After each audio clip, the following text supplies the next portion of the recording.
Chapter 187. Along the way, the carriage was filled with laughter and laughter.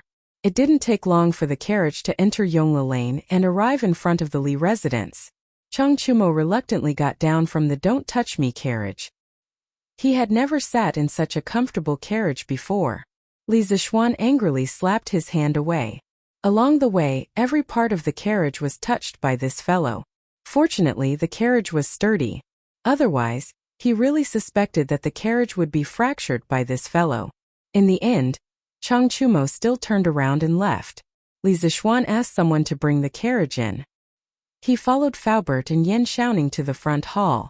Li Zixuan asked in satisfaction, "Xiaoning, how does it feel to sit in this carriage?" "Comfortable, comfortable. I feel that this carriage is very suitable for long-distance travel. Sitting in it, I don't feel tired at all." Yan Xiaoning thought for a while and replied, "Haha, even Brother Xiaoning said it's good. Then it will definitely sell well. Faubert, the workshop will organize people to speed up the production of this new type of carriage. First, make 20 of them and send them to me. I have a use for them."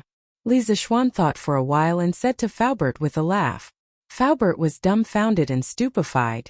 Young master, what do you need so many carriages for?" The cost of 20 carriages was more than 10,000 strings of cash. Faubert couldn't help but be surprised. "A part of it is to give to people.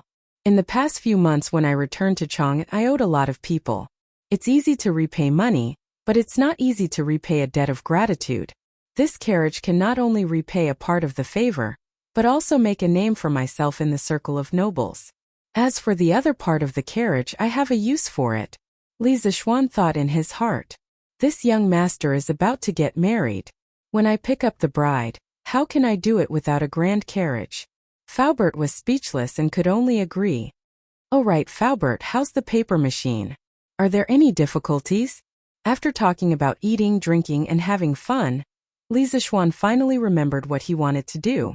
"Young master, the paper machine structure is complicated, and the amount of work required to build it early is quite large. It's not difficult to build it according to the blueprint, but it will take some time." Faubert thought for a moment and replied, "How long will it take?" 7 days. Li Zixuan frowned and muttered to himself, "Are there not enough ordinary craftsmen in the workshop, or are there too few skilled craftsmen? Of course it's because there are too few skilled craftsmen. Young master, skilled craftsmen are too hard to find. I'm afraid there are less than 10 skilled craftsmen in the workshop," Faubert said with a bitter face. Li Zixuan thought for a while, but he didn't have any good ideas. He could only say, "Faubert, send more people to other states and counties to look for craftsmen. As long as they are skilled and are willing to come to our workshop, we can talk about the benefits and treatment. As for the paper machine, you guys should try to speed up the progress. Ma Zhou is almost done with the preparations, and we're just waiting for you guys to start. Oh, Xiaoning happens to be free these few days. Why don't you go to the workshop and help Faubert with the paper machine? This should be able to speed up the progress a lot." Li Zixuan looked at Yan Xiaoning, who was leisurely at the side, and his eyes suddenly lit up as he suggested. Faubert quickly nodded in agreement. He admired Yan Xiaoning's mechanical talent very much. Yan Xiaoning staggered, and his face was full of black lines. He had just been released from his father's prison sentence, and now he was going to be thrown into prison by Li Zixuan. Just as he was about to object, he saw Li Zixuan raise a finger and said, "Brother Xiaoning, don't refuse. This paper machine is very important, and it must be done as soon as possible. Moreover, this workshop also has your shares. At worst, I'll give you a Don't Touch Me carriage after it's done. How about it?" Yan Xiaoning was a little moved, and he nodded after a moment. Unlike Li Zixuan, who casually owned dozens of Don't Touch Me carriages, in the Tang dynasty, a carriage was a very precious asset for other families. After dinner, Li Zixuan went to Mingnuexian and saw Iron Egg squatting on a big rock beside the pond, hugging his knees and looking at the moon in the sky in a daze. Li Zixuan's heart was slightly moved. It seemed that his little sister was right. Iron Egg really had something on his mind. Could it be that this kid had taken a fancy to a girl and started to think about love? If that's really the case, what should I do? This is obviously puppy love. As his master, should I stop it? Li Zixuan's thoughts ran wild in the distance. The more he thought, the more tangled he became. In the end, he shook his head and slowly walked towards Iron Egg. Iron Egg, what are you thinking about? Li Zixuan walked behind Iron Egg and found that this kid was still in a daze, so he could only ask, Master, you're here? Iron Egg heard the sound and instantly woke up. This child was a little panicked and hurriedly said, Don't be nervous. Come, sit down. Tell me, what were you thinking about just now? Why were you so lost in thought? Li Zixuan patted his disciple's shoulder and said in a gentle tone. Iron Egg obeyed and sat down, but his eyes were somewhat evasive when he looked at Li Zixuan. Say it. Master. Iron Egg was not thinking about anything. There must be something. Do you think I don't know you, kid? Hurry up and say it. What can't we talk about? Master, it's really nothing. This kid seemed to be born in the year of the walnut. Li Zixuan frowned and suddenly said with a smirk. Oh, I understand.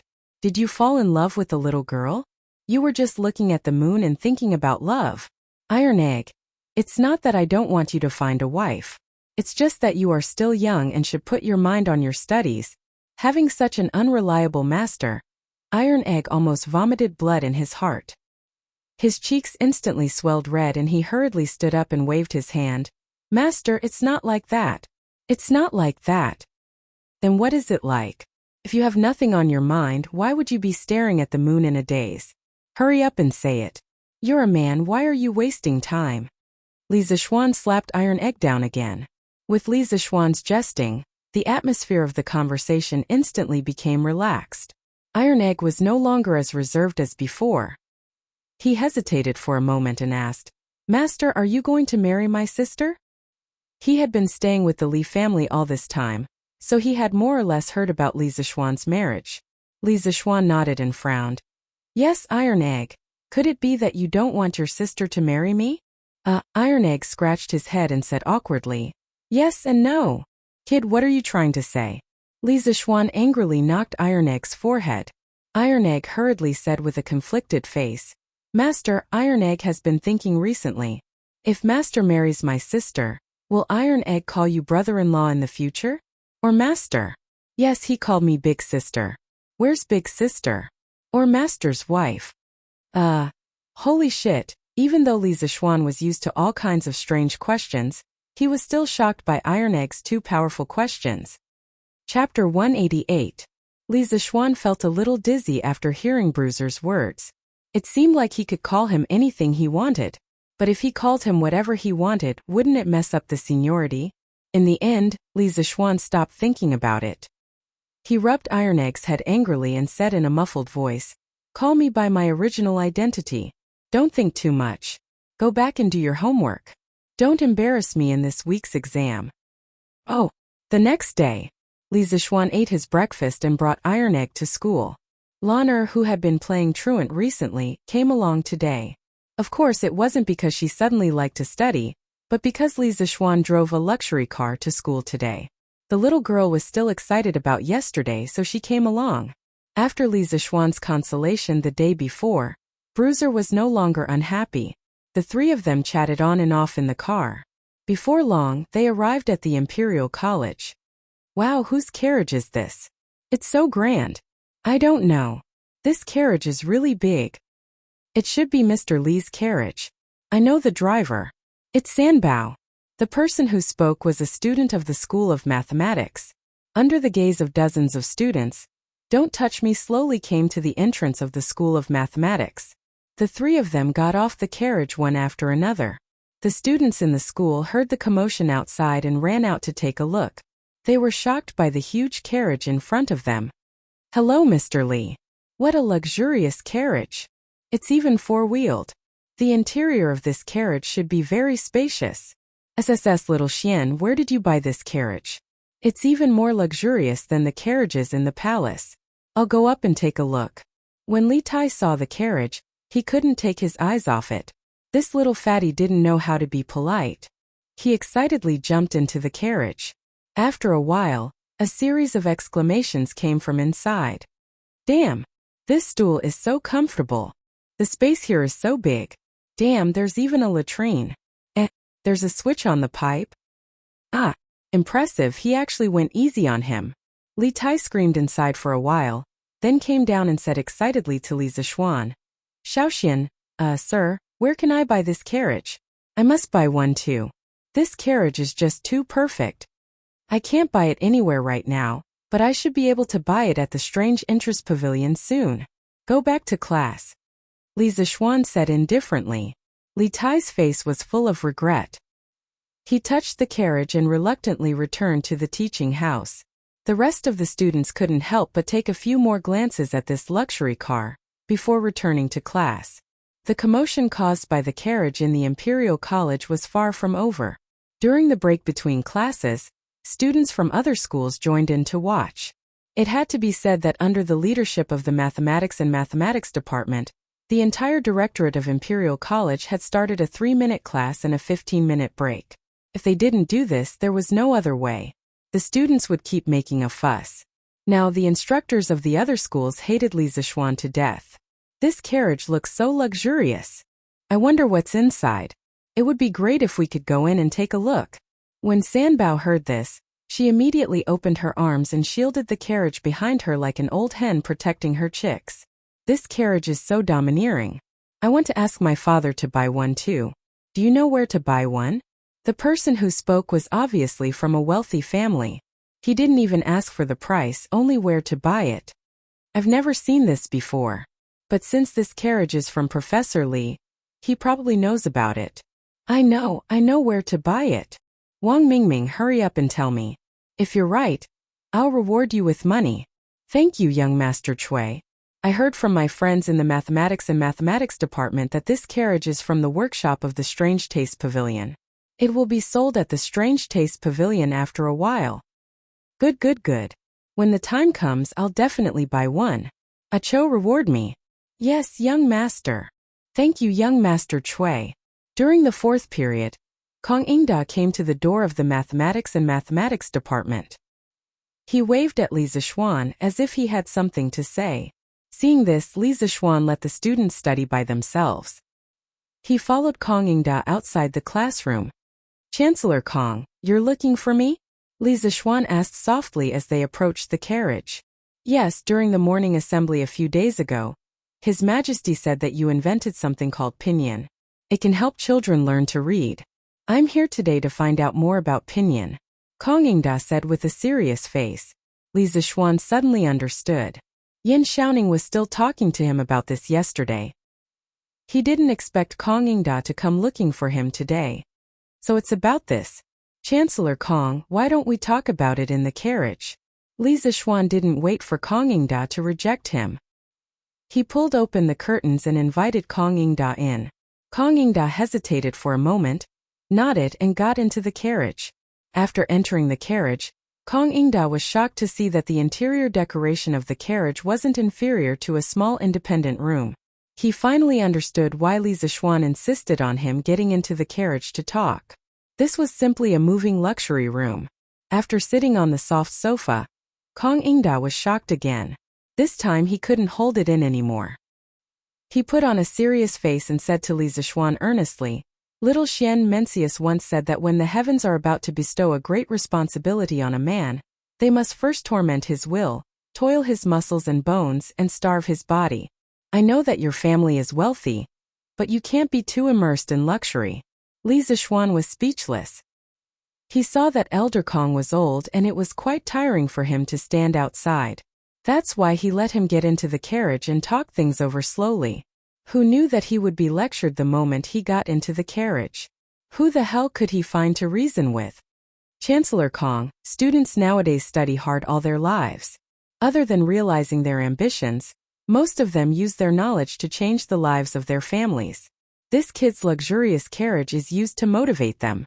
It's to tell them that if they want to sit in such a good carriage like this kid, they must study hard. This way they will have a goal and be able to study even more diligently. What's more, even though my family is wealthy, I have never forgotten to help the poor. Han Family Manor and Plum Village have nearly 500 families. Because of this kid, they are able to eat their fill and wear warm clothes. It shouldn't be too much for this kid to use the extra money to enjoy life, right? Li Zishuan said with sincerity. Traditional Confucian scholars like Kong Ingda usually believe that people with lofty ambitions must endure hardships and not enjoy life wholeheartedly. Li Zixuan didn't agree with this kind of thinking. What's wrong with me spending the money I earned for myself to enjoy? It's not against the law. What's more, I'm not the kind of person who is heartless and stingy. I've already helped the poor people around me. How can I not be allowed to enjoy life? How can there be such logic in this world? Kong Ingda was rendered speechless by Li Zixuan's seemingly strong excuses. He couldn't help but think to himself, this kid is really good at talking about crooked practices. I've really underestimated him. Li Zixuan didn't want to make this principal too embarrassed and immediately stopped while he was ahead. He coughed dryly and said, "Cough cough, Chancellor Kong, let's talk about pinyin." Chapter 189. In front of the Institute of Mathematics. In the luxurious carriage of the Li family, Li Zixuan forcefully changed the topic. Kong Ingda saw that he could not persuade the young man in front of him, so he simply went with the flow and discussed the issue of pinyin with Li Zixuan. There were brushes, ink, paper and inkstone in the carriage. Li Zixuan took the brushes and wrote and drew while teaching Kong Ingda some pinyin knowledge. This old Confucian scholar's cultural foundation was indeed profound. In less than half an hour, Kong Ingda had a simple grasp of pinyin. Not bad, not bad. Professor Li, pinyin is indeed magical. If you can spread this method of learning words, your name will definitely go down in history. I want to be the first to spread pinyin in the 6 institutes of the Imperial College. I wonder if Professor Li is willing? After Kong Ingda understood the magical effects of pinyin, he could not help but praise. Li Zixuan pondered for a moment and nodded. Of course. Although the students of the Imperial College had long learned how to read, there was still a need to teach them how to read. Most of the students belonged to the elite class of the current young people. After they understood the benefits of pinyin, when they left the Imperial College, they would either become officials, enter the court, or just become teachers. However, they would all bring pinyin to other places. They would also be the first batch of seeds to spread pinyin. Thus, Li Zixuan agreed with Kong Ingda's idea very much. Then from tomorrow onwards, I'll have to trouble Professor Li to teach pinyin to all the instructors, professors, and teaching assistants of the Imperial College every afternoon.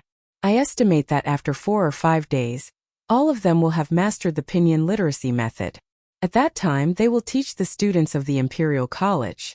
What do you think? Kong Ingda thought for a moment and said the pinyin teaching plan that he had been considering for a long time. Kong Ingda had learned that Li Zixuan would be lazy every afternoon. Although this guy had his own legitimate reasons, the fact that he was lazy was indisputable. Therefore, Kong Ingda deliberately set the training time to be every afternoon. This way it would not delay the teaching plan of the School of Mathematics and it would also promote pinyin in the shortest time possible. When Li Zixuan heard Old Man Kong's words, he was immediately flabbergasted. Damn, is this old man purposely messing with me? Does this count as me digging a hole and burying myself? Chancellor Kong, you mustn't do that. You might not know, but this junior contracted a strange illness when I was young. Later on, I was saved by my master and this junior avoided the misfortune of dying early. However, for the next few years, this junior must rest every afternoon. Otherwise, this junior will definitely lose my life. Li Zixuan suddenly had an idea and immediately cried out pitifully. Although Kong Ingda didn't know what it meant to spit out a mouthful of old blood, at this moment, he was really about to vomit blood because of Li Zixuan. He had lived for so long and had seen countless people and things. What kind of strange things had he not heard? As soon as he heard Li Zixuan's words, he knew that this kid was talking nonsense. You. Kong Ingda pointed at Li Zixuan with a face full of anger. He was so angry that he trembled and couldn't say anything. When Li Zixuan saw the situation, he felt that he had gone overboard. He immediately stood up and patted Kong Ingda's chest to soothe his heart. Chancellor Kong, calm down, calm down. This kid was just joking with you, please don't take it seriously. Kong Ingda drank a cup of tea and only then did he catch his breath. He lectured Li Zixuan with a solemn face. Brat, I know that you have some attainments in mathematics and have some smarts in other areas, but you have to know that a Taoist also has a conscience.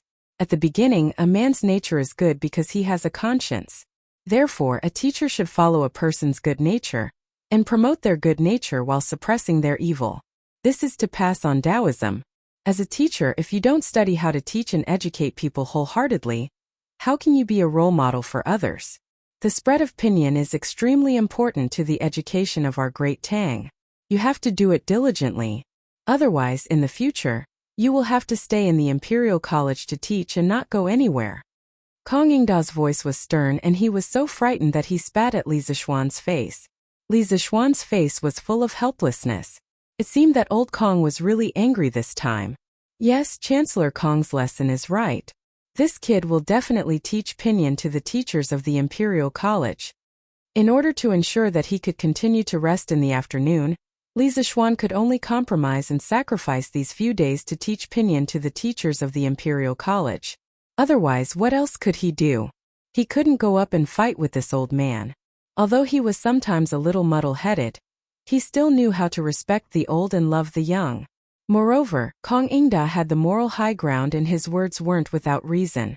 The spread of pinyin was indeed very important. Kong Yingda nodded his head in satisfaction and prepared to get off the carriage. Suddenly, he turned his head and said, I heard from His Majesty that you, the Crown Prince, King Wei and the others are working together to compile a dictionary that includes pinyin. If you don't have enough manpower, you can tell me and I will send some scholars of the Imperial College to assist you.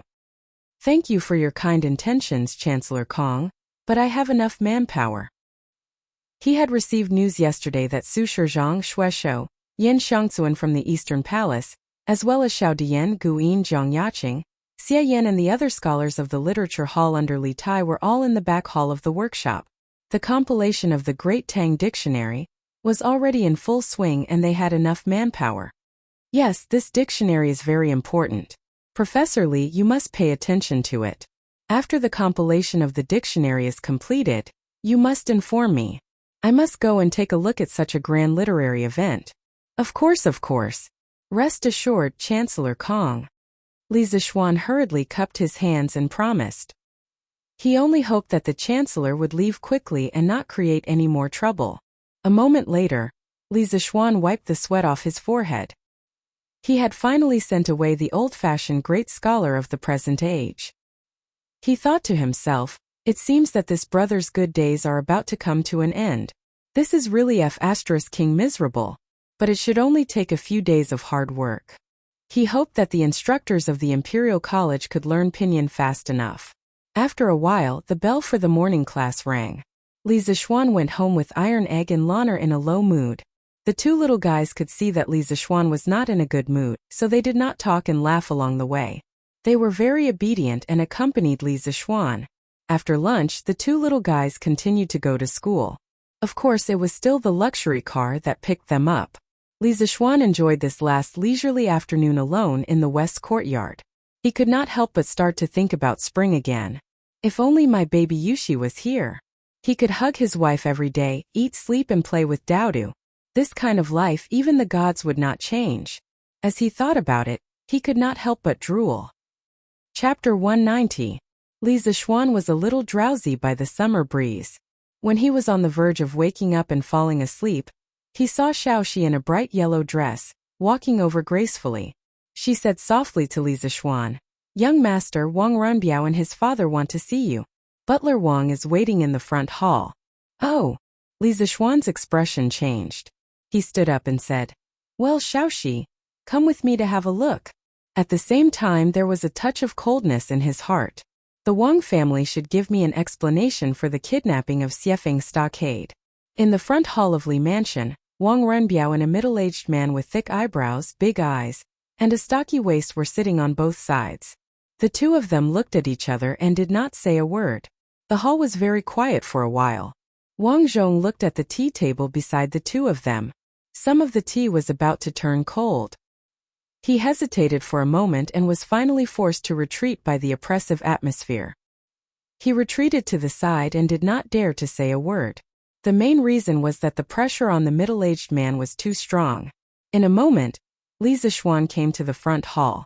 Wang Renbiao took the lead to stand up and said to Li Zishuan, Mr. Li, long time no see. How have you been? Let me introduce you. This is my father. He just arrived in Chang'an yesterday. Today, He went to the palace to see His Majesty, and then came to visit Li Mansion with me. According to the rules of the imperial court, the provincial governor of a state could not leave the territory under normal circumstances. Wang Renbiao's father came directly to Chang'an and had to report to the Ministry of Personnel. However, he was also a relative of the imperial family. If he directly reported to Li Er, no one dared to say anything. Li Zishuan's eyes stopped on the middle-aged man. He thought that this man turned out to be Wang Yu, who married Li Yuan's sister. Chang Yaojin had told him a lot about the Wang family in Taiyuanqi County. Today he finally saw the real person. This person's facial features were resolute and sharp. From his face, one could vaguely see the shadow of Wang Renbiao. There was also a dignified aura around him. It was probably because he had been in a high position for a long time. Regardless of what he was thinking, Li Zishuan still cupped his hands towards Wang Yu and bowed. This humble official pays his respects to Governor Wang.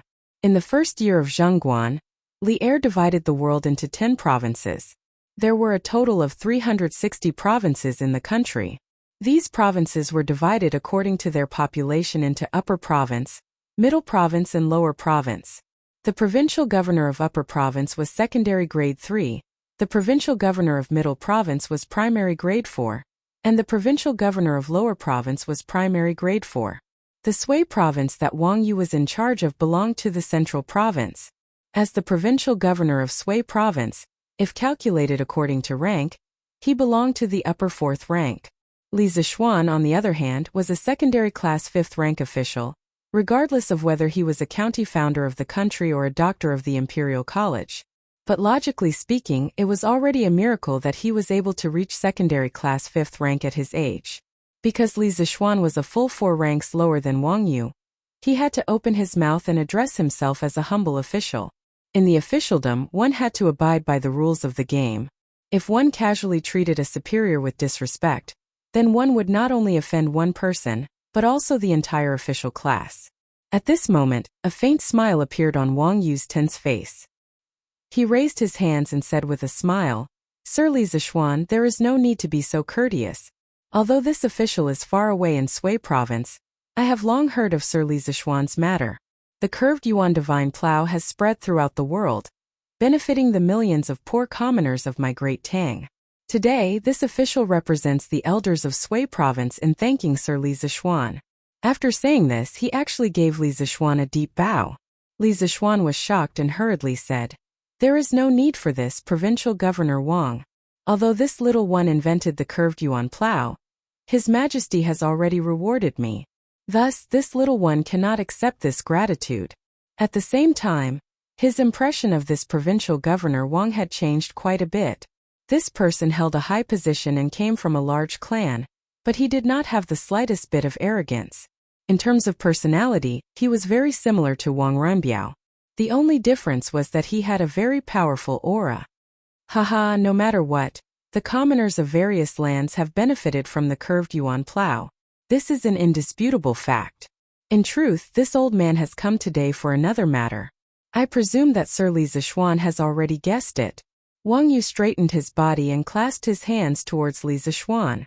Today, this old man has come to apologize to Sir Li Zishuan on behalf of my unfilial son. A few days ago, that unfilial son actually colluded with bandits to kidnap Sir Li Zishuan's fiancée. He even had designs on the Li family's immortal inebriation formula. Fortunately, it did not lead to irreversible consequences. Otherwise, that unfilial son would have died 10,000 times. In the end, this matter is because this old man did not teach his son well. If Sir Li Zishuan has any requests, you can raise them. Do not harm the relationship between you and my Renbiao because of this matter." Li Zishuan raised his eyebrows. They had finally come to the main matter. At the same time, he also had some doubts in his heart. From the start, this Wang Yu had a very humble attitude. Logically speaking, as the provincial governor of a province, backed by a large clan, and even married Li Er's aunt, he should not have such a humble attitude towards him. Actually, on the surface, this was indeed the case. However, Wang Yu had his own considerations. Although Li Zishuan was only a provincial governor, his growth potential was enormous. Not only did he have a good relationship with Chang Yaojin, Qin Xiong, and a bunch of other military veterans, He also had a close relationship with Li Chengqian and Li Tai. From the current situation, first of all, Li Chengqian's position as crown prince was very stable. Even if something happened in between, the throne would only fall on Li Tai's head. However, no matter what, Li Zishuan would at least be able to survive through 2 dynasties. His official position would only soar to the skies. Moreover, Li Er's intention to weaken the power of the large clans was already clear. Although Wang Yu had married Li Er's aunt, under the teeth of the storm, his every move would be infinitely magnified. Thus Wang Yu's current standard of conduct was, don't cause trouble, don't cause trouble. If he caused trouble, quickly turn it into a small one, and a small one into nothing. What if I want Wang Runyi to die? Regardless of the meaning behind Wang Yu's humble attitude, Li Zishuan still wanted to sound him out. Of course, if he could directly have Wang Runyi die, that would be the best. He had always harbored killing intent towards those who dared to touch his woman. Hearing this, Wang Yu's body clearly trembled. A trace of paleness and struggle flashed across his wrinkled old face. No matter how mischievous his son was, he was still his son. Even a vicious tiger would not eat its cubs. How could he watch his son die before his eyes? Wang Renbiao looked at his father's pale face from the side. He hurriedly went up to Li Zishuan and clasped his hands. Sir Li, although my younger brother did some foolish things in the end, you arrived in time to save Miss Han. There was no tragedy. Thus, I hope that Sir Li will be magnanimous and spare his life. Li Zishuan stared into Wang Renbiao's eyes and asked, the person who showed me the way at Rhinoceros Slope that day, was it one of your people? When he heard the second half of Wang Renbiao's words, his heart suddenly moved. He remembered that day when he was in despair. A piece of silk with words written on it flew to him. Wang Renbiao looked at Wang Yu, then nodded to Li Zishuan. It was Yu Yao who was by my side. The day before the incident, Yu Yao found out that my younger brother was sending people to harm you. However, she did not hear their specific plans. Thus I had Yu Yao follow Xiaoying. When I found out that they were going to harm Miss Han, I ordered Yu Yao to help you save Miss Han. Thus, I hope that Sir Li can give me face and spare my younger brother's life. Chapter 191. In the hall, the atmosphere was a little tense. After Wang Renbiao finished speaking, he stared at Li Zishuan, hoping that he would agree. Wang Yu was silent for a moment and said, our Wang family was in the wrong in the kidnapping of Xiefeng Stockade. We are willing to pay some price in exchange for forgiveness. If Mr. Li has any requests, you can tell me. I just hope that you can save my son's life. Wang Yu paused and said with a sad expression, no matter what, Rennie is my child. I'm almost 50 years old. To be honest, I've already become indifferent to fame and fortune. I only hope that Rennie can be safe and sound. I hope that Li Xiannan can understand me from a father's point of view. If Mr. Li can be merciful this time, our whole Wang family will remember this kindness in the future. Li Zishuan was speechless. Although Wang Yu had been in a high position for many years at this moment, he was just like an old father. Only Li Zishuan didn't understand. With such an irresolute and indecisive personality, how had he managed to get to the position of patriarch? In the novels in his previous life, the heads of the big families should be indifferent and ruthless. Everything should be based on the interests of the family. Provincial Governor Wang, since you said so, and Cousin Rennie did provide me with a lot of help in the kidnapping that day, then let's forget about this matter. But I don't want Wang Rennie to jump out and harm my relatives in the future. Otherwise, I will definitely kill him at all costs. At that time, even if the Cui and Wang families attack me together, I will not be afraid. The 7 big families have been high and mighty for thousands of years. Others are afraid of them, but I am not. At worst, I will pierce a hole in the sky. Li Zishuan thought about it. This time he really could not kill Wang Rennie. Putting aside the friendship between Wang Yu and Wang Renbiao and the pressure from the Cui and Wang families, Li Er had protected Wang Rennie before. Moreover, after the incident that day, Wang Rennie, a villain, had escaped in advance. Now, except for Wang Yu and Wang Renbiao, no one knew where Wang Rennie was. Fortunately, he gave up and did Wang Renbiao a favor. However, he still had to take precautions. If there was a next time, even if Li Zishuan had to chase him to the ends of the earth, he would still kill Wang Rennie with his sword. Wang Yu was delighted at first, but when he heard Li Zishuan's murderous words, he was shocked. This young man was only 14 or 15 years old, but he had such a strong murderous aura. Don't worry, County Magistrate Lee. That unfilial son has already been imprisoned by the clan's punishment hall. He won't come out to do evil again. For this matter, our Wang family owes you a favor. If Li Xiannan needs any help in the future, feel free to let Renbiao know. Once this old man receives the news, I will definitely do my best to help. Li Zishuan nodded his head silently, but his heart was in turmoil. He did not expect the Wang family to have a law enforcement hall. This plaything sounded similar to the cultivation sects in some cultivation novels. There were law enforcement hall, elder hall, law enforcement hall, law enforcement hall, law enforcement hall, elder hall, law enforcement hall, and so on. It seemed that none of these traditional aristocratic families were simple. In order to express my sincerity, this old man has specially prepared some humble gifts. I hope County Magistrate Li can accept them. After saying this, Wang Yu took a red sandalwood box from Wang Renbiao's hands and handed it to Li Zishuan. Li Zishuan was really overwhelmed by the favor. The matter had already been discussed and the misunderstanding had been cleared up. Wang Yu, as the provincial governor of a province, actually still wanted to give a small fifth-rank official like him a gift. What was he trying to do? Was this old man really the Wang family's patriarch? Why was he so low-key? No need, no need. Provincial Governor Wang is too polite. Li Zishuan hurriedly waved his hand to refuse. After all, one's mouth was too soft for others. There are only some worthless things inside. County Magistrate Li's refusal. Could it be that you are still unwilling to reconcile with the Wang family? Wang Yu pushed the box in front of Li Zishuan again. After a few more times, Li Zishuan finally accepted. In any case, Wang Yu said that the things inside were worthless. Since he had accepted them, then so be it. After chatting for a while, Wang Yu and his son tactfully took their leave. During this time, the two sides naturally reached many agreements. For example, the cooperation that Li Zishuan and Wang Renbiao had previously discussed. After the kidnapping incident, Li Zishuan had unilaterally stopped the supply of wine to the Strange Interest Pavilion and the winery.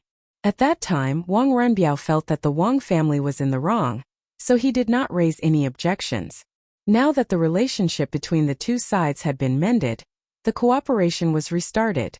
After returning to his room in the west courtyard, Li Zishuan was no longer sleepy. His eyes inadvertently glanced at the dark red sandalwood box beside his hand. His heart skipped a beat, and he picked it up and weighed it in his hand. Hey, it's quite heavy. I wonder what's inside it. Li Zishuan carefully opened the wooden box, and was immediately blinded by the light. The wooden box was divided into 2 rows and 4 rows, and there were 8 small compartments. In each compartment there was a fist-sized luminous pearl lying quietly. Inside the luminous pearl, the fluorescent light flowed like liquid. If there was only one, it might not be so dazzling, but when all 8 of them were placed together, it was really dazzling. Oh my god! That old geezer Wang Yu actually said that these were just some worthless playthings. If they weren't valuable, then what was valuable about them? The Wang family seems to be richer than me. Li Zishuan had only seen these genuine luminous pearls in some documentaries in his previous life. Although the principle of the luminous pearl was very simple, and there were many artificial luminous pearls that cost 6 yuan on certain treasures, these natural luminous pearls in front of him were really priceless. At least, he had not seen anyone selling luminous pearls of this size on the market since he transmigrated here. He did not know where that old man Wang found so many luminous pearls. He really put in a lot of money. Father, are you going to give those 8 luminous pearls to Li Zishuan just like that? Wang Renbiao asked Wang Yu in a vermilion carriage on the street. Wang Yu had been resting with his eyes closed. At this moment he said without opening his eyes, "They are just some inanimate objects that emit light. If we keep them in the family's treasury, they will only gather dust. It's better to use them to ease the relationship between the two families." Father, is the situation of the aristocratic families really so bad? Wang Renbiao was also very surprised by his father's humble attitude today. But after thinking for a while, he guessed why Wang Yu was like this, but he still did not quite believe it. Wang Yu finally opened his eyes. He looked at Wang Renbiao and said in a deep voice, "Today, I have an audience with His Majesty. His Majesty has also indirectly warned me to restrain the children of the family. And according to His Majesty's intention, I'm afraid that it won't be long before he makes a move on the aristocratic families. Runbiao, remember, His Majesty is a man of great talent and bold vision. He will definitely not allow the aristocratic families to surpass the imperial court. And I believe that even if all the aristocratic families were to join forces, they would not be a match for His Majesty. The other aristocratic families cannot see the situation clearly, and are futilely trying to stop the chariot with their arms.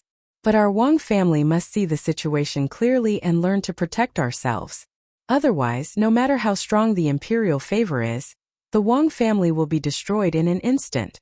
Wang Renbiao nodded with a solemn expression. Yes, father, I will remember. Wang Yu looked at the endless stream of people outside the carriage. After a moment of silence, he sighed with a tired face. Sigh, the tree wants to be quiet, but the wind will not stop. Oh. Chapter 192. The rain was pitter-patter, and the sky was gloomy. Due to the lack of light in the classroom, it was dark and gloomy. Li Zixuan sat at the lectern, his eyes fixed on the students who were doing their test papers. There was no lectern in the classroom, but he felt that it was uncomfortable to lecture on flat ground, so he had someone build a lectern and moved it in. It was a rare day of cool weather. After so many days of heat, it finally rained. Li Zixuan was wearing a thin white gown. He was lying on the tall and long desk in front of the lectern, looking at the students who were doing their tests. He felt very satisfied. Once upon a time he was like them, sitting upright and still, racing against time to answer the questions. Not only did he have to ensure that his answers were correct, but he also had to ensure that they were correct. That was not a normal kind of hard work. Now, he could be considered to have opened up a god's perspective. He was high up watching others take their tests. Naturally, he felt different. That's right. Today was the small test that was held every 7 days. However, Li Zixuan habitually called it a weekly test in his mind, even though people in the Tang dynasty did not know what a weekly test was. His thoughts flew back to 2 days ago. Under Kong Yingda's strict supervision, Li Zixuan had no choice but to conduct 2 afternoons of pinyin special training sessions for all the instructors, teaching assistants, and professors of the Imperial College. Letting a 14-year-old child teach to these old scholars who were mostly in their 40s, and there were even some who were in their 60s, was bound to cause some people to express their dissatisfaction. However, this time Kong Yingda personally supported Li Zixuan and made it clear that if anyone did not pay attention and did not learn pinyin in the end, Kong Yingda would personally report to His Majesty and expel them from the Imperial College. This kind of extremely strict punishment system directly nipped in the bud the restless instructors who wanted to jump out and cause trouble in the bud. One had to know that the positions of instructors, teaching assistants, and professors of the Imperial College were a great honor for scholars. Speaking of which, these positions were even more awesome than being a professor at Peking University or Tsinghua University in his previous life, because these positions all had ranks. In this lifetime they had studied hard for decades, and it was not easy for them to get to where they were today. How could they bear to be stripped of this glorious position just like that? Therefore, during the 2 afternoons of classes, there was no such thing as showing off or slapping people in the face. Instead, each of them was more serious than the other, and with the help of the blackboard, the learning efficiency of these teachers of the Imperial College was surprisingly high. However, their attitude towards Li Zixuan had completely changed after they had grasped the basics of pinyin. After so many years of teaching, how could they not see the greatness of pinyin? As a result, their attitude towards learning became more and more correct. During class, the expressions on their faces were as fanatical as if they were on a pilgrimage. These teachers learn things really fast. But this is even better. I estimate that in another afternoon, they will all be able to grasp pinyin. At that time, wouldn't she be able to return home every afternoon to sleep and tease the servant girls? How carefree would that be? Li Zixuan propped up his cheek with one hand and sat there thinking happily. Suddenly he caught a glimpse of movement below. His position had a high platform view. Some students might think that Li Zixuan wouldn't be able to see what they were doing under the table, but what they didn't know was that sitting on the podium, he could use the high platform view to see every single movement below clearly.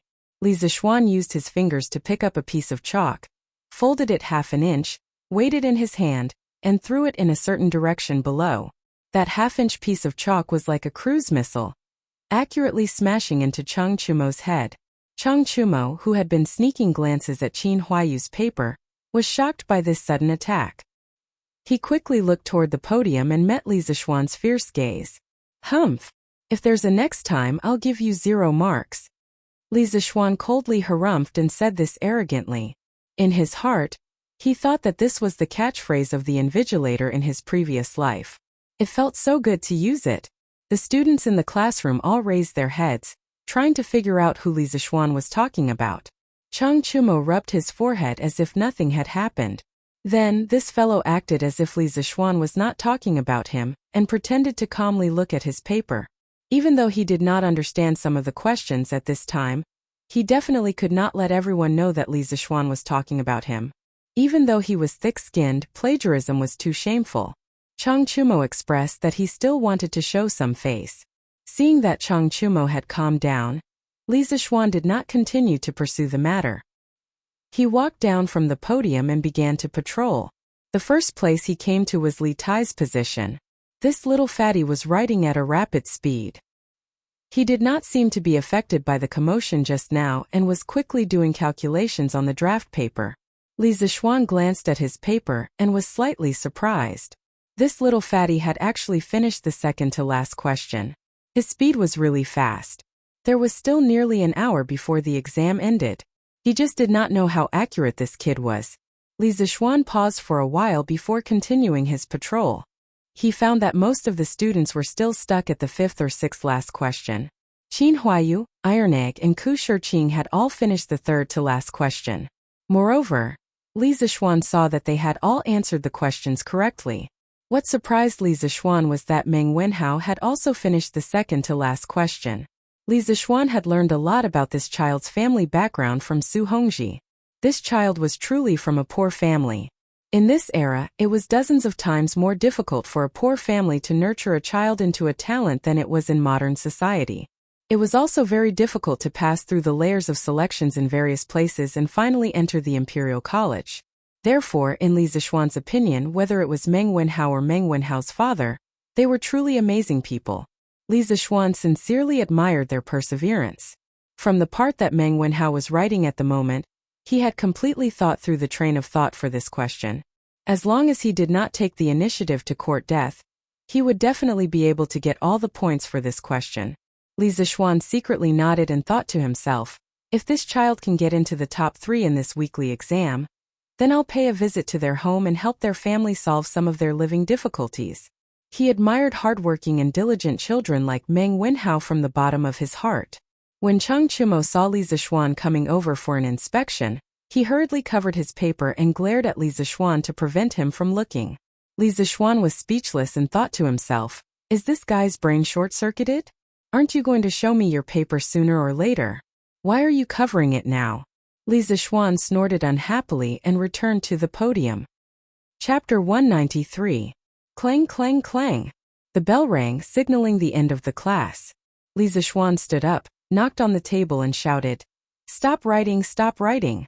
The last student in each row, stand up and collect the papers. If you don't stop writing, I'll give you 0 marks." Chung Chumo's wrist shook, and he quickly put down his pen. He looked at Li Zishuan bitterly, and then stood up to collect the papers. After all, he was sitting in the last row. After a while, all the papers were collected. Li Zishuan tidied them up, and then he looked at the weather outside and said, "We'll have a break in the afternoon. You don't have to come. Have a good rest at home." The exams had just finished, so no one was in the mood to go to class. Moreover, it was raining heavily outside. Although the children all had straw raincoats, the raincoats were barely enough to block the rain. Also, tomorrow and the next 2 days were off, so he might as well give them an extra half-day off. "Oh sir, that's great. We finally have a break. Haha. We actually have an extra half-day off. The students from the other schools can only be envious, haha." When the students heard the good news, they couldn't help but cheer loudly. At present, the other schools in the Imperial College were under pressure to adopt the daily schedule of the School of Mathematics. However, the School of Mathematics' 2-day break for every 5 days of classes was firmly rejected by the instructors of the other schools. Therefore, although the pace of learning in the School of Mathematics was very tense, with a small exam every Monday and a senior high exam every month, and there was a feeling of being eliminated at the end of the class. The students of the School of Mathematics had more rest time. This was something that the students from the other schools envied. Holding the papers and watching the students disappear into the misty rain, Li Zixuan put on his straw raincoat and prepared to go to the canteen of the Imperial College for lunch. "Master, you're not going back at noon again?" Iron Egg ran over and asked. I'm not going back. Iron Egg, you can take the carriage and go back by yourself. I'll ask Sanbao to bring the carriage here in the afternoon." In the past few days, Li Zixuan had to stay in the Imperial College to teach the instructors in the afternoon, so he basically didn't go back at noon. Instead, he ate in the canteen of the Imperial College. 2 days ago, Iron Egg also stayed with him and didn't go back. However, the Institute of Mathematics was closed this afternoon, so Li Zixuan asked Iron Egg to go back first. "Oh." Iron Egg responded and quickly packed his things, preparing to go out. There was a guy waiting outside for a free ride. "Hello, Mr. Li." "Hello, Dr. Li." "Greetings, Grandmaster." Due to the heavy rain today, many students were unwilling to go home for lunch, so there were many people in the cafeteria. As soon as Li Zixuan came in, many students greeted Li Zixuan. Some were from the Institute of Mathematics, and some were from the Institute of Imperial College for Gates Academy and other institutes. This guy was now a popular figure in the Imperial College. First, he came up with the blackboard chalk, then came up with the recess system, and then came up with a 2-day recess system that made all the students in the other institutes extremely envious. In addition, in the past few days, he had been training all the instructors in Pinyin, so there were often students who came over to watch the fun. Therefore, some students would occasionally call him Grandmaster. Yesterday, Li Zixuan heard someone call him Grandmaster for the first time, and he almost knelt down. After that, he went over to the student and asked for the reason, and suddenly he didn't know whether to laugh or cry. He was not even 15 years old, and he had already become someone's Grandmaster. Li Zixuan ordered a meal, found a seat at random and began to eat. To be honest, the food in the cafeteria was not delicious. It was completely incomparable to the food in the Li family, but it was still bearable. "Hey, Grandmaster. Is there no one here? How come Iron Egg isn't eating with you today?" A loud and clear voice sounded in his ear. Li Zixuan raised his head and saw that it was the little bastard who first called him Grandmaster yesterday. His name was Sun Zifan, and Li Zixuan had almost been annoyed by Sun Zifan's name yesterday. This guy was a top student in the Imperial College, but he had only gotten in because of his father's relationship. His father's name was Sun Fujia, and he was an amazing person. During the 5th year of the Tang Dynasty's Wuda era, he had obtained first place in the imperial examination and became the top scholar. He could be considered the first top scholar in China's history. After Li Er ascended the throne, he was bestowed with the title of Baron, living in Lun, and becoming a vice-chancellor of the Supreme Court. The Supreme Court was equivalent to the modern Supreme People's Court, and the vice-chancellor of the Supreme Court was equivalent to the vice-chancellor of the Supreme Court. It was a lower third-rank official, and there were usually 2 of them. Yuan Wendao, who had impeached Li Zixuan last time, was also a vice-chancellor of the Supreme Court. However, this guy was not as talented as Sun Fujia, so Sun Fujia was definitely more likely to be promoted to vice-chancellor of the Supreme Court. Li Zixuan lowered his head and continued to eat. He casually replied, "Yes, the Imperial College will be on holiday this afternoon," so Iron Egg went back. Sun Zifan had just sat down unceremoniously when he heard Li Zixuan's words. He immediately exclaimed, "Damn! Why is the Imperial College on holiday early?" Sun Zifan immediately expressed that he could not accept the fact that the Imperial College was on holiday at the weekend. Li Zixuan pursed his lips. Sometimes he really wondered if this unlucky kid was Sun Fujia's biological son. Logically speaking, since Sun Fujia could be the top scorer in the exam, even if his son's results were not top-notch, he should at least be polite, right? In the end, this guy was obviously the same as Cheng Chumo, a careless and rash person. However, he was much younger than Cheng Chumo, probably only in his teens. They just finished the exam this morning. I saw that they were working too hard, so it's not too much to give them half a day off, right? Even if Chancellor Kong knows about it, he can't say anything. Li Zixuan said faintly, but his words really attracted some hatred. "Ah, Mr. Li, how can you do this? That's right, Professor Li. How can you give the people from the Imperial College such a long holiday? Ah, I can't take it anymore. Ooh. When the students from the other schools who were eating nearby heard Li Zishuan's words, they all started to denounce him. Li Zishuan had been eating in the canteen recently, and had become familiar with many students. As his personality was more casual and he was very young, about the same age as most of them, many students liked to talk to him. Sometimes they would make some harmless jokes, but Li Zishuan was not angry.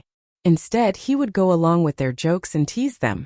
This led to everyone calling him teacher, but they would always talk to him as if he was a good friend. Li Zishuan waved his hand and laughed. Who asked our Imperial College's students to have such outstanding results? As a teacher, of course, I have to sympathize with them. What's wrong with giving them half a day off? Suddenly, there was a wave of wailing from the surroundings. Damn! Sun Zifen put down his chopsticks, indicating that he could not take it anymore.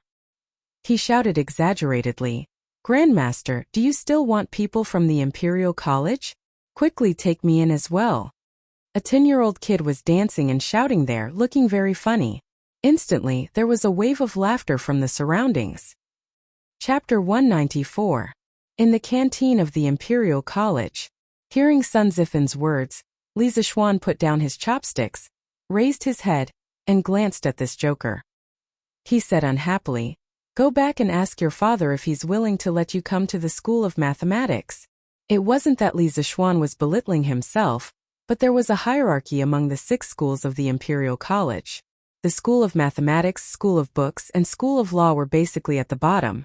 The students of these 3 schools had to stand out in the annual assessment to have the chance to be promoted to the 4 Gates schools, then the School of Imperial College, and finally the School of Imperial College.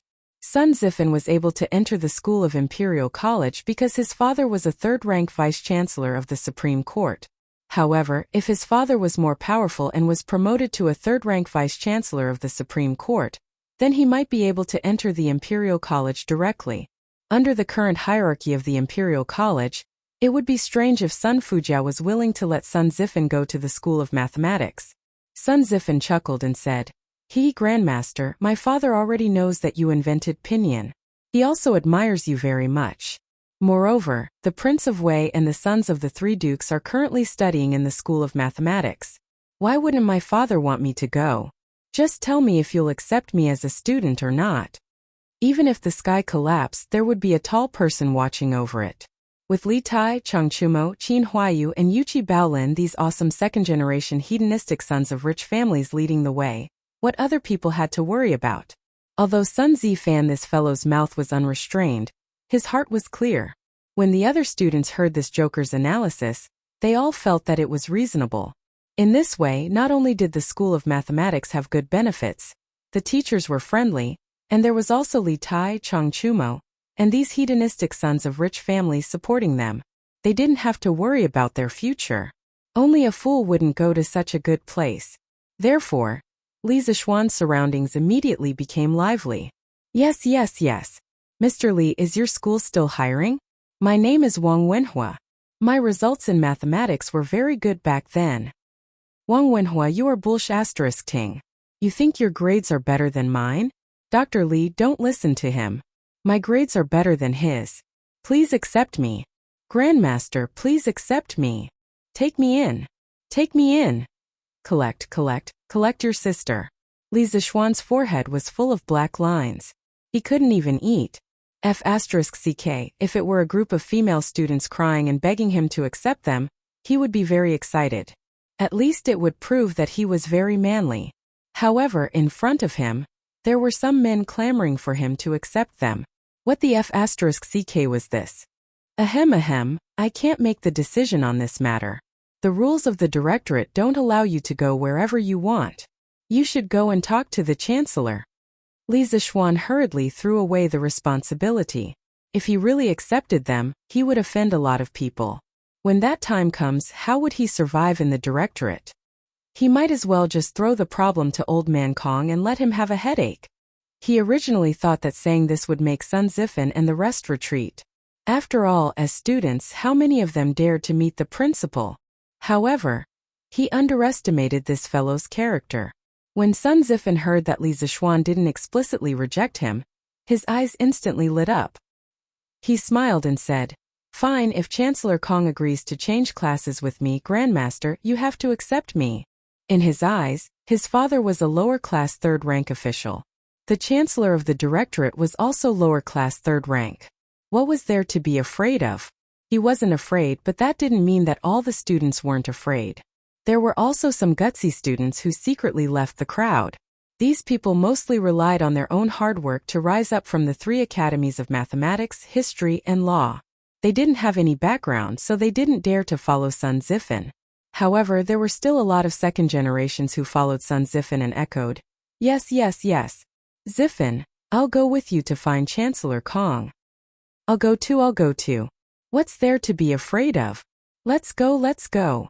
After saying that, this group of people didn't even eat and ran out noisily to find Kong Yingda. Li Zixuan was stunned. This group of bastards was really out of control. He shook his head and couldn't be bothered with them. Let Kong Yingda have a headache.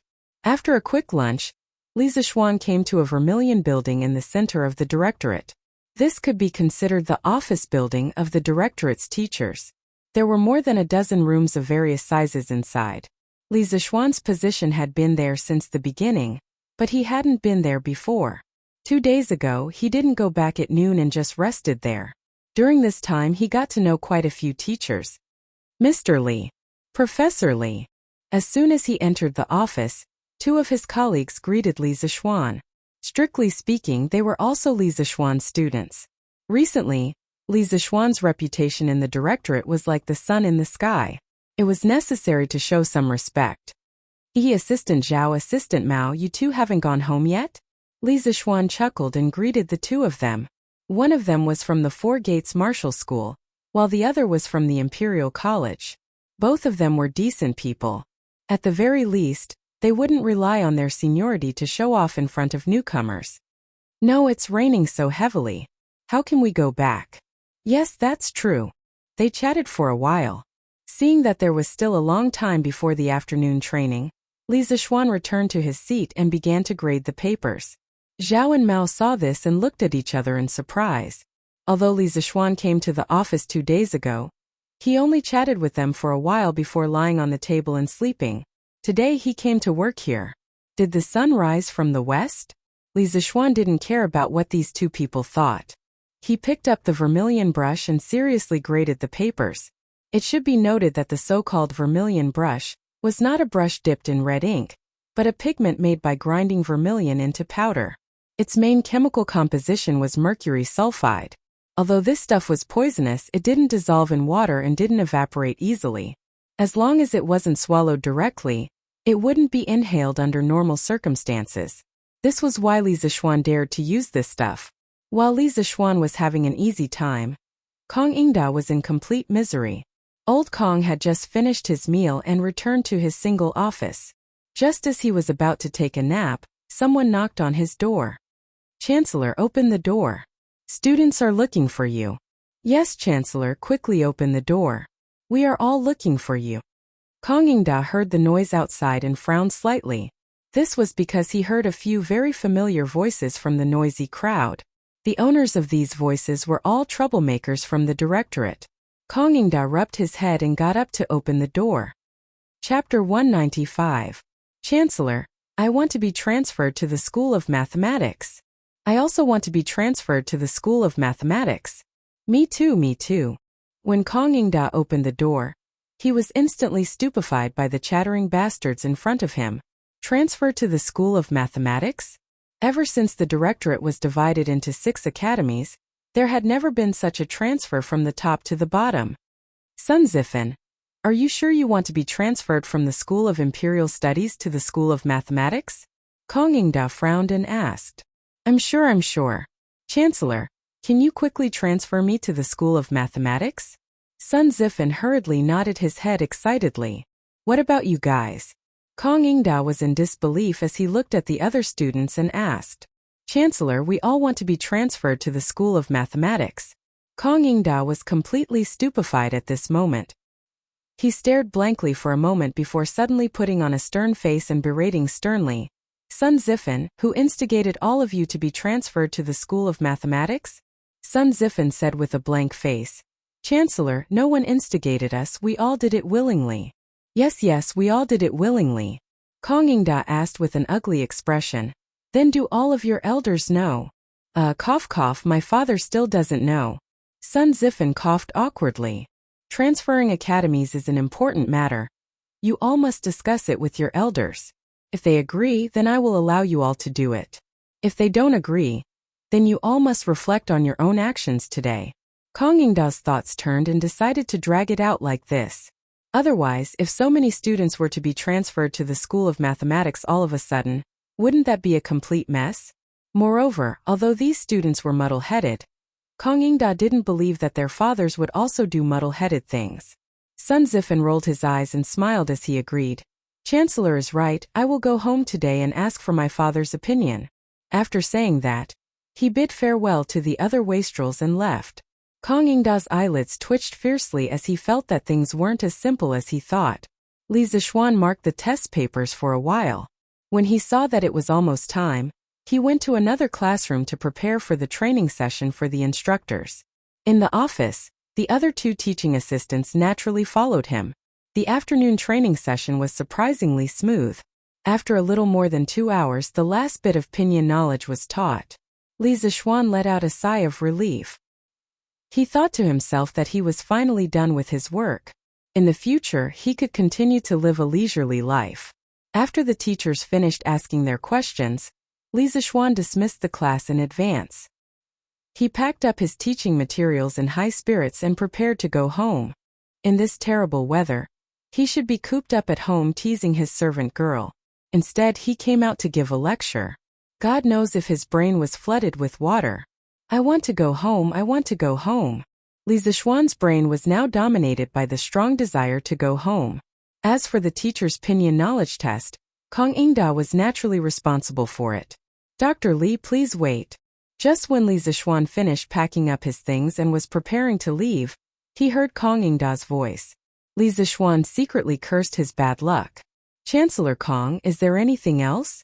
Li Zixuan stopped and asked. Dr. Li? Sun Zifen and the other students from the Imperial College want to be transferred to the Institute of Mathematics. Do you know about this? Kong Yingda chased after him and asked with a serious face. Li Zixuan opened his eyes wide in shock, and his face was filled with disbelief as he asked. There is such a thing? That is really strange. I have never heard of such a strange thing. Could it be that Chancellor is purposely making fun of me? Even if he was beaten to death, he would never admit that it had anything to do with him. Moreover, this matter had nothing to do with him. It was the group of students who wanted to cause trouble. Kong Yingda saw Li Zixuan's exaggerated expression and frowned. He had nowhere to vent his anger. Oh, then forget it. You can go now, Dr. Li.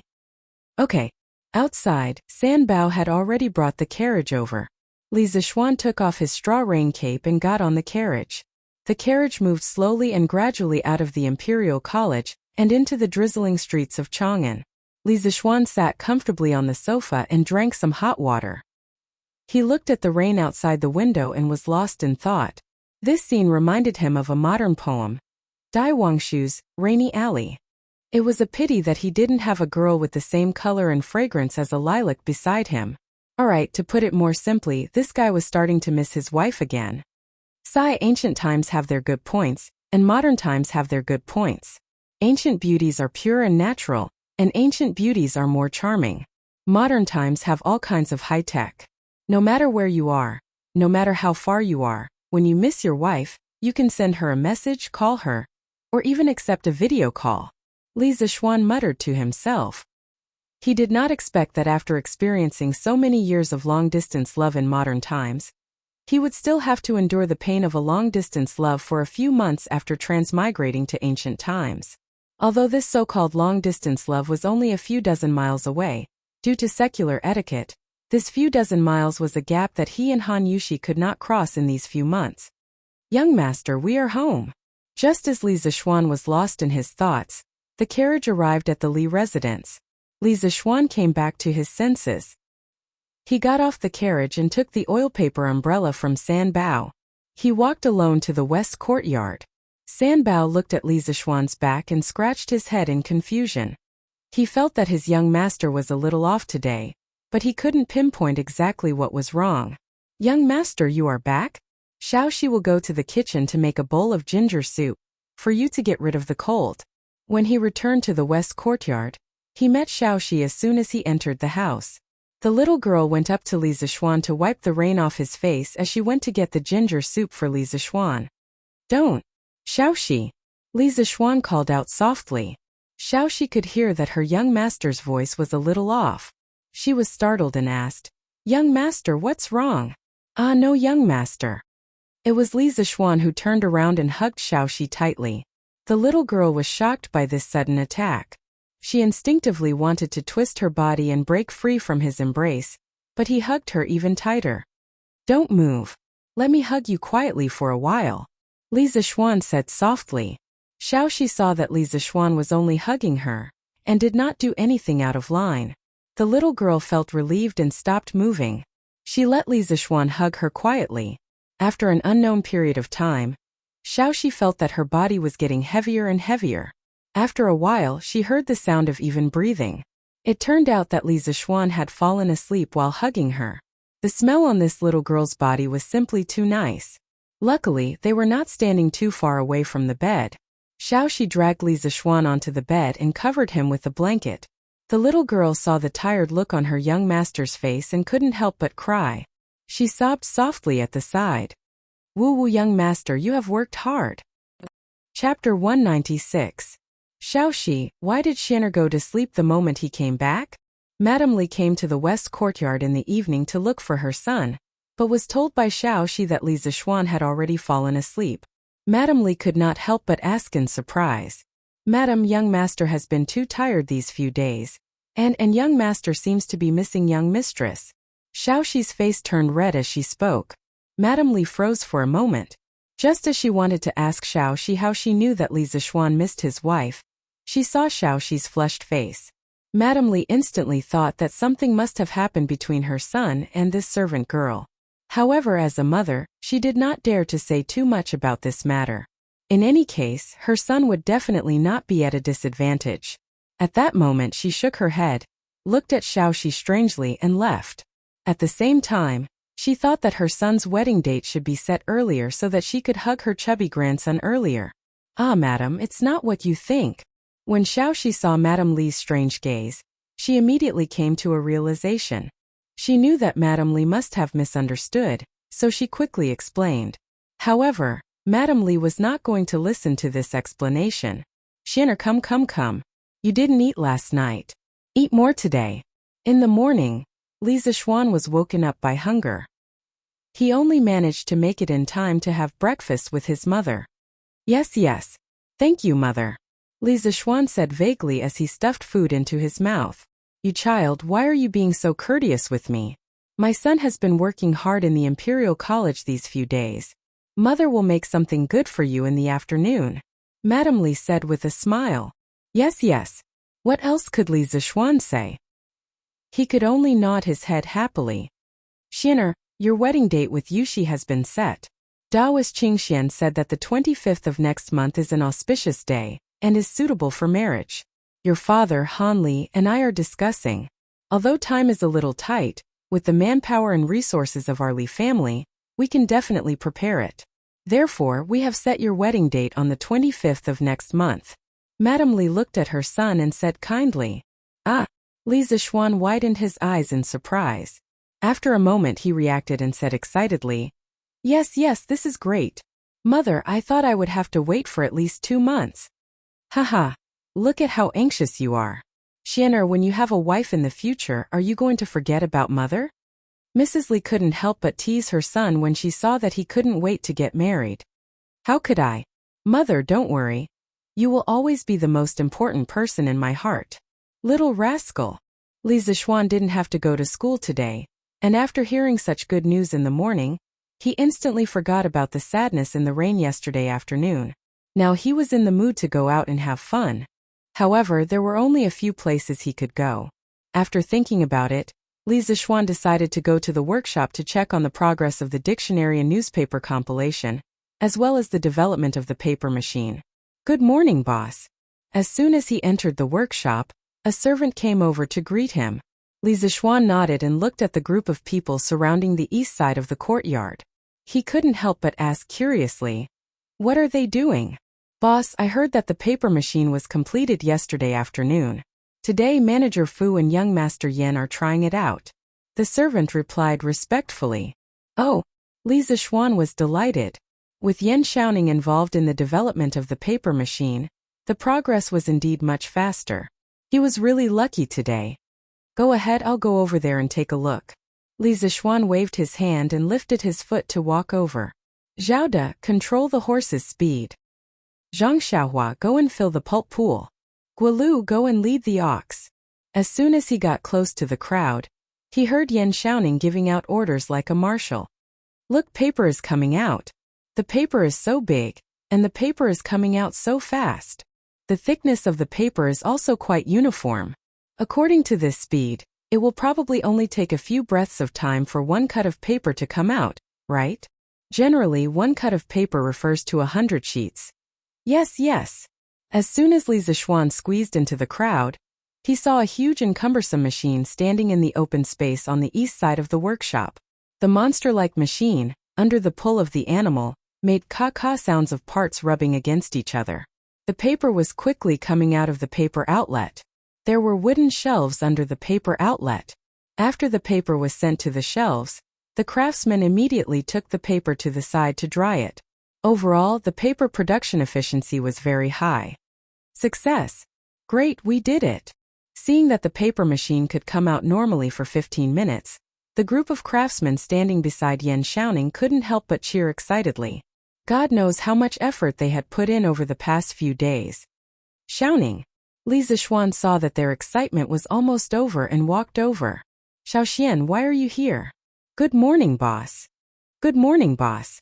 Congratulations. This paper machine will be the cornerstone of our Tang Dynasty's education industry in the future. The effort you have put in today will be enough to leave your names in history. In the future, every piece of paper used by the scholars of our Tang Dynasty will be credited to you. All of you are good." Li Zixuan looked at the true technical backbone of the workshop in front of him. Among them, the older ones already had white hair, while the younger ones had just turned 20. As craftsmen, they lived at the bottom of society, but their creativity was comparable to a regular army. They deserved to be respected. Looking at them, Li Zixuan couldn't help but think of the scientists in his previous life who worked hard on the front lines of research. They also worked hard, but a lifetime of research couldn't even compare to the money a celebrity could earn from acting in a movie. At the thought of this, Li Zixuan couldn't help but shout. He felt injustice for the craftsmen. "Oh, we are good." Li Zixuan's words made the craftsmen's blood boil.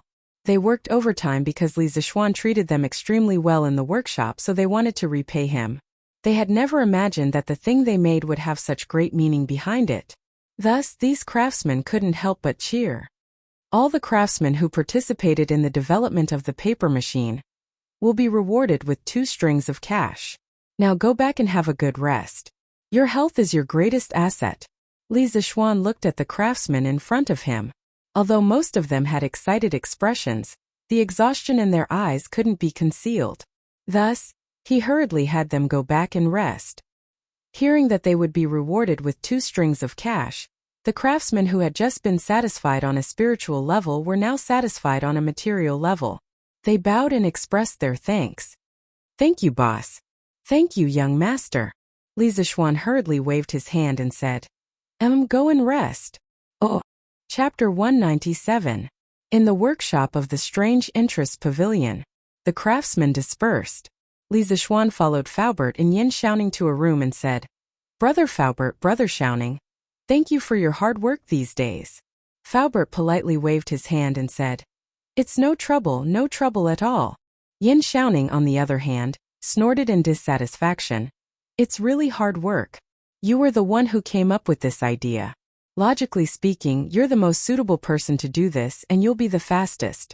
But you just had to be lazy and leave everything to Faubert, causing us to work so hard." Li Zixuan pursed his lips. Why did this guy's tone sound like a disgruntled housewife? But when he heard the second half of Yan Xiaoning's sentence, he immediately complained, Brother Xiaoning, I didn't slack off these 2 days. Recently, I've been teaching pinyin to the instructors of the Imperial College. I'm almost as tired as a dog. Yan Xiaoning was teased and laughed. He pretended to size up Li Zixuan and then teased, Hey little Xian, you really do look a little like a dog now. Li Zixuan almost spat out a mouthful of blood.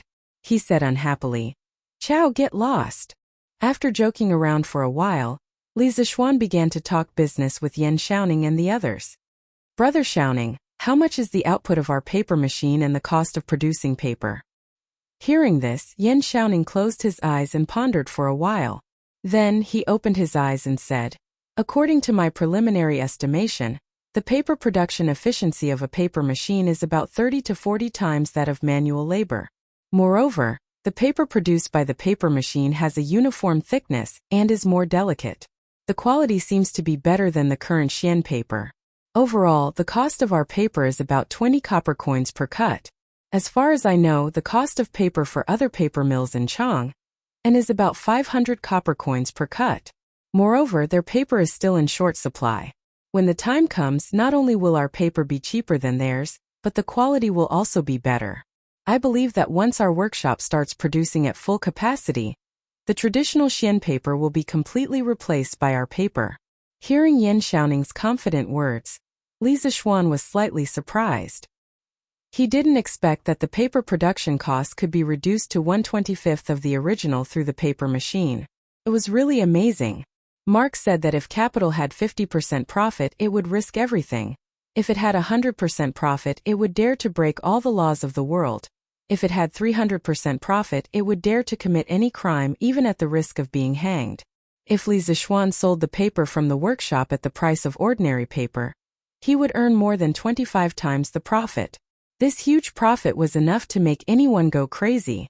The 3 people in the room gradually thought of this. The 3 of them were shocked by the high profit and their breathing became rapid.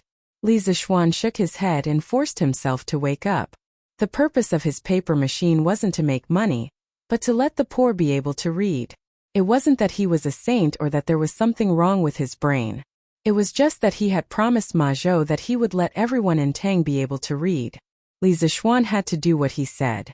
As for money, it was something that he couldn't earn in his lifetime. If he really wanted to make money, there were many ways. Brother Xiaoning, Faubert, our new paper can't be sold at an expensive price. My original intention of inventing the paper machine wasn't to make money. In my opinion, the price of the new paper should be set at 30 to 40 copper coins per cut. What do you think? Li Zixuan used 20% of his internal energy and said in a deep voice. Wealth moved people's hearts. In the face of such a huge profit, even Faubert and Yan Xiaoning almost lost their minds, let alone the others. Absolutely not. Young master, if you set the price like this, wouldn't you offend all the paper mills in the world? At that time, a large number of craftsmen will lose their jobs. Faubert had just been awakened by Li Zixuan's shout and heard Li Zixuan's shocking price. His heart trembled and he quickly dissuaded him. Yeah, Xiaoxian. If you set the price like this, it will be a devastating blow to the rice paper mills. Yan Xiaoning couldn't help but say. Li Zixuan frowned. Faubert and Yan Xiaoning's thoughts were still somewhat stubborn and conservative. During the First Industrial Revolution in England, it also had a devastating impact on the traditional handicraft industry. In the end, large machinery production replaced the inefficient handicraft industry, which also caused a large number of traditional craftsmen to lose their jobs. But didn't England survive in the end? Not only that, England also became the world's largest country after the First Industrial Revolution. Xiaoning, Faubert, in the future, our workshop will have batches and batches of new technology. At that time, do you still want us to adapt to the backward handicraft production of this era? The purpose of our development of new technology is to break the inefficient and backward technology of the current era.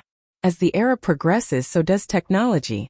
We should let people catch up and adapt to the pace of our new technology. Under the rolling wheel of the era, those who can't catch up with the new technology will be eliminated. In this era, there is no waiting and there is no sympathy. Our Strange Taste Pavilion workshop must lead the new technology trend and promote the technological innovation of the entire Tang dynasty. Li Zixuan felt that he had to correct Yan Xiaoning and Faubert's thoughts. These two were the top technical backbone of the workshop. If their thoughts were shackled and they did things fearfully, it wouldn't be good for the development of the workshop. Good. Under the rolling wheel of the era, those who can't catch up with the new technology will be eliminated. Li Zixuan, I've underestimated you. Just when Faubert and Yan Xiaoning were still immersed in Li Zixuan's enlightening impromptu speech, Li Er's laughter came from outside the room. Li Zixuan was speechless. Why did the people of the old Li family like to eavesdrop on others? Last time it was Li Chengqian. This time it was Li Er himself. This father and son pair was really unique. After Li Er's laughter came, he pushed open the door and entered without any hesitation. Empress Zhongsun was accompanying him. In the room, Faubert and Yan Xiaoning finally reacted. Both of them were shocked and quickly bowed. Your humble subjects pay respects to your majesty. Your majesty. Your humble subjects pay respects to your majesty. Your majesty. Li Zixuan was helpless and could only follow suit. Although he hadn't seen Zhongsun before, this woman could wear a phoenix coronet and a red robe beside Li Zixuan. Moreover, Yan Xiaoning just said that this was the empress. Li Zixuan wasn't stupid. Li Er waved his hand and laughed. Haha, all rise. Li Zixuan, come here. I just heard you say that the cost of your new paper is only 20 copper coins. Is this true? Li Zixuan was speechless. Didn't you eavesdrop just now? Why are you still asking when you already know the answer? You're really too free. Your Majesty, this is only our initial estimate of the cost. However, the final result is not far off. Even though he was cursing crazily in his heart, Li Zixuan could only answer obediently. Chapter 198. Good. Good. With your cheap and high-quality paper and the upcoming Pinyin version of the Tang Dynasty Dictionary, I estimate that in less than 5 years, the scholars of Tang Dynasty will spring up like bamboo shoots after the rain. This is a great achievement for the present and benefits for the future. Li Er sat at the head of the table with Zhongsun and couldn't help but praise. Zhongsun smiled and said, I congratulate your majesty. Hundreds of years ago, Qin Huang and Han Wu failed to achieve the great cause of educating the people. Now, your majesty is likely to achieve it. Haha, the empress is right. Li Er was delighted and was very proud. Li Zixuan curled his lips. You didn't invent the paper-making machine in Pinyin, so what are you so proud of? Also, is it really okay for you husband and wife to flatter each other and show off your love in public? Aren't you just bullying me because I haven't married yet? When I get married, I will pull my wife along every day and show off my love in front of you. Yesterday, I heard that your workshop had made a paper-making machine, so I brought the Empress to see the effects of this thing. I didn't expect it to be so much beyond my expectations. Li Zixuan, your workshop has done well this time. Later, do a summary of the relevant personnel and submit it to me. I will reward all of them. The first part was all nonsense, which made Li Zixuan roll his eyes. However, the last part of Li Er's sentence was very conscientious. Li Zixuan was invigorated when he heard it. He quickly put on an act and cupped his hands and said, On behalf of the workshop's 3,000 craftsmen, I thank your majesty for your kindness. Li Er spat out a mouthful of tea and immediately choked. He said in a bad mood, What 3,000 craftsmen? I am talking about the craftsmen who participated in the development of the paper-making machine. Are you going to report all the craftsmen in the workshop? Replying to your majesty, the development of the paper-making machine, whether it was the smallest part or the huge wheel, whether it was the logistics or the front line of production, there were countless craftsmen in the workshop. The reason why the paper machine can be made in such a short time is definitely not something that can be done by just a few dozen people. It can't be done without the efforts of every craftsman. Although Li Zixuan's words were a little exaggerated, they were basically the truth. The structure of the paper machine was not simple. To be able to make it in such a short time was really a miracle. However, behind every so-called miracle, there were countless people who worked hard in silence. This time was no exception. He had just learned from Yan Xiaoning that during the few days of the paper-making machine's development, the entire workshop was in a state of overload. All the craftsmen in the workshop were dedicating themselves to the development of the paper-making machine.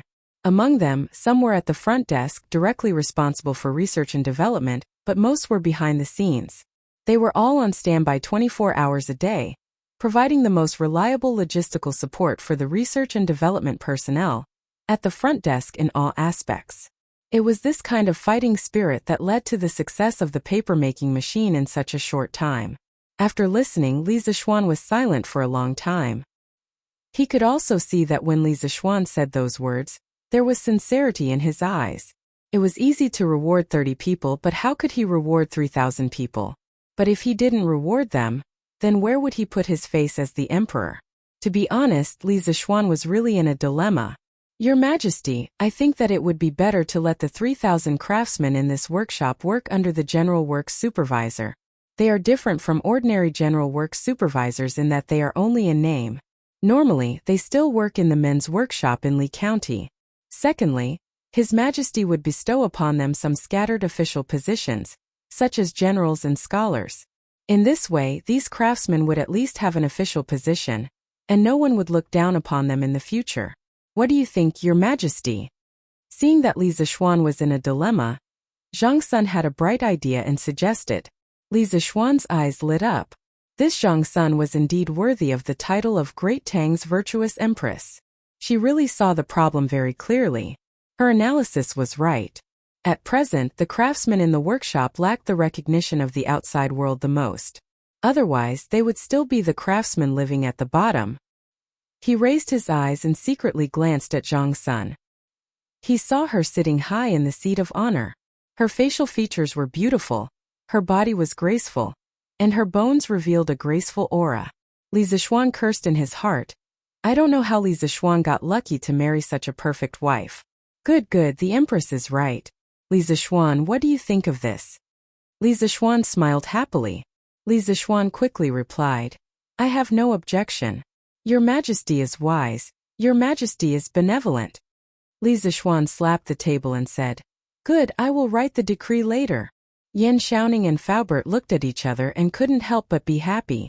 Li Zixuan, Yan Xiaoning, Fu Yuanqi, when the Tang dictionary is finished, I will reward the three of you separately. Li Zixuan was very generous today. He had just rewarded 3,000 people, and now he promised to reward the three of them. Li Zixuan really didn't know what was wrong with Li Zixuan, but if there were benefits to be gained, only a fool would refuse. He, Yan Xiaoning and Faubert went forward to express their gratitude. Thank you, Your Majesty. Li Zixuan nodded happily. He was really happy today. No one could understand the great significance of the paper machine better than him. It could destroy the foundation of the aristocratic families. Li Zixuan, you said before that under the rolling wheel of time, whoever can't catch up with the new technology will be eliminated. In this era there is no waiting and there is no sympathy. I agree with this very much. Do it boldly. I am looking forward to what this workshop will change Tang Dynasty into in the future. I joined the army when I was young, and was about to conquer the world. I like your drive to forge ahead. Li Zixuan's blood was boiling. He thought to himself that today's trip wasn't in vain. Li Zixuan couldn't help but be excited when old Li was so sure of his radical thinking. He went forward and said, Thank you, Your Majesty, for your trust. I believe that the changes that the workshop will bring to Tang Dynasty in the future will definitely surprise Your Majesty. Zhang Sun couldn't help but cover her mouth and chuckle. Your Majesty, this child is young, but his tone is really big. Li Zixuan held Zhang Sun's hand and stood up with a smile. Haha, Li Zixuan. I will wait and see. Farewell, Your Majesty, farewell. The few people in the room bowed again. Xiaoxian, we did well this time. I guess it won't be long before our workshop is famous in Chang'an, right? Not only that, this time we gained both fame and profit. Li Zixuan laughed and said, Haha, you are satisfied with just this? Don't worry, there will be more opportunities in the future to make you even more satisfied. Chapter 199. Hey Xiaoning, I still want to make another type of paper machine. Hey, don't go. Come and take a look. Li Zixuan suddenly thought of toilet paper. Now that the paper machine had been made, he only needed to add a scraper to it to make toilet paper. Therefore, he wanted to ask Yan Xiaoning to make a toilet paper machine. Who knew that this guy would turn around and leave before he finished listening? Li Zixuan quickly pulled him back. It's easy for you to say that. We worked tirelessly for so many days to make a paper machine, and you want to do something new?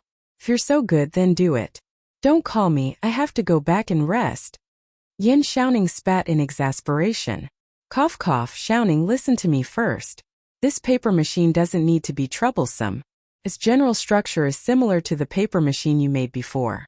It's just that its dryer is more special. It's a dryer with a large diameter. On the other side of the dryer, there's a scraper to remove the wrinkles from the paper. Li Zixuan pulled Yan Xiaoning and explained. Yan Xiaoning was puzzled. If you do it this way, won't the paper be soft and fluffy? How do you write on this kind of paper? Faubert thought for a while and nodded in agreement. Yes, young master, the paper you make can't be used at all. Li Zixuan immediately retorted. Who said it can't be used? This kind of paper is soft and fluffy. Wouldn't it be extremely comfortable to use it to wipe your butt in the toilet? Yan Xiaoning's face was full of black lines. He was really speechless towards Li Zixuan. Don't you have toilet paper chips to use in the toilet? Why do you have to do this? Li Zixuan stomped his feet. Damn, the toilet paper is so hard. How do you use it? How can it be more comfortable than this soft paper?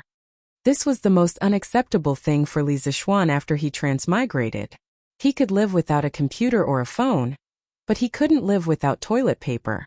Why the F***ck do you want me to use bamboo to wipe my butt? Then what do you usually use in the toilet, young master? Faubert couldn't help but ask. Cough cough. I asked someone to make the rice paper soft before using it, but this is really troublesome. Li Zixuan said after thinking for a while.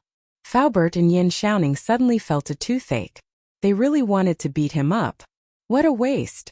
You brat, you're simply a refined scum. Yan Xiaoning couldn't help but point at Li Zixuan's nose and scold. Li Zixuan rubbed his nose and felt very helpless.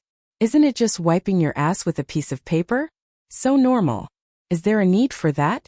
In the end, Yan Xiaoning agreed to Li Zixuan's request. There was no other reason other than Li Zixuan saying that this thing could also make a lot of money. After reducing the cost of paper, Li Zixuan let out a sigh of relief. As long as paper could be mass-produced, many of his later plans could be carried out smoothly. Well, the most important thing was that the toilet paper problem was solved. He could finally see the most commonly used industrial product in ancient times. This made him feel a little closer. After leaving the room, Li Zixuan went to the back hall. He wanted to see how Ma Zhou and the others were progressing. When he pushed the door open and entered, he saw that there was an earth-shattering change inside. Dozens of tables were arranged in the hall. Each table was piled with all kinds of information. Then, dozens of middle-aged scholars were bent over the tables, carefully checking and recording. These must be the scholars sent by Li Tai and Li Changqian. Li Zixuan's arrival didn't cause any waves. Perhaps in these people's eyes, Li Zixuan wasn't as important as the documents in their hands. Lord Zhu, you're here? Ma Zhou quietly came up to greet him. Li Zixuan nodded and also said softly, Yes, brother Ma. Let's talk somewhere else. Everyone here was busy with their own things. Li Zixuan really didn't have the heart to break the silence. When they came to the next room, the two of them sat down. Li Zixuan asked, Brother Ma, how is the compilation of the dictionary going? Ma Zhou cupped his hands and answered, Lord Zhu, His Highness the Crown Prince and His Highness the King of Wei attached great importance to this matter. They sent a total of 12 scholars. A few days ago, the compilation of the dictionary was fully launched. Currently, it is steadily being carried out. Brother Ma, did these scholars deliberately make things difficult for you? Were they arrogant and rude? Ma Zhou looked a little embarrassed. He hesitated and said, They didn't make things difficult. The compilation of the dictionary is more important than anything else. Presumably, Crown Prince and King of Wei have already told them. However, most of these scholars are knowledgeable people. They are more or less arrogant. I can understand. Li Zixuan frowned slightly. He had deliberately emphasized to Li Changqian and Li Tai that the main person in charge of the compilation of the dictionary was Ma Zhou. He didn't expect that when it came to the final moment, those people would secretly look down on Ma Zhou. Brother Ma, who has been rude to you before? Tell me. I will tell Crown Prince and King of Wei. Li Zixuan had always attached great importance to Ma Zhou. Now how could he sit by and do nothing? Ma Zhou quickly waved his hand and said, Lord Zhu, there is no need to do this. Ma Zhou is just a commoner. Those scholars belong to the rank 6 imperial residence or the Eastern Palace.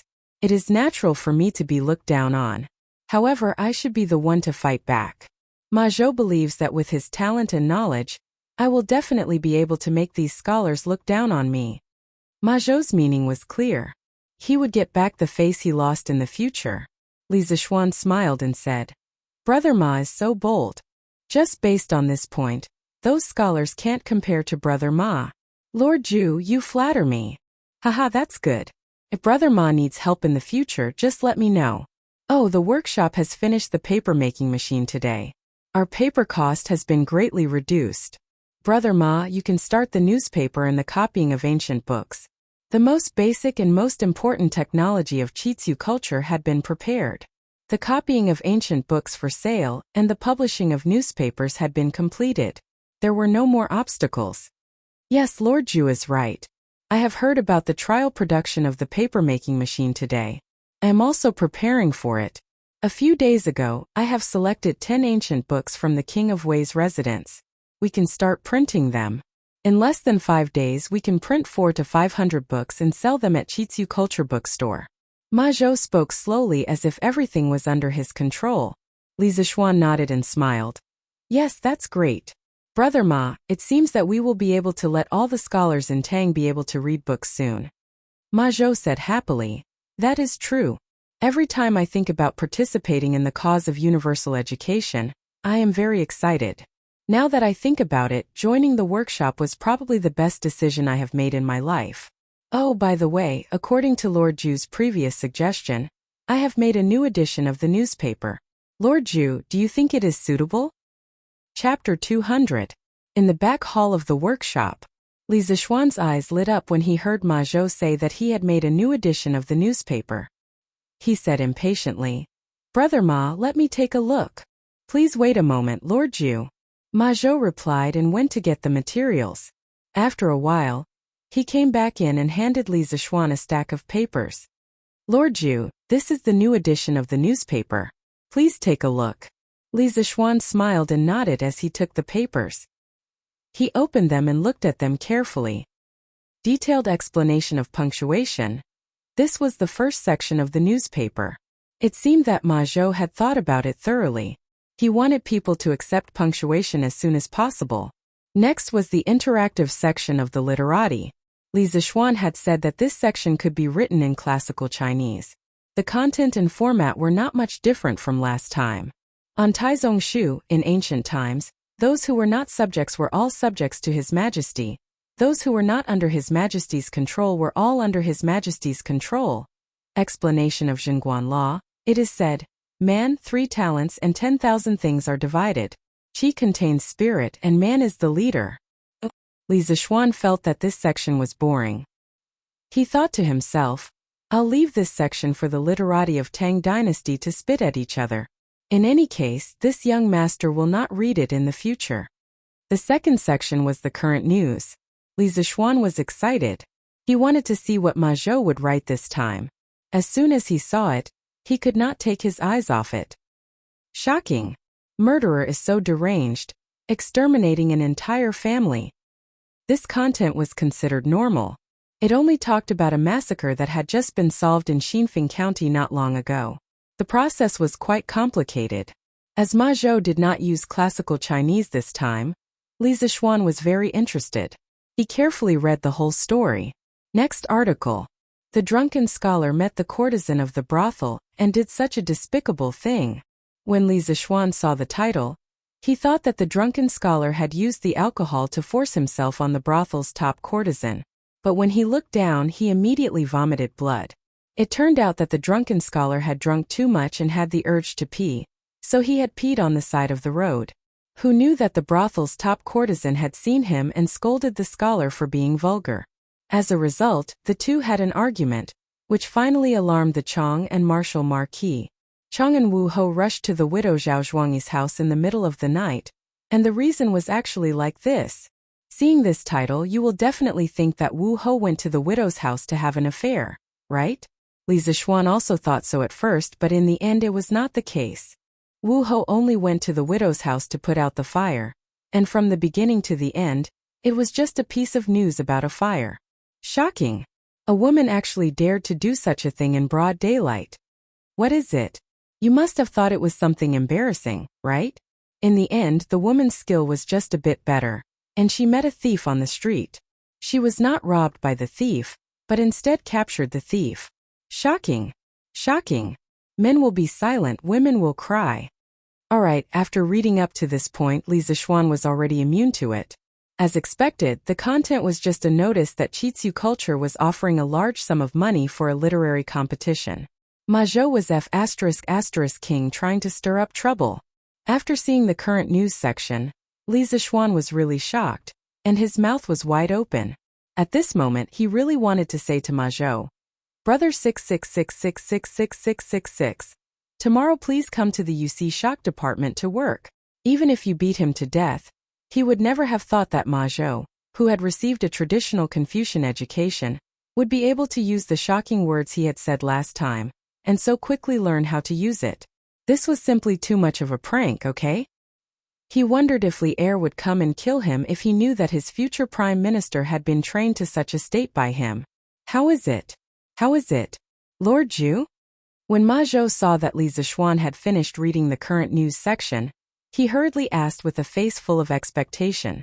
For this new version of the current news, he had pondered over the words Li Zixuan had said that day for a long time before he understood some of the essence, and then he tried to change it into this. Li Zixuan covered his face and said, Okay. Brother Ma. Your change this time is really great. This little brother really admires you. Just print it like this, the faster the better. Now we can make our own paper. You better have Master Lu arrange for the first batch of newspapers to be printed within these 2 days. The first batch of newspapers should be printed in 1,000 copies. When the time comes, remember to recruit a group of children from poor families to help sell the newspapers. Li Zixuan was a little flustered at this moment. He was originally such an excellent and honest great scholar. How did he become like this? Whose fault is it? Anyway, it's not my fault. This young master didn't mean to be like this. Ma Zhou felt that Li Zixuan's expression was a little strange, but he couldn't figure out where the problem was at the moment, so he could only agree. Yes, Lord Zhu, now the workshop has a lot of ready-made technologies. I estimate that I can rush out the first batch of newspapers tomorrow, and by the morning of the day after tomorrow, it can be sold in Chang'an City. Li Zixuan nodded. He had introduced another modern product into the Tang dynasty. In the future, when he had nothing to do at home, he could read the newspaper. In this era where entertainment and culture were extremely lacking, to be able to lie on the chair and read the newspaper was already a great enjoyment for Li Zixuan. Brother Ma, newspapers and dictionaries are the most important things in the future of Chitsu culture. During this period of time you have to work hard and pay attention to these 2 things. After this period of busy, you can go and find a group of assistants.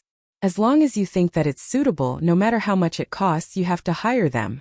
This way you won't have to work so hard in the future. Li Zixuan instructed. Thank you for your concern, Lord Zhu. Li Zixuan couldn't be bothered to read the last section of Dahua Jianghu. Although he had high hopes for this section, because he could read novels from here in the future, but currently there was only one novel written by him, so it wasn't very interesting to read it. After a while, when someone submitted a novel, he would pay more attention to this section. When he thought about it, countless scholars would fight to submit to Chitsu culture, and countless wonderful novels would appear. He just had to stay at home, sleep on the chair, and listen to Xiaoxi softly reading the novel to him. If he was happy listening to the novel, he would spend a lot of money and give the novel author a big reward, so that he could quickly release more chapters for him. Damn! This kind of life, just thinking about it makes me feel good. Right? This is the life of a nouveau riche second-generation otaku. Li Zixuan couldn't help but drool as he thought about it. He seemed to have discovered something amazing. Oh! Chapter 201. Selling newspapers. Selling newspapers. Freshly printed Datang Daily. Only 5 copper coins per copy. 5 copper coins won't make you lose out or get scammed, But you can buy a big datang daily. Brother, do you want to buy one? After spending the weekend happily at home, Li Zixuan sat in a carriage early in the morning and headed to class at the Imperial College. Inside the carriage, he could hear the sound of children hawking newspapers outside. Li Zixuan asked Sanbao to stop the carriage first. He looked out through the window and saw 4 or 5 children wearing blue shirts with the logo of queer culture on them. They were holding newspapers and riding on scooters. They were peddling newspapers on the streets and alleys of Chang'an City. This was one of the benefits for the children of Qizhu culture who sold newspapers. They usually had scooters as a means of transportation. If they sold newspapers for 3 months in a row, the scooters would be given to them for free. This directly led to the long queue in front of the workshop when they were recruiting paperboys yesterday. Later, Ma Zhou only picked 40 to 50 clever children after much deliberation. Hey, which family are you from? What the hell is this newspaper? What's in it? At this time he heard a man speaking in a rough voice. Uncle, this newspaper has articles by great scholars and some interesting things that have happened around Chang'an recently. There are also some novels serialized in it. It's very interesting. Oh, I'm not interested in the articles by great scholars, but I want to read the novels. Kid, give me a copy of the newspaper. Here, uncle, for you.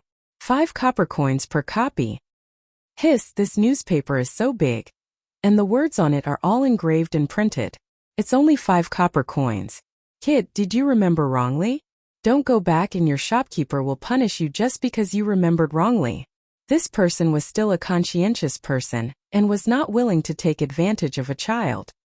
He opened the newspaper and was immediately shocked by the size of the newspaper. Such a big newspaper must be worth more than 5 copper coins. That's right. Could it be that you remembered wrongly? Even if there's nothing written on such a big piece of rice paper, it's still worth more than 5 copper coins. At this moment, a passerby walked over and looked at the newspaper in the burly man's hand. The paperboy politely bowed and cupped his hands. Thank you for your concern, uncles. But this newspaper is only sold for 5 copper coins per copy, so it can't be wrong. This was personally instructed by our manager. Oh my, is your manager an idiot? This is obviously a losing business. TSK, quickly give me a copy. Let's not talk about what's written on it first. 5 copper coins for such a big piece of paper. When I go back and paste it on the wall, it will show that I'm a cultured person. Dumbo, you're such a disgrace. Little doll, give me a copy too. My ergo doll is studying in a school in Chang. He is literate. I'll buy it for him to read the essays of the great Confucian scholars. While you're at it, read the novels to me. Shoo shoo shoo. Butcher Zhao, you're here to show off your ergo doll again. Ha ha ha. Li Zixuan shook his head. This was the first time these people bought a newspaper, and they bought it for the cheap price. It was really, Sanbao, let's go. Let's go to the Imperial College. Li Zixuan said aloud. The people who bought the newspaper now were just some people who liked the novelty. The real popularity of the newspaper was definitely not because of these people. However, this was a good start.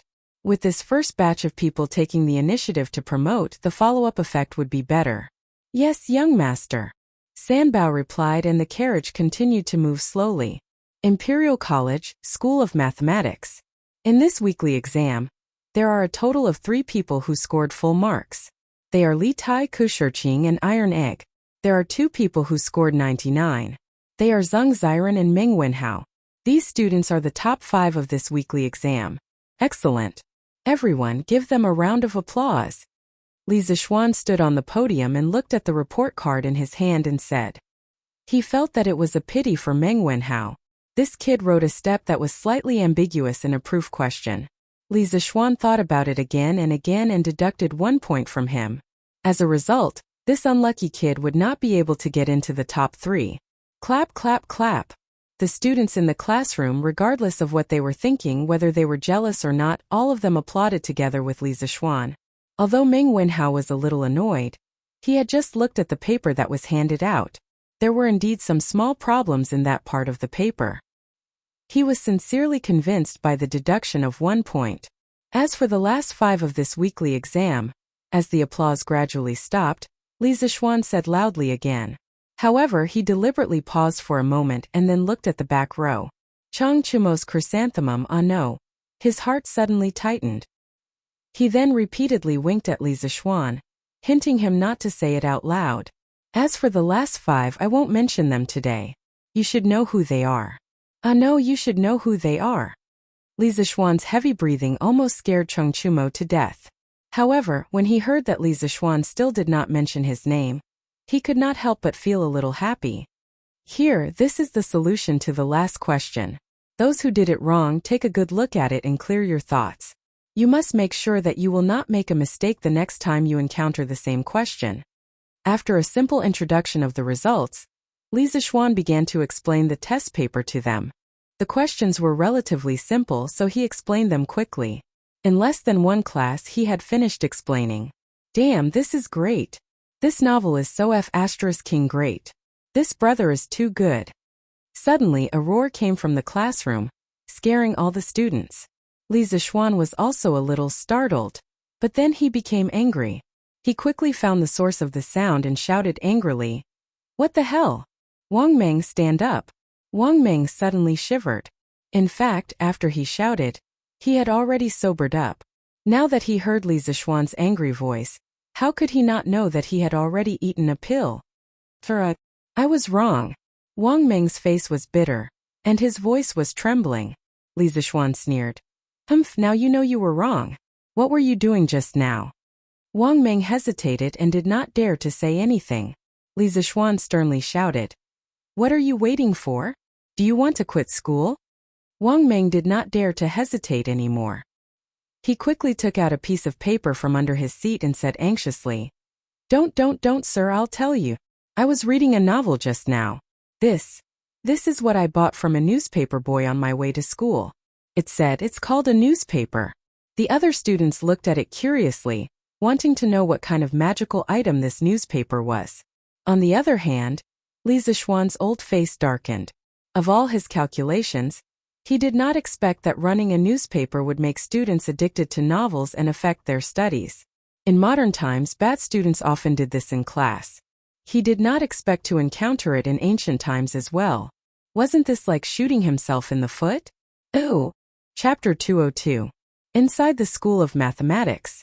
Li Zixuan's face turned from green to white, then from white to red. Wang Meng was so scared that his heart was trembling. He had never seen Li Zixuan so angry before. Wang Meng, tell us how many points you got this time. Li Zixuan said with hatred. When Chang Chumo heard this, he grinned and looked at Wang Meng with a gloating expression.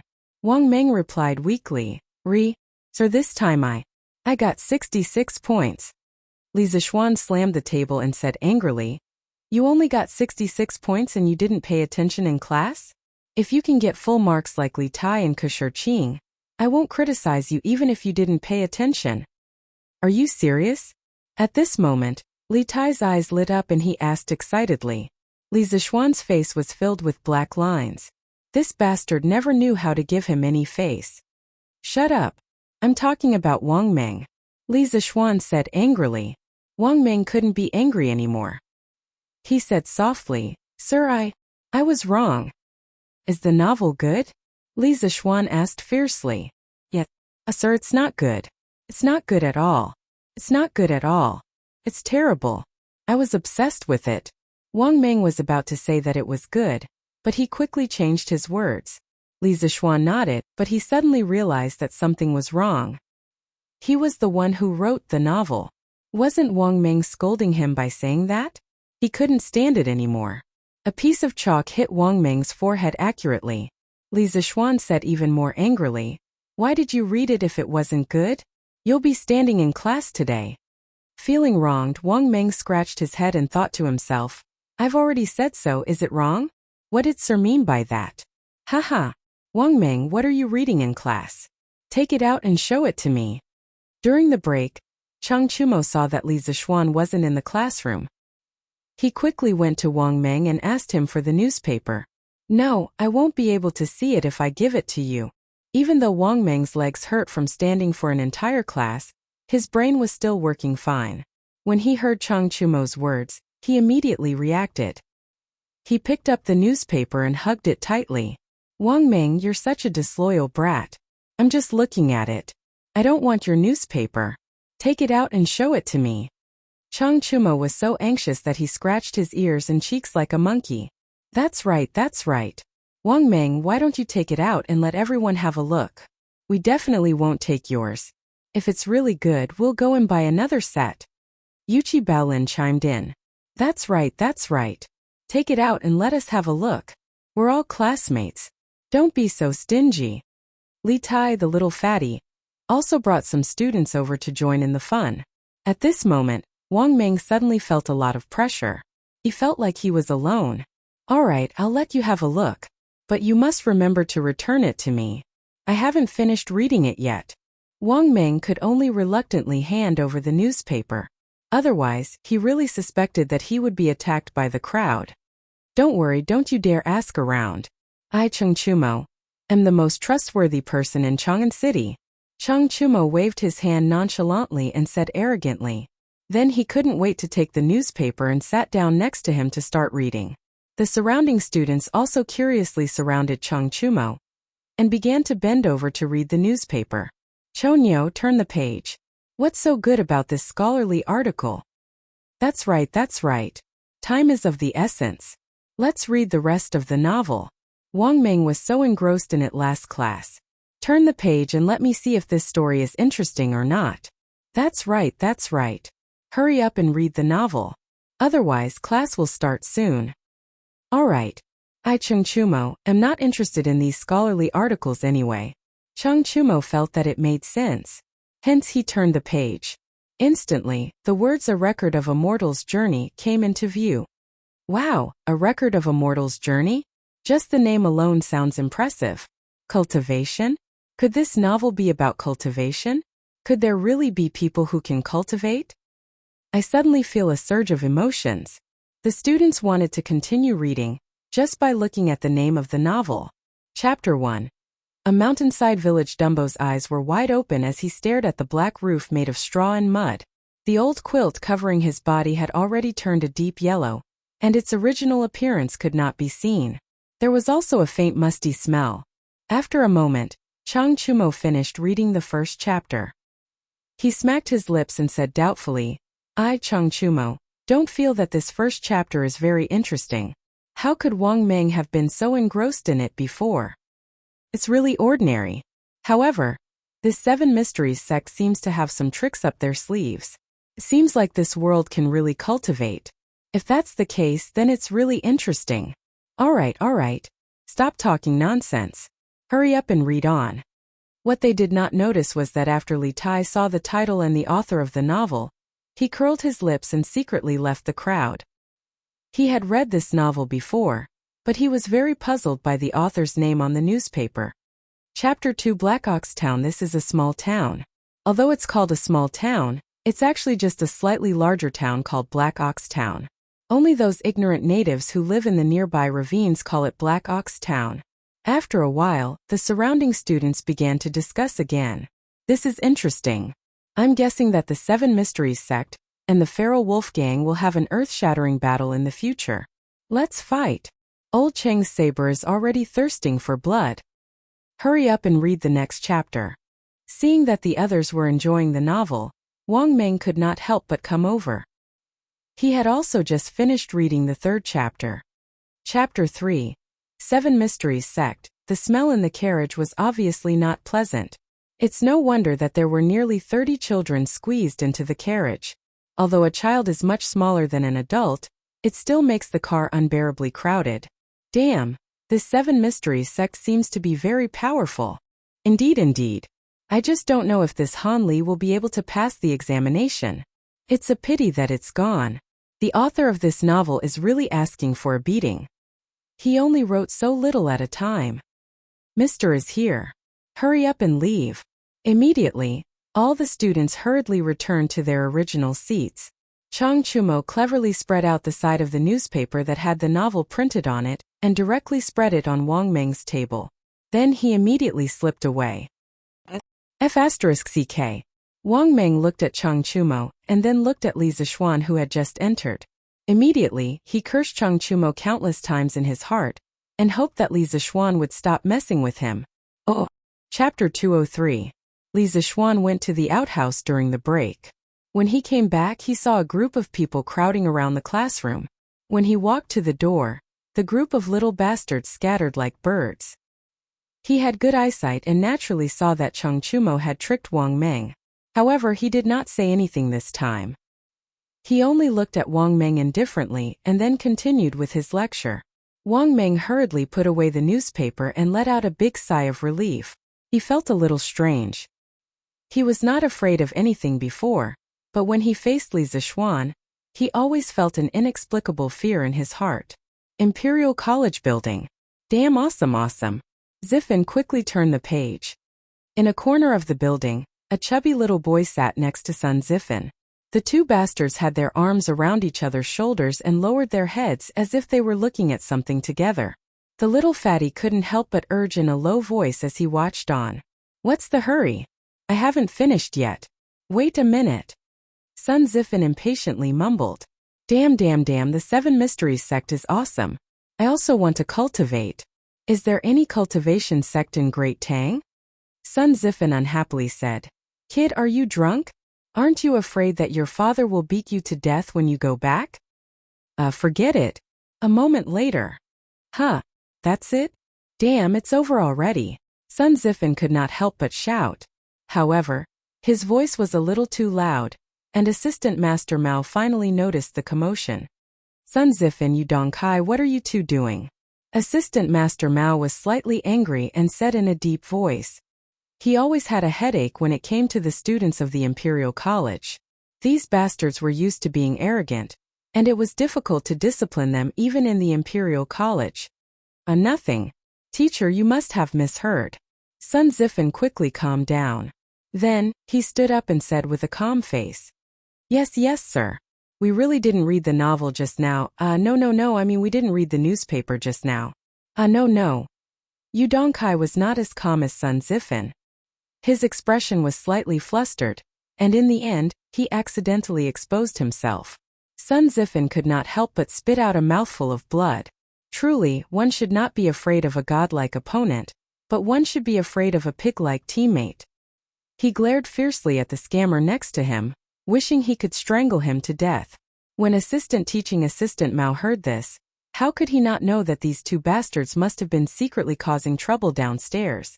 He walked down from the podium. Yes, the podium. After the School of Mathematics introduced the blackboard chalk, the other schools introduced the podium one after another. This was because the chalk was very useful to the teachers as it could predict the enemy's moves.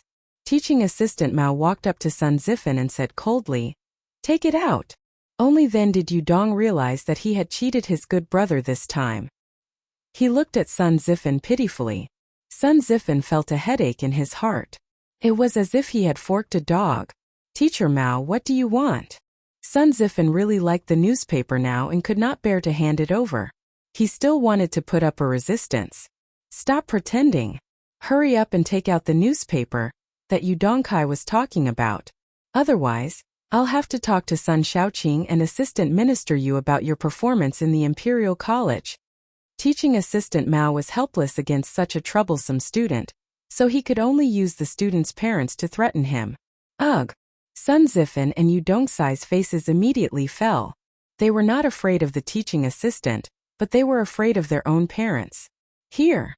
Sun Ziffin reluctantly took out the newspaper from under the table.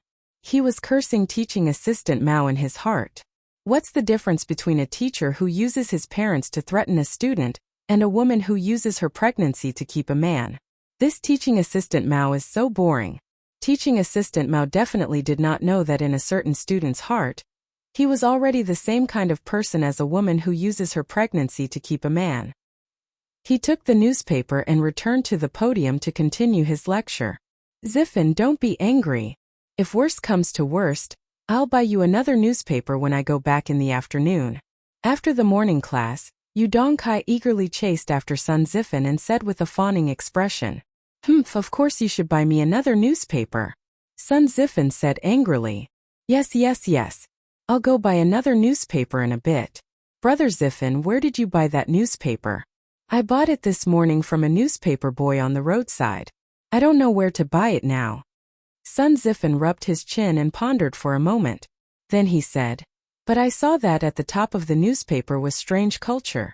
I don't know which store it came from, but judging from the name it should have something to do with the Strange Culture Pavilion. Why don't you go to the Strange Culture Pavilion and ask? Strange Culture Pavilion? Yu Dongkai repeated in confusion. Then he suddenly said excitedly, Zifen, I heard that the Strange Culture Pavilion is the property of Professor Li's family. Didn't we tell the Chancellor that we were going to transfer to the Imperial College of Mathematics? How about it? Zifen, did your father agree to it? Sun Zifen chuckled as he took out a document from his bosom. He smiled proudly and said, Hehe, everything is under control. I'll go find the Chancellor after I finish eating. Yu Dongkai raised his thumb and praised. Brilliant, Brother Zifen is brilliant. I thought I was the only one who succeeded. Sun Zifen said in astonishment. What? Your father also agreed? Yes. I was still wondering why my father was so easy to talk to this time. Brother Zifen, when you go find the Chancellor later, bring me along. If I go with you I'll feel more at ease. Yu Dongkai expressed that he wanted to hug his thigh when he went to find the principal. When Sun Zifen heard this, he instantly thought of the things that Yu Dongkai had done in the class just now. He hurriedly refused in a bad mood. No, you go by yourself when the time comes, so that you won't trick me again. Yu Dongkai immediately became anxious. He chased up and said, Don't. Brother Zifen, bring me along. I promise that I won't say a word this time. I definitely won't trick you. Are you sure you won't say a word? Yes, I'm sure. I definitely won't say a word. All right then, I'll bring you along this time. But remember to quickly buy me a newspaper. Yes, I'll send my errand boy to find out where to buy the newspaper. Yu Dongkai hurriedly said excitedly. On the other side, teaching assistant Mao finished his class and went to the canteen of the directorate. He took a meal, went to a seat by the window and began to eat. Suddenly, he caught a glimpse of the newspaper in his hand and his heart skipped a beat. He thought that it would be better to eat while reading what was written in the newspaper. It actually made his students so fascinated in class. But once he opened the newspaper he couldn't stop reading. Chapter 204. In the dining hall. Teaching assistant Mao's eyes gleamed as he read the article titled Detailed Explanation of the Use of Punctuation Marks. TSK, this punctuation mark is quite novel. It seems very practical. I wonder who came up with it.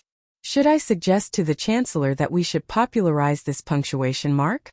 Teaching assistant Mao couldn't help but mutter to himself, after reading the explanation of the punctuation marks. He couldn't help but stop eating. He had been teaching for many years, so he naturally understood how important punctuation marks were to a student's reading efficiency. This was why he wanted to popularize them. After sighing for a while, teaching assistant Mao continued reading. Interaction between scholars? What is this so-called newspaper trying to do? Are they trying to gather all the scholars of the Great Tang together for a debate? When teaching assistant Mao saw the words interaction between scholars, he was a little confused. Hiss, on Taizong's commentaries. The person who wrote this article is quite bold, daring to talk about court politics. Ma Zhou? Who is Ma Zhou? This person is a little too arrogant.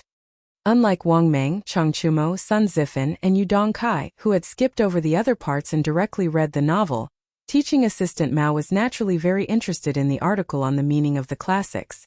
But when he saw the title of the first article, he couldn't help but feel a toothache. Looking at the successes and failures of the past generations, the Li Shu rebelled and gathered together as bandits, and all the countries were destroyed. Although the rulers of the country wished to change their ways, none of them were safe. For those who practice politics and religion, when they are at the point of being able to practice it, it is useless to regret it as soon as an accident occurs. Thus, whenever the rulers of the country see the death of their predecessors, they know the cause of the loss of their politics and religion, but they do not know the loss of their own bodies. Thus, Yinzhou laughed at the death of Xiajia, and Yuan Li laughed at the destruction of Yinzhou. At first, teaching assistant Mao thought that Ma Zhou, a commoner, was being too impudent in discussing court politics, but as he read on, he immediately put away his contempt. His expression grew more and more solemn, and he couldn't help but murmur to himself. Since ancient times, the rise and fall of a country is not dependent on the accumulation of wealth, but on the happiness of the people. Taking recent events as an example, the Sui family stored the Luoco storehouse, and Li Mi used it. The eastern capital accumulated cloth and silk, and Wang Shichong occupied it. The western capital's treasury was also used by the state, and has not been used to this day. Xiangshi Luoco Dongdu does not have grain or silk, that is, Shichong and Li Mi may not necessarily be able to gather the masses.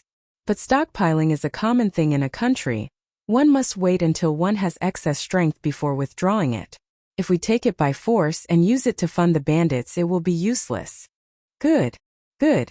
Unique insight. This person is a great talent, a great talent. Based on this article alone, we can see that Ma Zhou's ability to govern the country is not inferior to some of the officials in the imperial court. When he reached the end of the article, teaching assistant Mao couldn't help but slap the table and laugh wildly. When a scholar comes across a good article, he is more excited than when he sees a beautiful woman. In history, Ma Zhou, in the 11th year of Jingguan era, wrote an article called Shangtai Zhongshu, and presented it to Li Er. The comprehensive mirror for aid in governance had a very high evaluation of this article, and it could be called the #1 article in public security policy since ancient times. Although some of Ma Zhou's ideas had yet to reach the realm of Mahayana, it already contained many of his later political ideas. Therefore, this article could be considered an extremely rare masterpiece. How can such a great talent be unknown? Alas, there are so many talented people in the world who have been buried. It seems that this Datong Daily can also be used to discover talents, right? Teaching assistant Mao's interest in the newspaper was growing. He carefully smoothed out the wrinkles on the paper as if he were caressing a beautiful woman, and continued reading. Chancellor, we have something to talk to you about. The miserable Kong Ingda was once again woken up by those little bastards during his lunch break. He went to open the door with a gloomy mood. What do you want? Anyone who was interrupted during their lunch break would be unhappy. Although Kong Ingda had read the books of sages, he also had 7 emotions and 6 desires. Therefore, there was some anger in his words. Chancellor, we are looking for you to change the school. Although Sun Zifen could see that Kong Ingda was unhappy, he wasn't afraid and still told him the purpose of his visit. Oh! Kong Ingda looked at these little bastards in confusion and asked with a frown, "Didn't I tell you before that you need to get your father's permission? Why are you here again today?" Sun Zifen restrained the complacency in his heart and smiled faintly. "Chancellor, we went home and got our father's permission before we came to look for you." "Chancellor, look, this is the statement written by my father to change the school. There is absolutely no mistake." Yes. Chancellor, my father also agreed. This is the statement written by my father. This is written by my father. Chancellor, please take a look. The 7 or 8 students behind him immediately scrambled for the documents in their hands and stuffed them into Kong Ingda's hands. Compared to the last time, the number of students who came to look for Kong Ingda this time seemed to be less. It was obvious that some of the students' parents didn't know much about the current school of mathematics. Kong Ingda was really a little Spartan at this moment. He suspected that he had heard wrongly. How could the fathers of these little bastards agree to their ridiculous request? No matter what angle he looked at it from, it was impossible for them to agree. Kong Ingda was in a daze for a long time before he was woken up by Sun Zifen. He sorted out his emotions and opened up the document that Sun Zifen gave him. He looked at it carefully and saw that the handwriting was horizontal and vertical, vigorous and powerful. This was indeed Sun Fujia's handwriting. Sun Zifen was still unable to imitate it. At this moment, the last trace of luck in Kong Ingda's heart was instantly shattered. He found it hard to understand why these people's fathers would agree to transfer their children to the school of mathematics. However, before he could think about it carefully, the surrounding students had started to urge him. It was still Sun Zifen who took the lead and said, "Chancellor? Look, we have the document to change the school of mathematics. Can the students be transferred to the school of mathematics?" "That's right. Chancellor, you promised us before that as long as our fathers agree, you will let us transfer to the school of mathematics." That's right. Chancellor, your knowledge is the best in the world. You can't go back on your words." Chancellor, quickly tell us, can we do it or not? At this moment, Kang In-da really felt that there were hundreds of flies buzzing around his ears. He waved his hand with an extreme headache and said in a deep voice, "Quiet, quiet. What I said before naturally counts. After 2 days, your application to change the School of Mathematics will be approved." Even though Kang In-da was extremely unwilling, but as the Chancellor of the Directorate, how could he do something like going back on his words? "Oh, Chancellor, that's great. Haha. Thank you, Chancellor. Chancellor, then shall we return to class? There are still some fellows here pretending to be obedient." Just as Kang In-da's voice fell, the surrounding students immediately cheered. Kang In-da hurriedly waved his hand and said, all right, quickly return to class." Oh. Chapter 205. Kang In-da heaved a sigh of relief after sending the brats away. However, when he thought about the fact that he would have to switch schools for them, he felt a headache coming on. Sigh. What were the fathers of these students thinking? In the cafeteria, the food in front of teaching assistant Mao had already turned cold, but he didn't care at all. Ma Zhou's brilliant articles had completely captivated him. At this moment he had truly entered a state of oblivion. He no longer cared about what was happening in the outside world. An interpretation of the law of Zhengguan states, "Man 3 talents and 10,000 things are divided. Qi contains spirit, and man is the leader." Good. Ma Zhou's summary is so incisive. Shan Dynasty's political commentary states, looking at the previous generations from the Xia, Yinzhou and Han dynasties to the world, it has been passed down from one generation to the next. Some have been passed down for more than 800 years, while some have been passed down for less than 400 to 500 years. Since the Wei, Jin, Zhou and Sui dynasties, most have been passed down for no more than 50 to 60 years. How thorough! I really want to drink and chat merrily with Ma Zhou, and discuss his grand ambitions. I wonder if my articles can be published in this newspaper? When the time comes, I can discuss my political views with the world's literati. Teaching assistant Mao read several of Ma Zhou's political essays in a row. He was so excited that his hands were red from clapping. Of course he was slapping the table. The servants next to him were scared witless. They were very worried that teaching assistant Mao would break the table. Most of the students and teachers who were eating in the cafeteria were scared away by teaching assistant Mao's crazy shouts from time to time.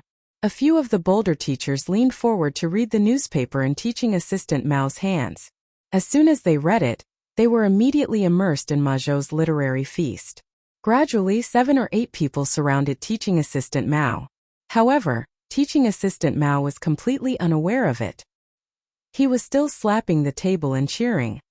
"Mr. Mao, Mr. Mao?" Several urging voices interrupted teaching assistant Mao's wandering between the lines of the newspaper. He raised his head, only to be startled by the colleagues around him. "Aya! Dr. Wang, Dr. Zheng, Dr. Su, teaching assistant Sen, teaching assistant Zhao, teaching assistant Yuan, teaching assistant Chen, why are you all here?" The white-haired old man smiled gently and said, "Assistant Instructor Mao, such a masterpiece is like fine wine in a dark alley. For people like us who have been immersed in literature for years, it's extremely attractive." Another scholarly scholar also stroked his beard and said with a smile, "Brother Yaluan's words are true. This Ma Zhou quotes from the classics, scrutinizes the past and present, and picks and delves into the complex. His essay is reasonable, not a word can be added, and not a word can be subtracted. Listening to it makes people feel comfortable and tireless. Even the ancient Su Qin, Zhangyi, Zhongjun, and Jiayi were like this. Gentlemen, it's past lunchtime for this cafeteria. It's time to close." The page boy at the side could not help but muster up his courage and ask, Oh, I'm sorry. Gentlemen, please follow me out." Teaching assistant Mao only just noticed the errand boy in the cafeteria. He hurriedly said with an apologetic expression, although they were teachers and were a cut above the rest, teaching assistant Mao had always been well educated. He could not bully the errand boys. "That's great. Let's talk about this Datong daily together." Wang Yaluan nodded in agreement. With this old scholar's words, the other teachers did not dare to object. They all followed him out of the cafeteria. The page boy bowed and thanked them profusely. Eastern Palace. Illustrious Virtue Hall. Li Changqian leaned against the couch, carefully reading the newspaper in his hand. Since he also had 20% shares in Chitsu culture, he knew a little about the newspaper. However, he did not know the details. Therefore, when he learned that the newspaper was officially released today, he specially sent someone to buy a copy and come back to read it. This Ma Zhou's ability to conduct affairs is impeccable. He's even better than some of the scholars in my Eastern Palace. It was no wonder that Li Zixuan had been so confident in Ma Zhou's abilities back in the workshop, sparing no effort to support Ma Zhou. Now it seemed that Ma Zhou would be able to shock the world with a single feat, and he might even alarm Imperial Father. Should I recommend this person to my father? After reading Massachusetts Zhou's article, Li Changqian fell into deep thought and could not help but murmur. After a while, he shook his head and decided to continue reading. Shocking! The culprit is actually so deranged as to exterminate an entire family. Oh, Great Tang's laws are strict. How can there be such an outlaw? Li Changqian whispered doubtfully. After a while, he finished reading the article. Not bad, not bad. This county magistrate of Xinfeng County is quite quick-witted. The person who wrote this article is also not bad. The title is very attractive. Li Changqian praised. But in an instant he regretted what he had just said. Drunken scholar encounters brothel courtesan and actually does such unbearable things. What kind of title is this? How could such vulgar and unbearable content be published in this newspaper? Let me take a look. Half an hour later. Damn, this was written by Ma Zhou? This is simply not right. It's not what I thought before. Even someone as calm as Li Changqian could not help but curse after reading the content of this article. But when he read the other articles he realized that he was too young. Chang and Marquis rushed to Widow Zhao Zhuangyi's house in the middle of the night for this reason. Shocking! A woman actually does such things in broad daylight. Shocking! Shocking! Men will be silent, women will cry. Is this still the Ma Zhou that I know? Is this still the Ma Zhou that wrote so many beautiful articles before? Li Changqian was about to vomit blood at this moment after encountering headlines one after another. But even though he knew that some of the headlines were a trap, Li Changqian could not help but continue reading. He even had a faint trace of expectation in his heart. Perhaps this was, let him abuse you 1,000 times, but you still treat him as your first love. Wasn't this A Mortal's Journey to Immortality written by Xiao Xian? Why does it say Leather Knight? Li Changqian had previously read the first 10 chapters of A Mortal's Journey to Immortality, so he was not very concerned about the latter part of the novel. He originally planned to put down the newspaper directly, but after inadvertently seeing the author's name under the title of the novel, he could not help but be stunned. He knew the author of this novel better than anyone else, but what the hell was this Leather Knight? After thinking for a long time, Li Changqian could not figure out what Li Zixuan was up to. He put down the newspaper and prepared to take a lunch break. Chapter 206. Oh, we can finally transfer to the School of Mathematics. Brother Ziffin, it's all thanks to you this time. In the future we can also take 2 days off every 5 days. Inside the School of Imperial College, Yu Dongkai patted Sun Ziffin's shoulder excitedly and laughed.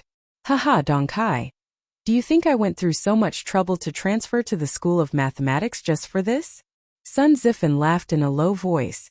The little fatty's eyes suddenly lit up when he heard this. He sneakily approached Sun Ziffin and asked, "Oh, Brother Ziffin, do you have a deeper meaning?" Haha.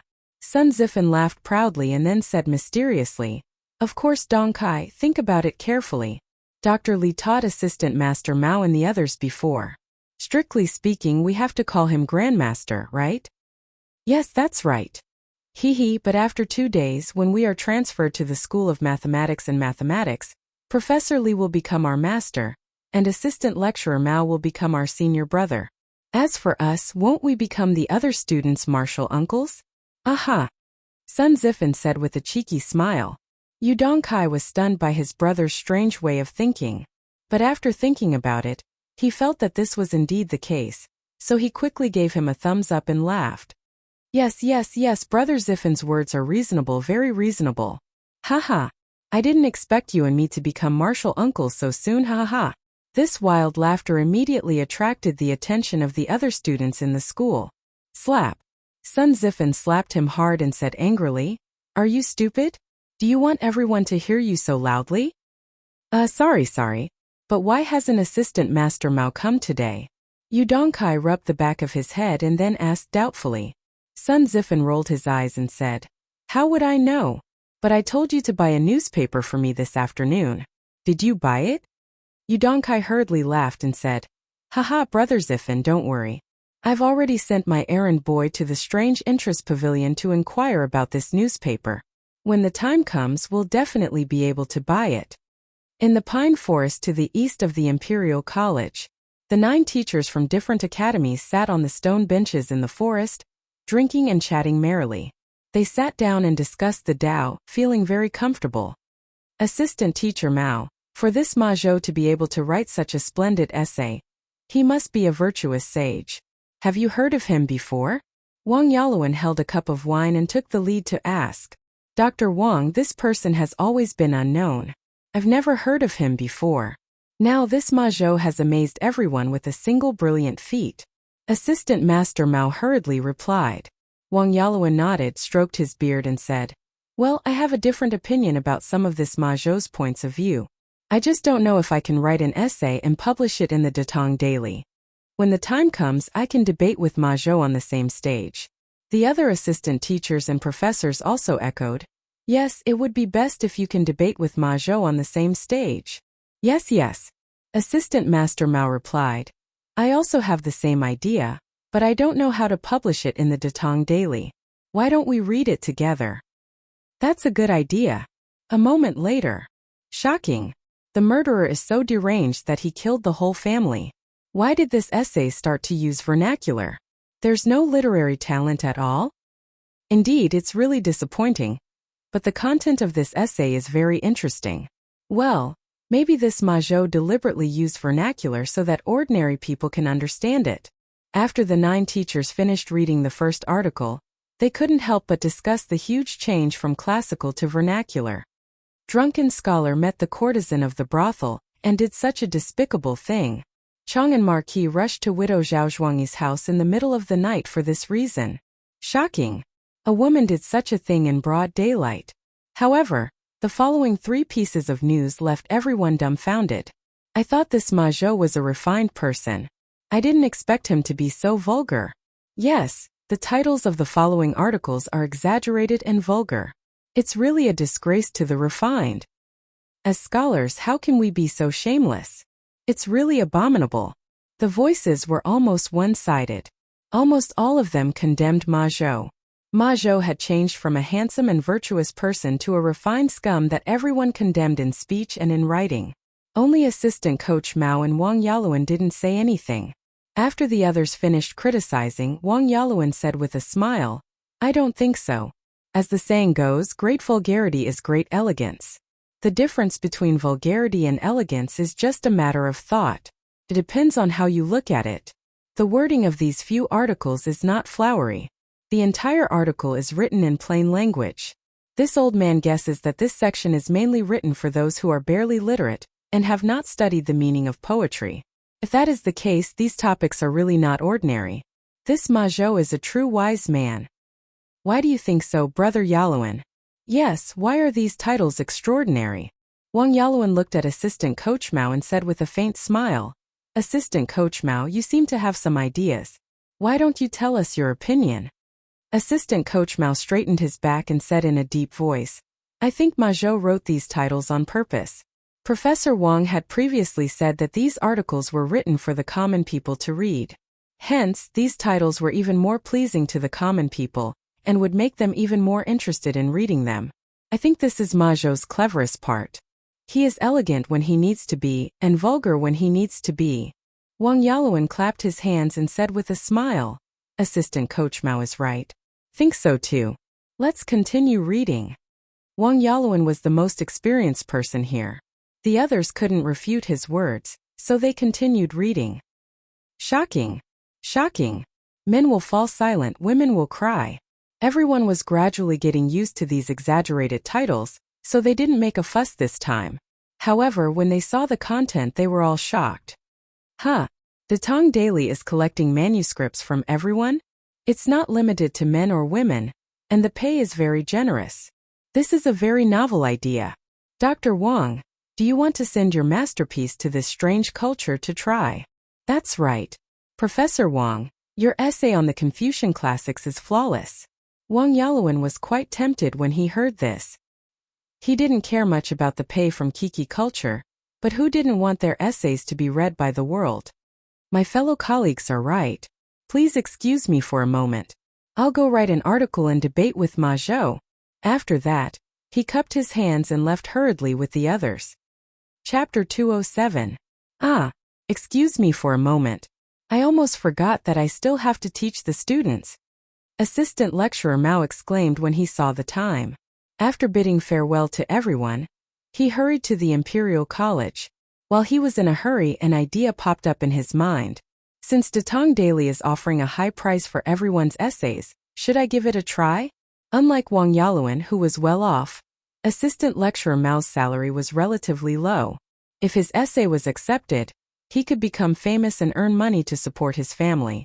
Wouldn't that be perfect? With that in mind, Assistant Lecturer Mao quickened his pace. Good morning, sir. Assistant Lecturer Mao had almost doubled the usual 30-minute journey. He stood on the podium and coughed dryly. Ahem. Sir, I was delayed by something earlier. In the afternoon, everyone will study by themselves and revise what I explained this morning. Assistant Lecturer Mao's mind was elsewhere. He cleverly copied Li Zishuan's lazy trick and told the students to study by themselves. Although the students were puzzled, they did not ask too much and could only obey obediently. Assistant Lecturer Mao saw that everything was settled. He asked a few students to keep an eye on the situation and then hurried to his office. He remembered that Datang Daily had written that submissions should be submitted as early as possible. If he went back now and sent it to Chitsu Culture, it might be published tomorrow. In a restaurant in Dongshi City. So there was a massacre in Xinfeng County recently. No wonder I saw so many officials when I went to my child's second aunt's house last time. That's right. This family is so pitiful. Big Dog Wang, what are you talking about? Why don't I understand? Haha, Zhao Lauer. Didn't you read today's newspaper? What newspaper? Here. That's the one. This morning there were children hawking this all over the capital. Didn't you buy one? Oh my, it's such a big piece of paper with so many words. I can't afford it. What's written on it? Is it as good as what you said? Haha, Zhao Lauer, you're wrong this time. This newspaper isn't expensive. It only costs 5 copper coins. How is it? Are you surprised? Haha, let me tell you, the things written in the newspaper are really King interesting. For example, let me read to you. Drunken scholar encounters brothel's top courtesan and actually commits such a despicable act. What do you think? Do you want to see it? The eyes of the man named Zhao Er immediately lit up. He hurriedly nodded like a chick pecking at rice and said with a lewd smile, Yes, yes, yes. Brother Dago, quickly tell me what happened next. Seeing Zhao Lauer's anxious face, Wang Dago's vanity was greatly satisfied. He smiled proudly and said, Hehe, then let me tell you. 2 days ago, a drunken scholar wandered into Peace Square. As Wang Dago spoke, more and more people gathered around the table. The newcomers didn't know what Wang Dago was talking about. After asking, they understood that it was an interesting story from Datang Daily. After getting to the bottom of it, they were naturally surprised by the low price of Datang Daily. They all secretly made up their minds that if they met a child selling newspapers tomorrow, they would definitely buy a copy. It would be stupid not to buy such an interesting and cheap newspaper. This interesting phenomenon was rapidly spreading to all parts of Chang'an. The novel thing called newspapers was also quietly entering the lives of the people of Tang Empire. Brother Ma, how's the sales of today's newspaper? Li Zishuan went straight to the workshop after class. He went to the back hall and found Ma Zhou. Lord Zhu, you're here. Ma Zhou first bowed to Li Zishuan. Then he said with a flushed face, This morning, the sales of the newspaper weren't good. After all, it was just launched. Many people still don't know what a newspaper is. Those who were willing to spend money to buy it at that time were mostly greedy for the cheap price of the newspaper, not because of the content of the newspaper. Therefore, in one morning, only less than 400 copies of the newspaper were sold. However, when it was close to noon, a few groups of people suddenly came. They all seemed to be from rich and powerful families. Each of them bought dozens of copies, and they seemed to already know the content of the newspaper. Before Lord Ju came, all the newspapers today were sold out. The more Ma Zhou spoke, the more excited he became. He was indeed excited. First of all, the good sales of the newspaper were an affirmation of his hard work. Second of all, in the first edition of the newspaper, there were many proud works that he had been brewing for a long time. Now they were widely praised in Chang'an. His political views and ambitions would be read by countless people. He was very likely to become famous in one fell swoop. Li Zixuan looked at the excited Ma Zhou and smiled meaningfully.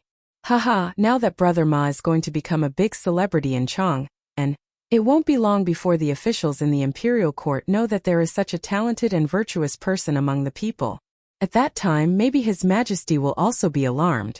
Brother Ma's day of meteoric success will not be far away. Haha. Li Zixuan was right. Gold would shine no matter where it was. If Li Er knew about Ma Zhou, this kind of genius, he would definitely spare no effort to recruit him. According to the historical records, in the 5th year of Zhengguan, Li Er requested that every official in the imperial court write an article about the gains and losses of the current political situation. At that time, Ma Zhou was only a follower of Chang He. This person was very important. He was a trusted aide of Taizong. That year, when the Xuanwu Gate was changed, Chang He was the one who guarded the Xuanwu Gate. Chang He was a military general and did not know how to write. When he saw that the emperor wanted him to write an article, he could not help but feel anxious. When Ma Zhou heard this news, he wanted to repay the emperor's kindness and took the initiative to write the article for Chang He. Chang He was very happy and let Ma Zhou write it for him. A few days later, Chang He presented the article that Ma Zhou had written about the current political situation to Li Er. After Li Er read it, he was shocked. He knew that Chang He was not good at writing. How could he write such a thorough article? He did not believe that this was written by Chang He and asked Chang He if he had written it. Chang He was an honest person and did not take credit for himself. He honestly told Li Er. When Li Er heard that there was such a genius under Chang He was very happy and immediately wanted to meet this genius. He did what he thought and ordered someone to call Ma Zhou over from Chang He's residence. However, he did not expect that Ma Zhou would be so arrogant. The attendant that was sent over came back alone. Not only was Li Er not angry, he sent someone to invite Ma Zhou again. After sending out 4 envoys, he finally managed to invite the arrogant Ma Zhou to the imperial palace. This was the famous story of Taizong's 4th invitation to Ma Zhou in history. Li Zixuan had heard their history teacher talk about it in his previous life. Therefore, he purposely said it today to see how Ma Zhou would respond. In fact, he was not confident that he could keep Ma Zhou. After all, the temple of Qitsu culture was still too small, and could not accommodate a great god like Ma Zhou. Compared to Li Er's great temple, Qitsu culture did not have any attraction. What kind of person was Ma Zhou? Naturally, he could tell that there was another meaning in Li Zixuan's words. He was stunned. After a moment, he solemnly cupped his hands and said, "What are you talking about, Lord Ju? Ma Zhou was just a homeless scholar in Chang'an. I am indebted to Lord Ju for not abandoning me, and being willing to help me in a business together. That is how Ma Zhou is today. Now that Qitsu culture has just taken shape, I will definitely not leave." Chapter 208. Even if His Majesty summons me at this time, I will never do such a treacherous thing. I remember Lord Ju once said that you want all the scholars in Tang to be able to read books. At least before this great wish is realized, I will not leave. In the back hall of the workshop, Ma Zhou looked at Li Zixuan and said sincerely. Li Zixuan was touched.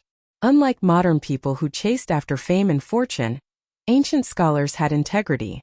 This was the first time he had experienced such a scholarly character. Haha, Brother Ma. You are a man of noble character and unquestionable integrity. I was right about you. But don't worry, Brother Ma, the scale of court culture will become bigger and bigger in the future. It will not bury your talent. Moreover, Brother Ma's future will not be bad if you work in court culture.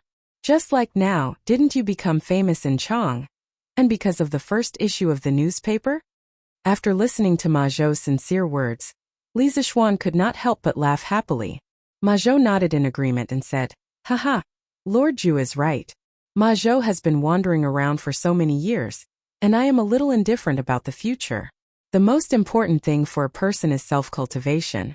A talented person will get the future he deserves no matter where he is." Aha, that makes sense.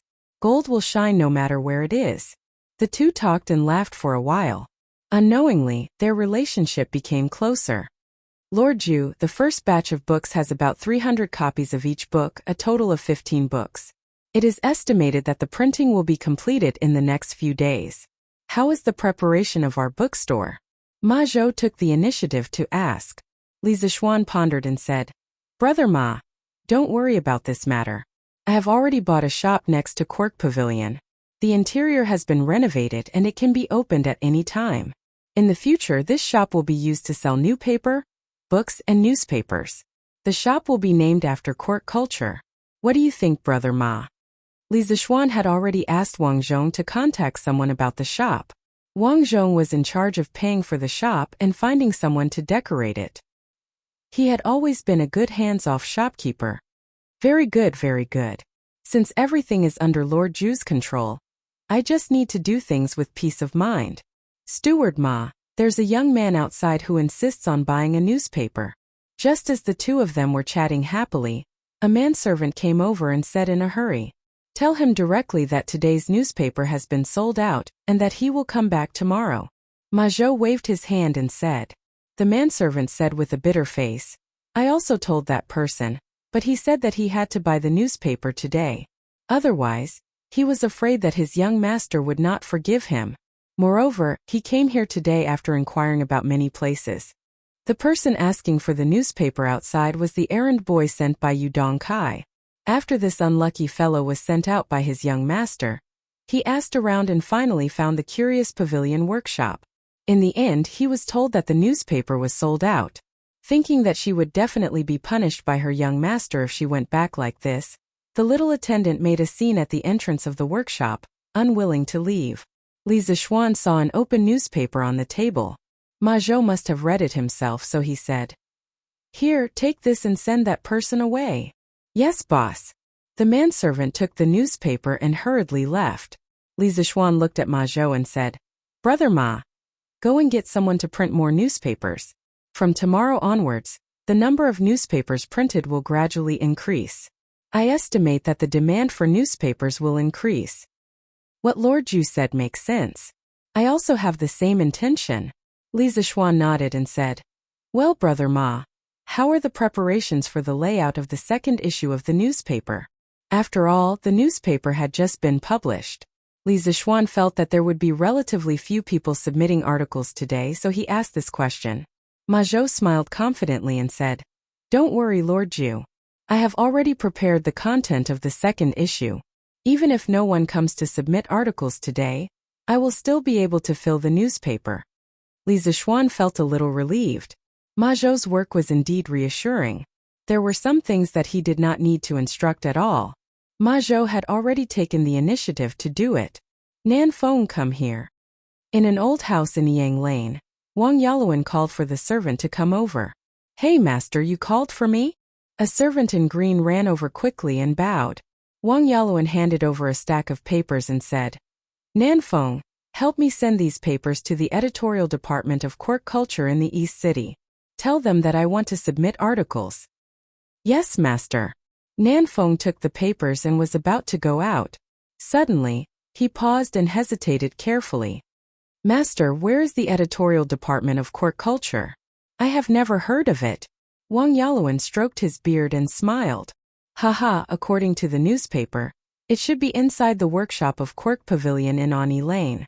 You should be able to find it if you look carefully." Although Nan Feng did not know what a newspaper was, he still knew about the workshop of Quirk Pavilion that had been popular in Chang'an recently. "Yes, master, don't worry. I will definitely send the papers." The Imperial College. Kong Yingda had gotten a newspaper from somewhere.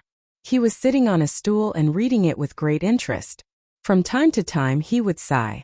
After an unknown period of time, Kong Yingda put down the newspaper and sighed. This Ma Zhou is really a refined person.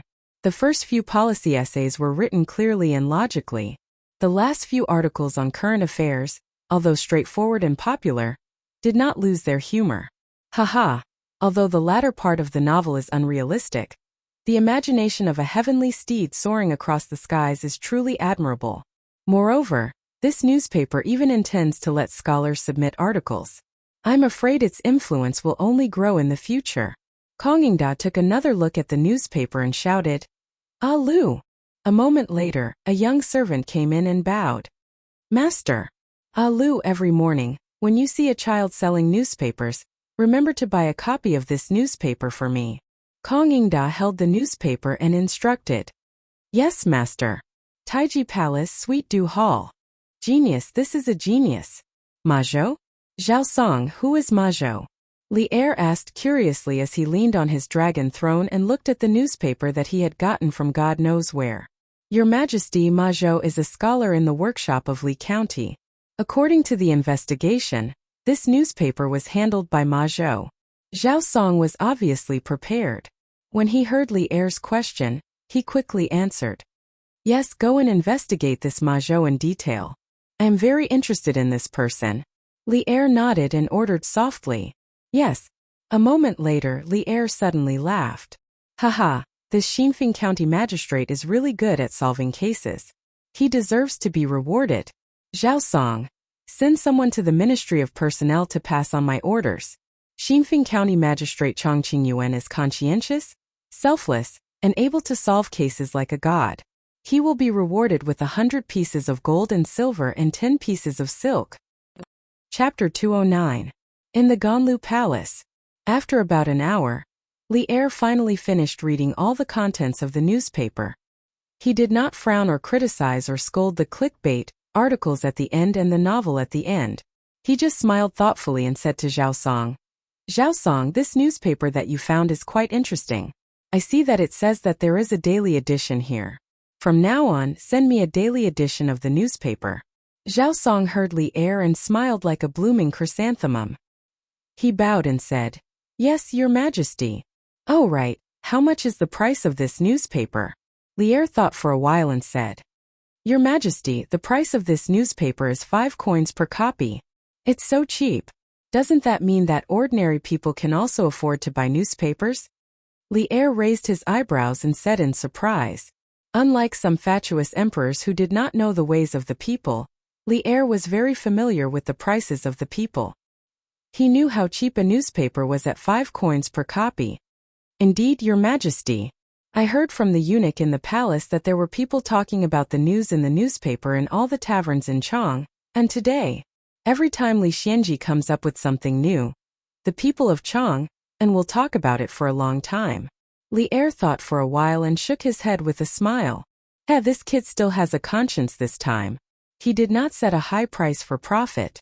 I don't know what he's thinking, but this is also a good thing. It can let the people know about the Tang Empire's national policy. It's also beneficial to the imperial court. Moreover, this newspaper will encourage more people to learn how to read. It's quite a good education. Li Zixuan, this kid, I'm afraid he's up to something big. Steward Ma, 2 people came to the workshop to deliver manuscripts.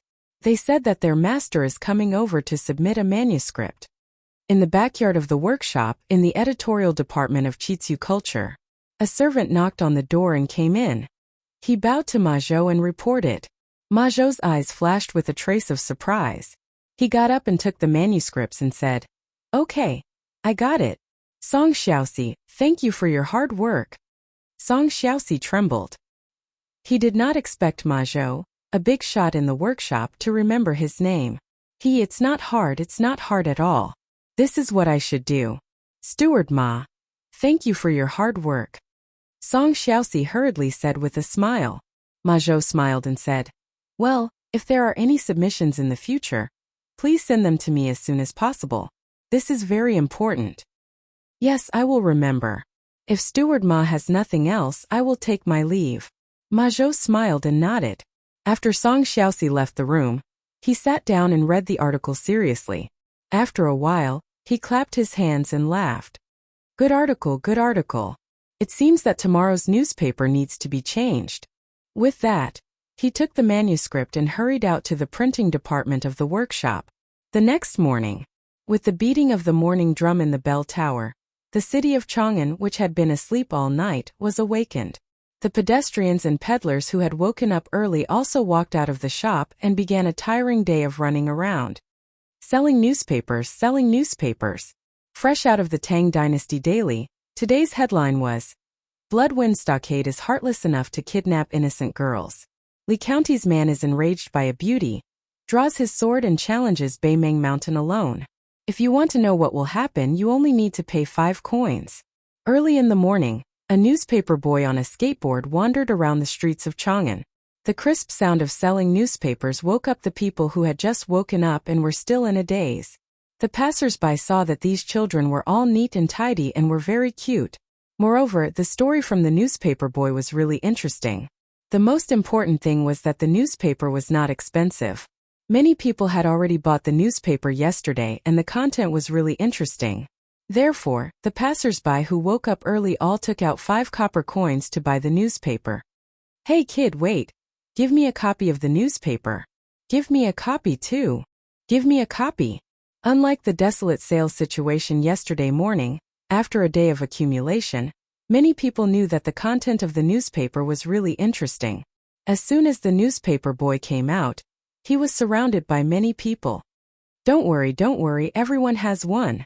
Auntie, you haven't paid yet. Uncle, don't worry, here's your change. Don't push, everyone must have one. The newspaper boy had never experienced such a scene and was a little flustered. However, these people still had some quality. Under the advice of the newspaper boy's young voice, although they did not manage to be orderly, at least there was no stampede. After a quarter of an hour, the crowd in front of the newspaper boy finally dispersed. He breathed a sigh of relief and was secretly happy. According to today's situation, he would definitely be able to sell a lot of newspapers. When the time came, he would get a lot of money. According to Li Zixuan's suggestion, Ma Zhou set the daily salary for these newspaper boys according to the number of newspapers they sold every day. For every 5 newspapers sold, they would get a commission of 1 coin. It was not that Li Zixuan was stingy, but for these children, earning a dozen coins a day was really a lot. Moreover, with the current price of the newspaper, the workshop was not making money. Now they were making a loss. First, they had to build the reputation of the newspaper and then think about making money.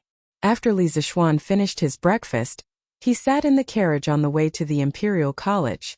Just as he stepped out of the door, he heard the newspaper boy's advertisement for selling newspapers. He almost vomited blood. Ma Zhou was the one who came up with the advertising message for the newsboy. The message was changed every day. Yesterday, he was only concerned about the progress of the layout of today's newspaper, and did not look at the content. In his opinion, since he used Ma Zhou, he should not doubt the people he used and not use the people he suspected. He should try his best to delegate as much power as possible. Of course, one could also say that he was lazy. Who knew that he would put himself in the headlines by delegating power? This Ma Zhou was king up trouble. How could an employee mess with his boss like this? Sanbao, go and buy a newspaper for me. Li Zixuan's face was full of black lines as he shouted outside. Yes, young master. Sanbao stopped the carriage outside and quickly went to buy a newspaper and handed it in. Li Zixuan opened the newspaper and began to read it seriously. After a while, he touched his chin and muttered with a smug face. Am I really that handsome? Not bad, not bad. This Ma Zhou's writing style is really good. TSK, this psychological description is so accurate. It deeply and vividly shows the anxiety of an infatuated man to save the woman he loves. TSK, this description of the action is so handsome. Aha, Ma Zhou, well done. When I go to the workshop, I will give you a raise. Li Zixuan was originally unhappy that his subordinate had made the headlines. However, when he saw Ma Zhou's wonderful description in the newspaper, the discomfort in his heart was immediately forgotten. Anyway, this news was not written by him, so there was no suspicion of him praising himself. At most, it could be considered as him praising himself. Iron Egg heard his master's shameless words and quickly lowered his head to cover his face. He could not help but snicker. Chapter 210. You brat, what are you laughing at? Am I not handsome and powerful? In the carriage, Li Zixuan saw Iron Egg covering his face with his hands, as if he was ashamed to be associated with him. Li Zixuan slapped the table and snorted. No, no, of course you are powerful. Iron Egg quickly waved his hand to deny it. Humph. Here, take a look at it. Actually, this newspaper is very well written. Iron Egg was speechless. Young master, the newspaper you wanted, I have bought it for you. On Vermilion Bird Avenue, a young boy in green held the latest newspaper and excitedly rushed to the front of a black carriage. A chubby little hand immediately stretched out from the carriage, and then a hurried voice was heard. Quick, quick, quick, bring it to me. Under the urging of the carriage owner, the newspaper was quickly dragged into the carriage. The person in the carriage was Yu Dongkai. The little fatty was holding a piece of pastry in his hand a moment ago. After he received the newspaper, he immediately stuffed the pastry into his mouth, and then eagerly opened the newspaper and jumped directly to the novel section at the end. This guy was not interested in reading the previous articles. He bought the newspaper to read the legend of a mortal's journey to immortality. Yu Dongkai did not directly look at the content. He first glanced at the few chapters that were available today. When he realized that it was still 3 chapters, he felt a little disappointed. However, these feelings of disappointment were quickly washed away by the wonderful plot. On the other streets, the hot sales of the newspaper continued. Many of the newspaper boys entered the more crowded streets and began to peddle their wares, but they were surrounded by people. Quick, give me a newspaper. Give me 5 copies. Why do you need so many? I am buying for my young master and young mistress. Why do you care? The newspaper boys happily sold the newspapers and received money while looking at the decreasing number of newspapers in their hands, secretly anxious. Before dawn, the newspaper boys everywhere had already sold out. At 4:45, the second issue of Datong Daily was sold out. Uncles, aunts, brothers and sisters, I am very sorry. Today's newspaper is sold out. Please buy more tomorrow. A newspaper boy shouted when he saw that there were still 20 to 30 people in front of him who wanted to buy the newspaper. Ah, it sold out so quickly? Yeah, it was sold out as soon as I got here. It's over. I didn't manage to buy the newspaper. I'll be punished when I get home. Little kid, go back and ask your shopkeeper to print more newspapers. That's right. There were still some smart people in the crowd. The paperboy also felt that what they said was reasonable. He quickly excused himself and ran to the workshop on his scooter. Strange Interest Pavilion Workshop. Steward Ma, bad news, bad news. Song Xiaoxi rushed over anxiously. Ma Zhou's expression suddenly changed. He quickly got up and asked, What's wrong? What happened? When Song Xiaoxi saw Ma Zhou's expression, he knew that Ma Zhou had misunderstood. He quickly explained, Steward Ma, it's not a bad thing. Today's newspapers have all been sold out. The newsboys have all returned. Ma Zhou breathed a sigh of relief but then exclaimed, What? They were sold out so quickly? We printed 5,000 copies today. But they were indeed sold out. A lot of people didn't manage to buy them, but they were still clamoring to buy them. Steward Ma, what should we do now? Ma Zhou thought for a while and decisively said, Print more. Ask the printing department to start printing more copies immediately. Print 3,000 copies first. Get ready to continue printing at any time. Yes, I'll go now. Imperial College. School of Mathematics. After the painful lesson of Wang Meng last time, no one dared to read novels during class this time. However, this didn't stop them from reading novels after class. Hey Wang Meng, did you read the newspaper today? After class, Chang Chumo ran to Wang Meng's side and proudly said, Oh, I bought it when I came this morning but I didn't have time to read it. Why? How many chapters did Leather Knight update today? Wang Meng took out a piece of pastry and stuffed it into his mouth. He pulled out the newspaper from under his seat and said in a muffled voice, It's still 3 chapters today. Speaking of which, Han Li has already become an in-name disciple of the 7 Mysteries sect. Furthermore, Dr. Mo has taken a liking to him and accepted him into the God Hand Valley. Dr. Mo even passed on a nameless chant to Han Li. Ooh, hey, what are you doing? Chang Chumo hadn't finished bragging when Wang Meng covered his mouth. F*ck, can you stop talking? You've already said everything. What's the point of reading it? Wang Meng said hatefully. After spending so much time together, Chang Chumo, Li Tai, Qin Huayu, and the others had already become familiar with the others. When they were mischievous, they didn't care about each other's identities. Pei, did you not wash your hands? It stinks. Chang Chumo turned on his insulting mode again. Wang Meng angrily said, F*ck, you're the one who didn't wash your hands. I was just eating. Li Tai looked at the two with a look of superiority. He already knew the first 10 chapters of A Mortal's Journey to Immortality. If it weren't for Li Zishuan's strict order not to reveal it to others, this little fatty would definitely run out to Chang Chumo and Wang Meng and spoil their faces. Hey Wang Meng, I didn't buy the newspaper today. Let's read a novel together. After reading A Mortal's Journey to Immortality yesterday, I almost couldn't sleep. Yes, me too. Let's read it together. Hearing that Wang Meng had a novel to read, 3 to 5 students immediately surrounded him. Qing, you actually read the newspaper too? Chang Chumo saw that Wang Meng couldn't cause any more trouble and was preparing to return to his seat. Suddenly he saw Qing, the university tyrant in everyone's eyes, flipping through the newspaper. Chang Chumo immediately approached him, as if he had discovered a new continent. Why can't I read the newspaper? Many of the articles in this newspaper are very well written, and some of the current affairs are also well written. Just by reading this newspaper, you can know the world's affairs without going out. Qing looked at Chang Chumo strangely and asked, So he was reading the newspaper to study. Chang Chumo was a little frustrated. He shook his head and said, It's okay, I'm just casually asking. After saying that, he was about to leave, but he still asked somewhat unwillingly, Then don't you want to read the latter part of the novel? It's very good.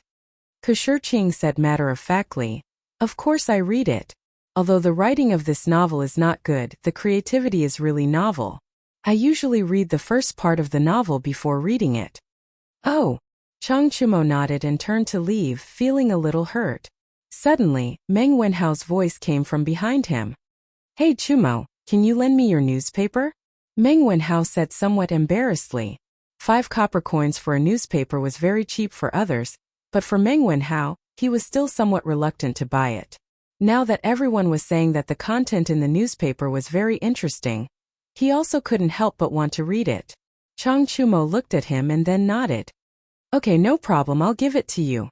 Thank you. Imperial College teaching room. During the break between classes. Hey Ziffin, did you read the newspaper today? Yes, I read it. It's very interesting. But it's a pity that there are only 3 chapters. I really want to catch this leather knight and make him write a few more chapters. Sun Ziffin's face first had a look of reminiscence, but then a look of hatred appeared on his face.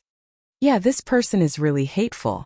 He only writes 3 chapters a day, and always keeps people in suspense. Yu Dongkai also said with hatred. Oh. Chapter 211. Li Zishuan had no idea that he was being targeted by the 2 little bastards. He was taking advantage of the break between classes to rest on the sofa in the carriage in front of the classroom. It wasn't that he was lazy, but it was really tiring to stand and lecture for a long time. At this moment he truly understood how difficult it was to be a teacher in his previous life. It was indeed a respectable profession. Outside the classroom of the Imperial College, Assistant Professor Mao also took advantage of the break between classes to come out. Unlike Li Zishuan, he didn't have a luxurious caravan. Assistant Professor Mao came to the grove and sat on a large rock.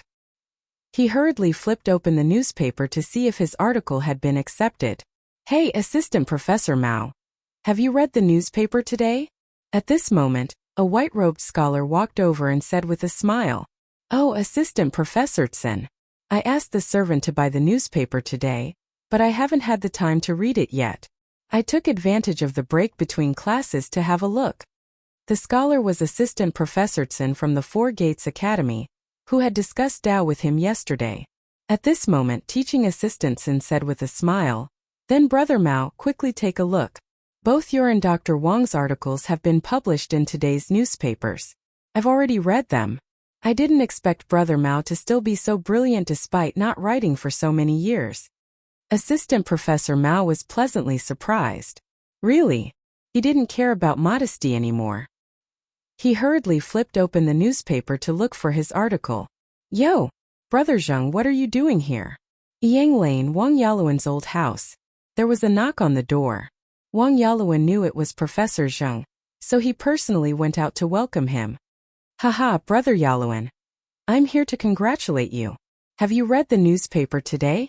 Professor Zheng followed Wang Yaluan into the courtyard and laughed. Yes, I have. Haha, Brother Yaluan's policy paper was really brilliant. I'm itching to write one too. Brother Zheng, you must be joking. Your policy paper is definitely better than mine.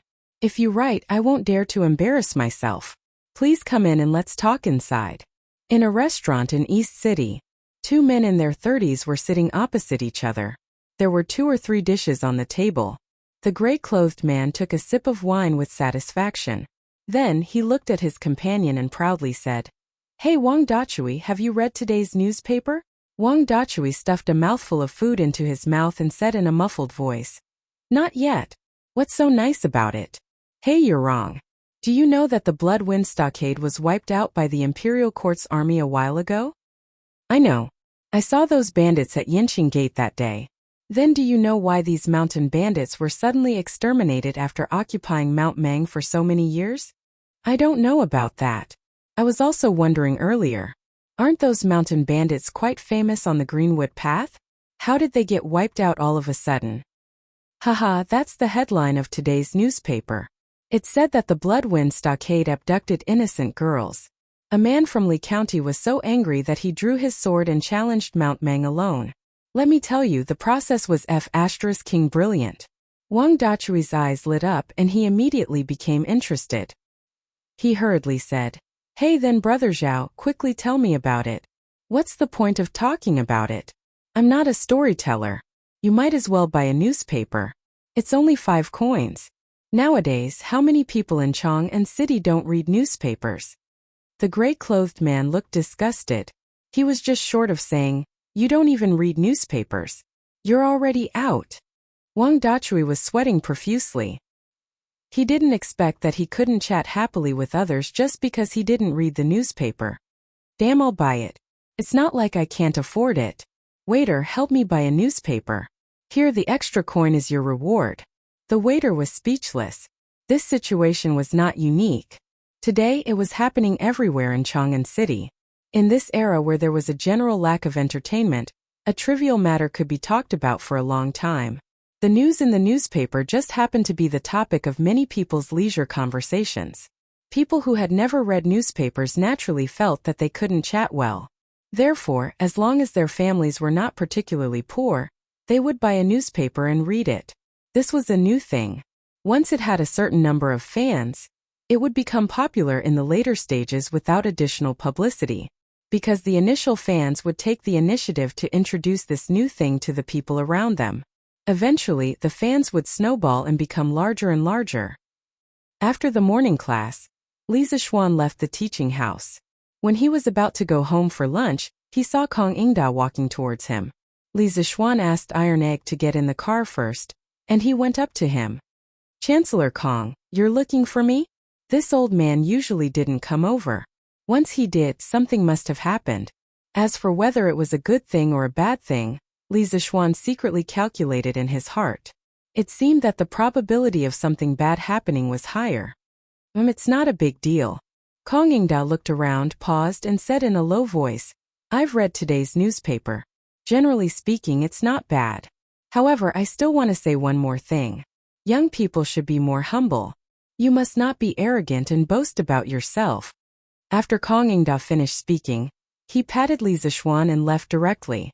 He didn't give Li Zixuan a chance to explain. In his opinion, the facts were right in front of him. There was no need to explain. Hey, it's not like that. Li Zixuan was stunned by Kong Ingda's strange words. When he came back to his senses, Kong Ingda had already disappeared. This old man, Li Zixuan grumbled under his breath for a while, then stopped caring about this matter. If others misunderstood, then let them misunderstand. Imperial Palace, West Court. Your Majesty, is this the newspaper? I've heard many people talking about this newspaper these 2 days. Zhang Sun couldn't help but ask when she saw Li Er flipping through the newspaper while eating. It's the newspaper. Guanyin maid, come and take a look. Li Er put down his chopsticks and hugged Zhang Sun. He sniffed her body fragrance, then pointed at the newspaper headline and laughed. Look, this newspaper was created by Li Zishuan. But now this brat is here boasting about himself. How shameless. Zhang Sun curiously leaned forward. After a moment, she covered her mouth and laughed. This child. Haha, isn't he shameless? Your Majesty, this style of writing. I'm afraid it doesn't match Li Zishuan's style. Zhang Sun had seen Li Zishuan's memorial before, so she had some doubts. Li Er laughed and said, of course this article wasn't written by that brat himself. If he really did that, wouldn't he be shameless to the extreme? I reckon that Li Zishuan must have forced Ma Zhou to write it. That brat. Your Majesty, who is this Ma Zhou? Li Er said warmly. This Ma Zhou, he. Chapter 212. Han Village. Yushi, this is the newspaper that I asked old Hu to bring back from Chang'an. Han Lijing walked in from outside and handed a newspaper to Han Yushi. Then he smiled. Han Yushi quickly took it and said happily, thank you, father. Haha, take a look. What's written in today's newspaper? Okay. Han Yushi responded softly and began to read the newspaper carefully. Today's headline came into view. Bloodwine Stockade abducted a good girl. Li County's man was furious for a beauty. He drew his sword and challenged Beimeng Mountain alone. Han Yushi's expression couldn't help but be startled. The soul-stirring life and death rescue half a month ago reappeared in her mind once again. The corners of her eyes flashed with tears not long after. Yushi, what's wrong with you? Han Lijing saw that his daughter's expression was not right. She looked like she was about to cry, so he quickly asked. No, nothing, father. Today's newspaper is very interesting. I want to take it back to my room and read it carefully. Han Yushi immediately realized that she had lost her composure. She quickly wiped the corner of her eyes and forced a smile. Although Han Lijing felt that something was wrong, he was a father. He was always separated from his daughter's inner world. Some things were not good to ask in detail. He could only nod and say, okay, you go. Yushi, if you have anything unhappy, you can go to Qin's mansion in Chang, and to talk to your adoptive mother.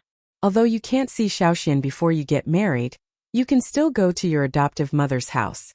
Ever since the marriage between the Han and Li families was confirmed, Han Lijing changed the way he addressed Li Zishuan from young master to little Xian. It wasn't because he was arrogant, but because he was considering his daughter's life after marriage. If he continued to call Li Zishuan young master, it would unknowingly lower his daughter's status. Okay, thank you, father. I'll go back to my room first. Han Yushi's heart was warm. She stood up and said. Han Lijing nodded. In the room, Han Yushi picked up the newspaper again and continued to read the headline. Although she had experienced all of this personally, she had experienced it from her own perspective. This news article was written entirely from Li Zishuan's perspective. One afternoon, Ma Zhou asked Li Zishuan about the details of what had happened in Bloodwind Stockade. At that time, Li Zishuan had nothing to do, so he told him about it. However, he did not expect that Ma Zhou would write it into a news report. Han Yushi's gaze flowed between the lines.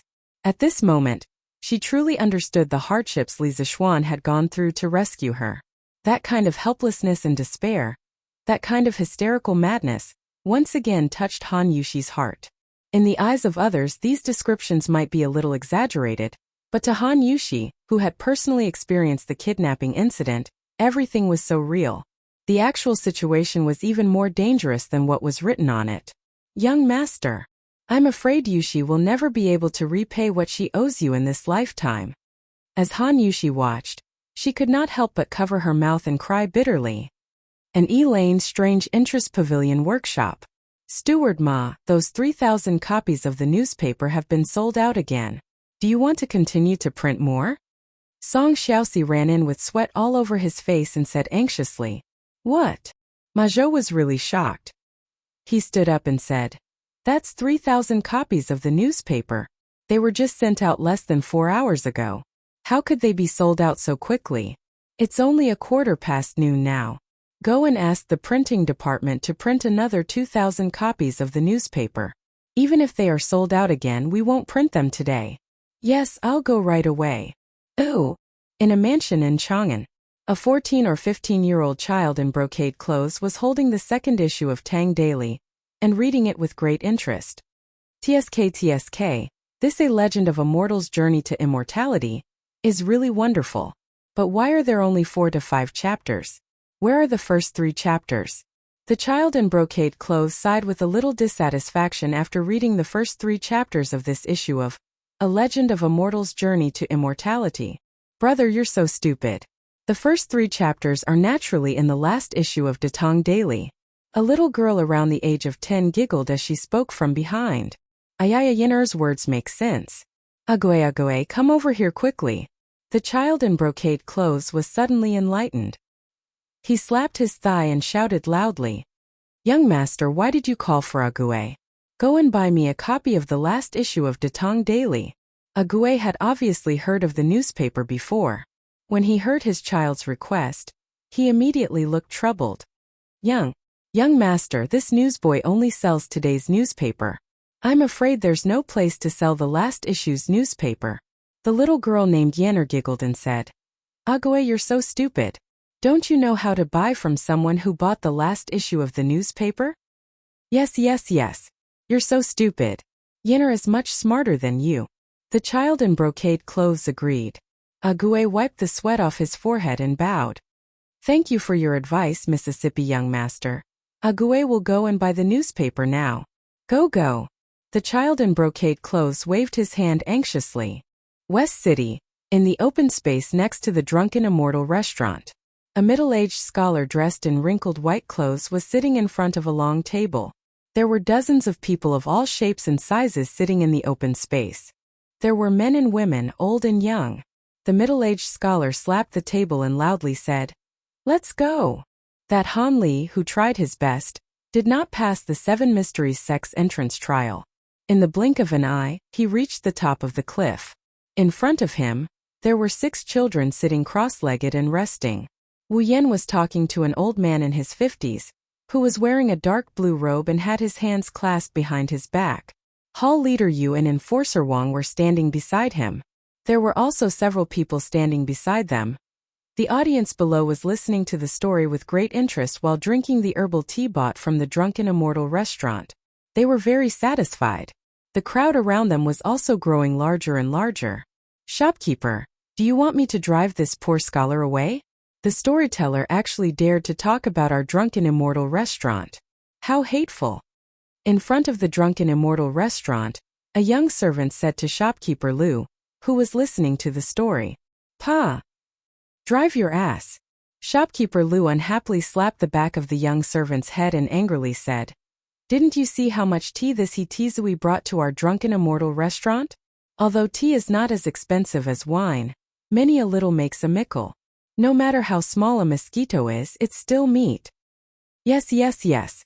Shopkeeper Lu is wise. Go brew me another pot of tea. This story is quite interesting. Shopkeeper Lu waved his hand and comfortably sat back on the stool, leisurely listening to the story. Gradually, Hitizui's 6th chapter of The Legend of a Mortal's Journey to Immortality came to an end. During Dr. Mo's time in the 7 Mysteries sect, although the disciples have never seen his skills and do not know the strength of his martial arts, he has used his brilliant medical skills to save the lives of many disciples. Therefore, although he is often expressionless and rarely speaks, he is still respected by the disciples of the 7 Mysteries sect. Dear guests, today's story has come to an end. This Hitizui's life is not easy. If you have money, come and support me. If you don't have money, come and support me. That's it.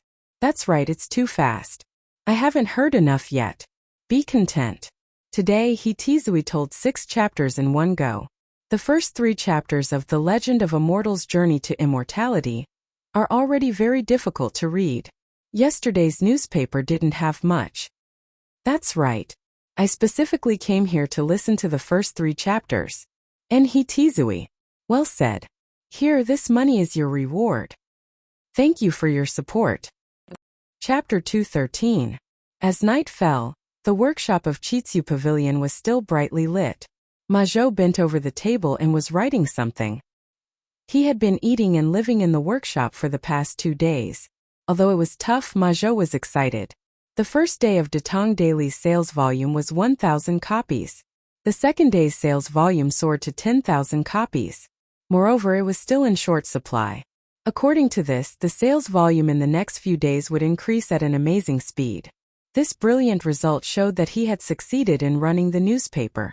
It was not only a success in his career but also a real success. At this time, Majou could not help but think of the subtle changes in the attitude of the scholars who helped compile the dictionary in the workshop. In this world, strength spoke louder than words. If Li Zixuan had helped him that day, those scholars would not have been convinced and it would have seriously affected the progress of compiling the dictionary. It was much better to rely on his talent to convince people. Thinking of these pleasant things, Majou felt that his body was full of vitality again. The frequency of the vibration of the writing brush in his hand increased. The next day, as Majou expected, the sales of the newspaper were even better. Hey kid, give me 2 copies of the newspaper. My young master and young lady are anxious to read the legend of a mortal's journey to immortality. Give me 1 copy. My young master is anxious to go to the Imperial College. Give me 10 copies. After 2 days of word-of-mouth accumulation, there were very few people in Chang, and who did not know about the newspaper. Driven by the popularity of the newspaper, when it was sent out by the newsboy in the morning, it was snatched up. Fortunately, Majou was prepared and printed 35,000 copies. That was how he withstood the crazy rush in the morning. Master Ma, the 35,000 copies of the newspaper printed this morning are almost finished. Do you want to print more? Now in the workshop, who dared not to admire Majou when they saw him? Therefore, the people below called Majou Master Ma instead of Steward Ma. Majou pondered and said, "Print another 5,000 copies. The demand for the newspaper in the afternoon should not be as high as in the morning." "Yes. Old Ma, there are 2 businessmen outside. They said that they want to buy a batch of newspapers from the workshop and send them to the counties near Chang, and to sell." At this moment, Song Xiaoxi rushed in from outside and said, "Oh, someone came so quickly? It seems like there are still smart merchants around." Majou stroked his chin. He was mentally prepared for this situation. "Let's go and take a look. Brother Ma, how's the newspaper sales today?" After lunch, Li Zixuan came to the workshop. After finding Majou, he asked directly. Majou smiled and gestured with his hand. Li Zixuan's eyes lit up as he happily said, 8,000. Li Zixuan didn't know about yesterday's newspaper sales. Otherwise, he wouldn't have guessed that it was 8,000 yuan. According to his estimation, it would be good if the sales volume increased from 1,000 to 8,000 in 3 days. Majou shook his head and smiled. "Lord Ju, it's 80,000. Yesterday's sales volume reached 10,000. Li Zixuan was shocked and exclaimed, 80,000? How can it be so many? The newspaper was launched less than 3 days ago in the population of Chang, and was only a few 100,000. No matter how optimistic Li Zixuan was about the newspaper sales volume, it was impossible for it to reach 80,000. Majou smiled and explained. "Lord Ju, at noon 2 calligraphy and painting businessmen came. They directly ordered 40,000 newspapers from the workshop. They plan to sell them in other counties in Chang'an. Now the printing department of the workshop is working at full capacity. We're trying to print 40,000 copies before noon." Li Zixuan raised his eyebrows and said in surprise, "I didn't expect someone to see the potential of this newspaper. Brother Ma, what price did you sell it to them at?" "I sold it at the original price. Our newspaper is already very cheap, so I didn't dare to lower the price privately. These businessmen will definitely sell it at a higher price in other counties. They won't lose money." Li Zixuan nodded and praised.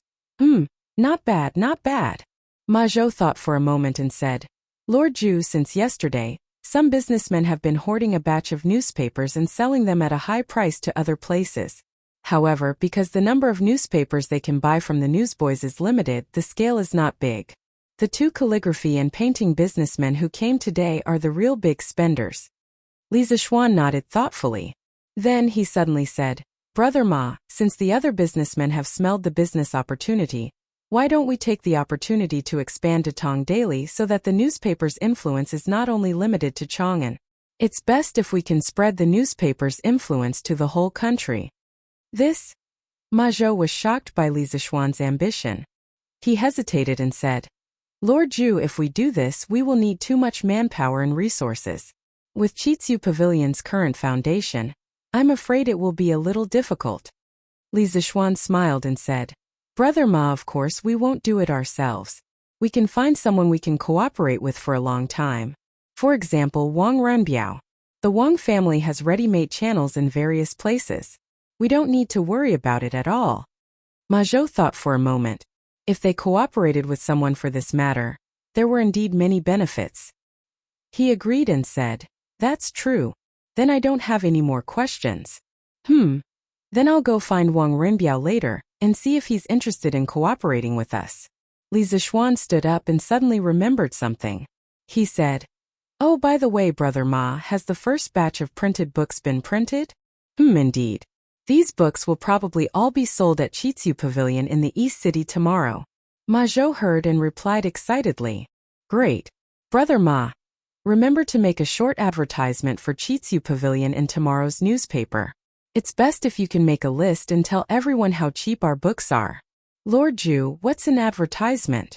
Li Zishuan explained. It's an advertisement. The purpose is to let more people know about Chiziu Pavilion's cheap books. Oh, I see. Ma Zhou nodded in understanding. Then he thought for a moment and said, Then in the future, can we also put up some advertisements for the merchants and shops that have paid us? Li Zishuan was shocked. This Ma Zhou's thinking was really advanced. He even knows how to collect advertising fees now. What a genius. Theoretically we can do that. This advertising revenue will be the newspaper's biggest source of income in the future. Now, the most important thing is to promote the newspaper. The more people know about it, the better. Also, Brother Ma, you have to take care of yourself. I see that you don't look too good. You should hurry up and find some assistance for you. Datong Daily can't rely on you all the time. You can't do it all by yourself. Lord Zhu is right. I will hurry up. Oh. Chapter 214. Renbiao, what are you doing here? Li Zishuan had just come out of the workshop when he saw Wang Renbiao walking over with Leng Yuyao, the ice beauty. He hurriedly stepped forward and asked. Wang Renbiao smiled and cupped his hands. I just went to the Li residence to look for Lord Zhu, but I was told that you were in the workshop. It just so happens that my business has something to do with the workshop, so Yuyao and I came over. Li Zishuan's heart skipped a beat. Could it be that someone sent him a pillow just as he was about to sleep? He quickly greeted without batting an eyelid. Haha. Since Renbiao has something to do, let's talk inside. Sanbao, get someone to make tea. Lord Zhu, to be honest, I came here for Datong Daily. Now that this newspaper is popular in Chang'an, and we have a very good foundation for cooperation, why don't you ask the workshop to increase the printing volume and provide me with a batch of newspapers? I will introduce the newspapers to other states and counties. How about it? After they found a room and sat down, Wang Renbiao went straight to the point. Li Zishuan was delighted. His guess was right. This Wang Renbiao was really coincidental. However, he didn't show it on his face and only pretended to be puzzled. Oh, Renbiao is actually interested in newspapers? Wang Renbiao smiled. Of course, the potential value of newspapers is huge. I have read 3 issues of the newspaper, and the content is indeed very interesting. Li Zishuan said. Haha, Renbiao, how many copies do you want? To be honest, this morning Tu Chang and traveling merchants bought 40,000 copies of newspapers from the workshop. Wang Renbiao didn't look surprised at all. He said, I have heard of these 2 traveling merchants, and I guess they just want to make a short profit. Lord Zhu, what you need is a long-term cooperation, and I can satisfy that. I can buy 100,000 copies for the first batch, and then I can increase it according to the specific sales volume of each state and county. These newspapers will be sent to other states and counties through our Wang family's various business routes. Li Zishuan was taken aback. This was truly extravagant. He had asked for 100,000 servings, and this was only the first batch. Were all the children of aristocratic families so rich?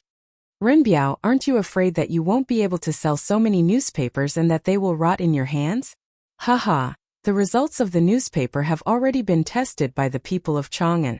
I don't believe that something that can become popular in Chang and will not be popular in other provinces and counties. After we introduced the scooter and drunken immortal to other places, they became popular among many people. Li Zixuan liked working with Wang Renbiao because of his decisiveness, wisdom, and straightforwardness. Hearing Wang Renbiao's words, he smiled and said, "Good. Since Renbiao is so straightforward, I will also be straightforward this time. The workshop will sell you at least 100,000 copies of the newspaper at the price of 9 copper coins per copy. Don't bargain with me." The two businessmen in the morning both bought it at the original price of 5 copper coins per copy. Wang Renbiao had a look of joy and said happily, "All right, then this Wang will thank Lord Ju very much.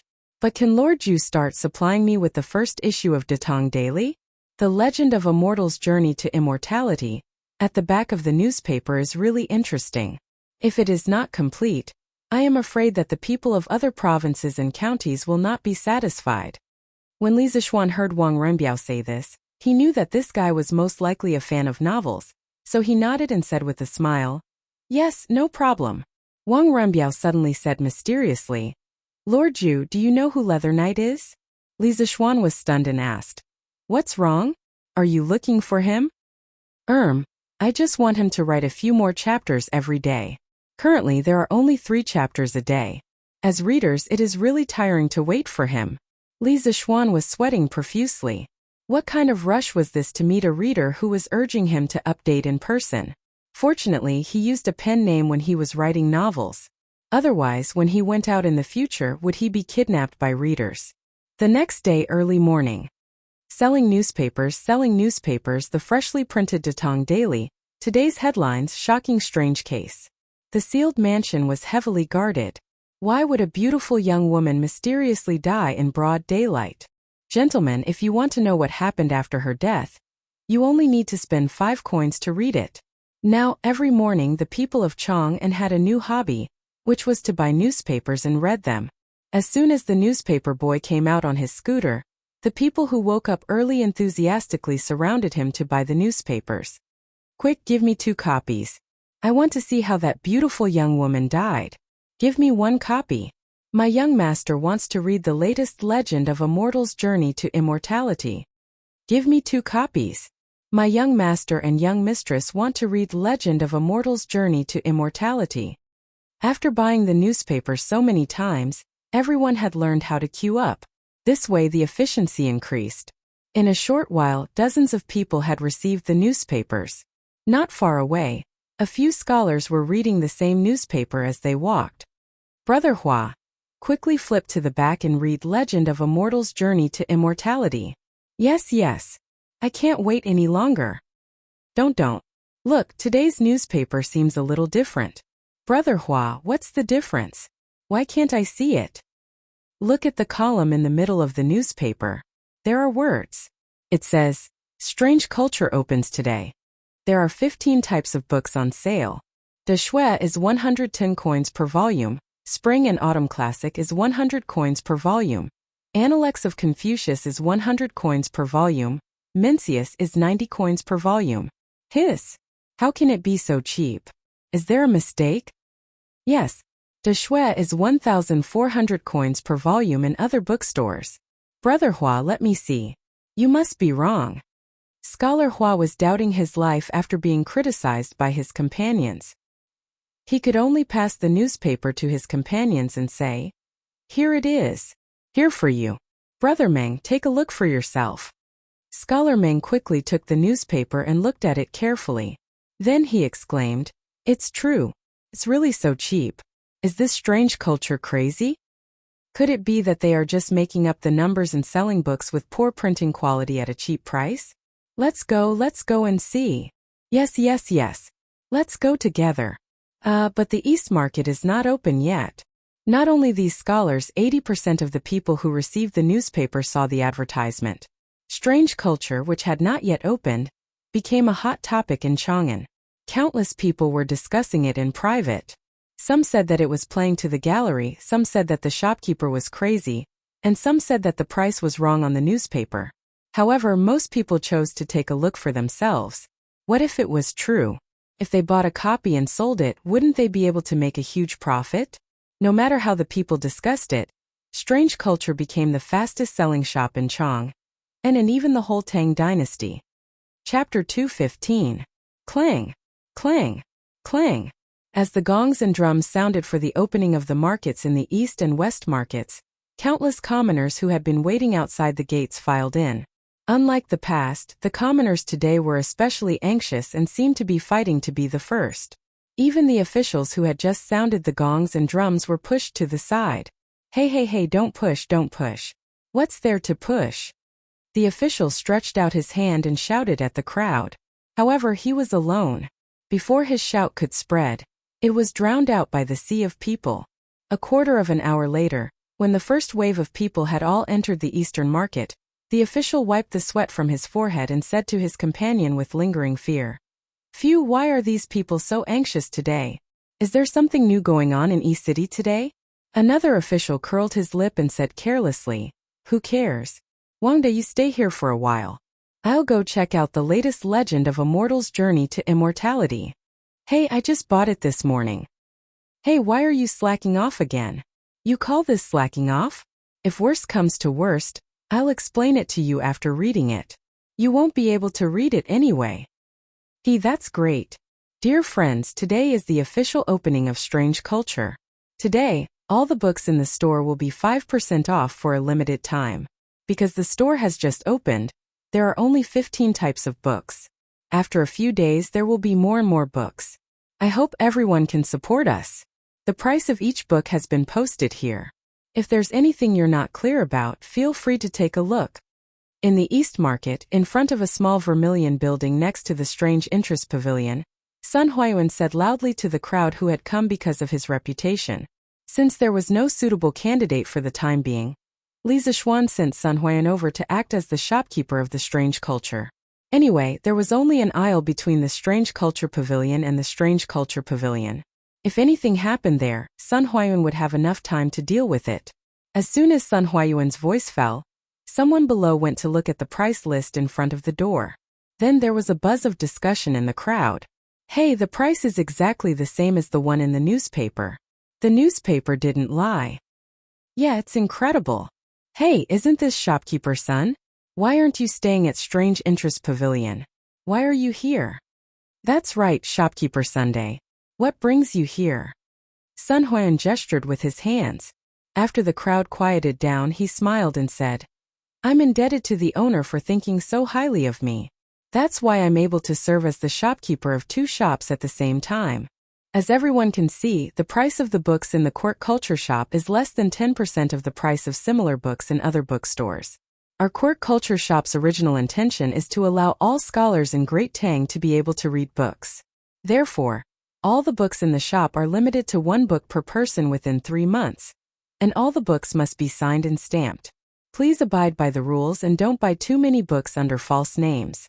We will check regularly. Once we find a customer who violates the rules, you will forever be blacklisted by Chitsu Culture. You will never be able to buy any books published by Chitsu Culture. Sun Huayuan's words made everyone's blood boil. In this era, there weren't many people who could afford to buy books. A single book could even buy a pretty maid. Books were truly more precious than life.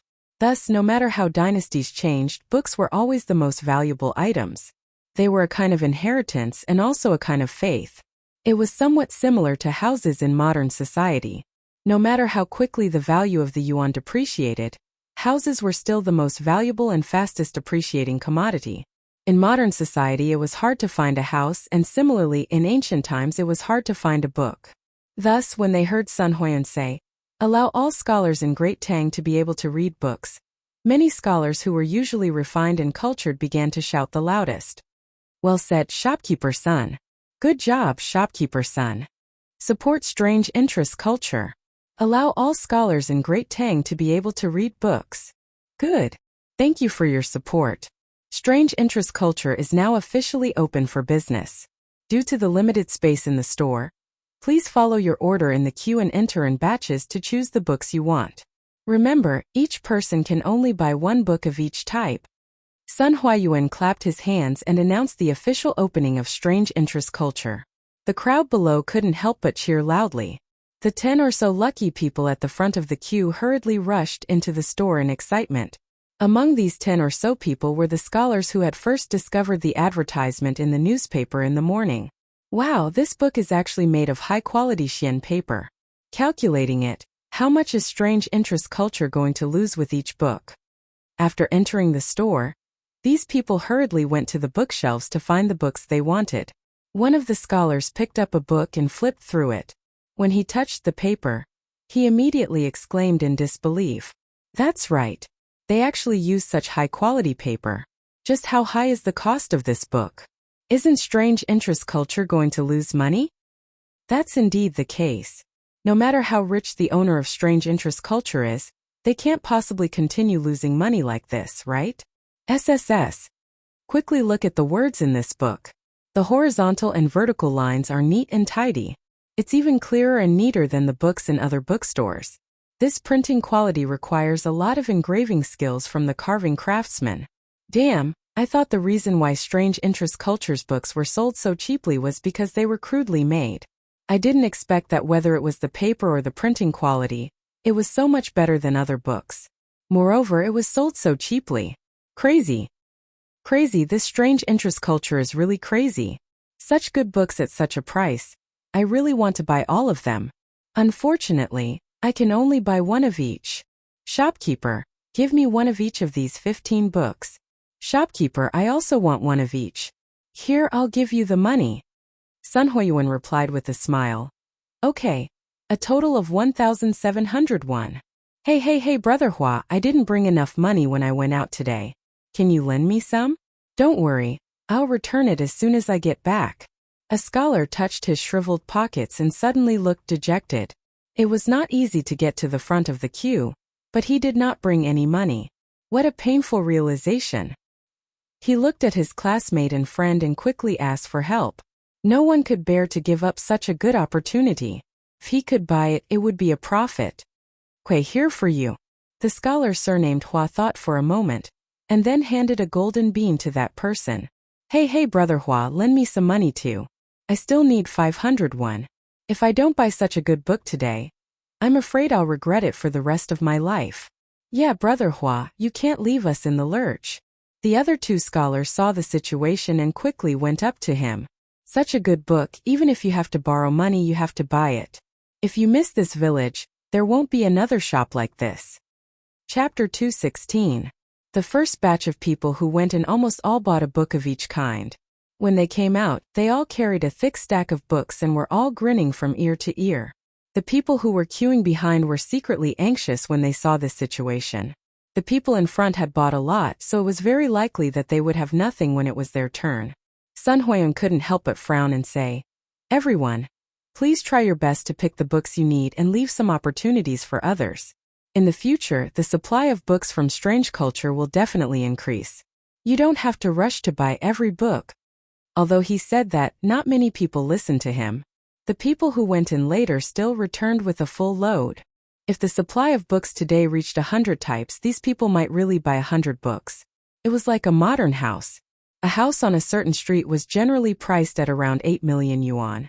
If a developer suddenly announced that his house in the same area would only cost 600,000 or 700,000 yuan, wouldn't many people go crazy just thinking about that scene? Even if the developer reminded them that there would be many houses at this price in the future, and that they shouldn't rush, would people believe it? They only knew that this price was unique. If they could get it, they would make a profit. Who cared about whether they needed it or not? Who cared about the price in the future? Butcher Zhao, why did you buy so many books? Are you illiterate? A burly man at the back of the queue couldn't help but scold a fierce-looking man who had just come out of Strange Culture with books in his arms. Although I'm illiterate, these books are nice to look at home. Smell the fragrance of the books, look at the paper tsk. It's so cheap, wouldn't it be a pity not to buy it? Besides, Blacksmith Feng, aren't you King illiterate as well? Why are you here to join in the fun? Butcher Zhao hugged the books he had just bought and scolded back with a look of superiority. Blacksmith Feng straightened his neck and said, Although I'm illiterate, my son is literate. Can't I buy books from my Ahu? You're a butcher, isn't it a waste to buy so many books? Bah, you're the one who's wasting. Your Ahu is only 8 years old. How many words can he recognize? Stop bragging here. The two burly men began to argue with each other as they spoke. A disgrace to the educated, a disgrace to the educated. How can such books of sages be wantonly trampled by you? A young scholar dressed in coarse cloth saw this scene and couldn't help but rebuke angrily with a flushed face. That's right. All of you are illiterate. Why are you fighting with us for the sage books? That's right. These books are for us scholars. What are you guys doing here? Ooh. The young scholar's words immediately resonated with many of the poor scholars. These people were the people who were in need of cheap books in strange culture. Usually they couldn't afford to buy books, so they had to endure the supercilious looks of others and borrow here and there. Today they finally heard that there were cheap books for sale here, but when they came to take a look, they saw that there were so many irrelevant people rushing to buy them. Wasn't this just causing trouble? People like Butcher Zhao and Blacksmith Feng, who were illiterate, probably came to buy books with the intention of reselling them to others for a large sum of money. This was because these books could be easily sold for 10 times the profit. It was impossible for others not to be tempted. This was a bit like some of the property speculators in modern times. They didn't buy a house to live in, but to resell it for money. For the time being, people like Butcher Zhao could be called book speculators. Butcher Zhao and Blacksmith Feng were still arguing with each other a moment ago, but in the blink of an eye, they were denounced by dozens of scholars. Even though the Tang people revered martial arts, these scholars still had a very high status in the eyes of these common people. The two of them looked at each other and were a little scared. They planned to escape with their tails between their legs. Humph! Who said that only scholars can buy books? Can't I buy it for my child? Can't I buy it and learn it myself? Who was born knowing how to read? In any group there were 2 or 3 daring people. Butcher Zhao and Blacksmith Feng were scared. But it didn't mean that the other book speculators would be scared. Just look at them. Seeing that they were about to become street rats that everyone wanted to beat, a curly-bearded man couldn't help but refute. Big Brother Huang is right. Can't I buy books for my child? Did I violate any laws of the Tang dynasty? You're not convinced? Are you going to scold your mother when she buys books for you? This was the type of person who scolded the streets. Old Wang's wife is right. Besides, Shopkeeper's son said that everyone in the Tang dynasty should be able to afford to read. What's wrong with us buying books and learning them ourselves? This was the type who secretly changed the concept. You're spouting nonsense. Shopkeeper's son clearly said that all the scholars in the Tang dynasty should be able to afford to read. You're not a scholar. Immediately, a quick-witted scholar reprimanded. Right. Shopkeeper's son already said that these books are prepared for scholars. What are you all doing here? Only scholars can buy books. All of you go away. Why do you care if I buy books for my son? That's right. You're not convinced? If you're not convinced, come and beat me up. Pooey, such a shrew. You're simply unreasonable. Who are you calling a shrew? Husband, someone is scolding your wife. Aren't you going to do anything about it? Who? Who dares to scold my ruhua? You're asking for a beating. Ayo. A gentleman uses his mouth, not his fists. You dare to hit someone? So what if I hit you? As a scholar, your mouth isn't clean. You're not worthy of being called a scholar. Yes, hit him. You have no respect for the law. You all really have no respect for the law. The people on both sides blamed each other. The more they argued, the more chaotic they became. In the end, when one of them made a move, it was as if a spark had been thrown into a pile of gunpowder, causing an explosion.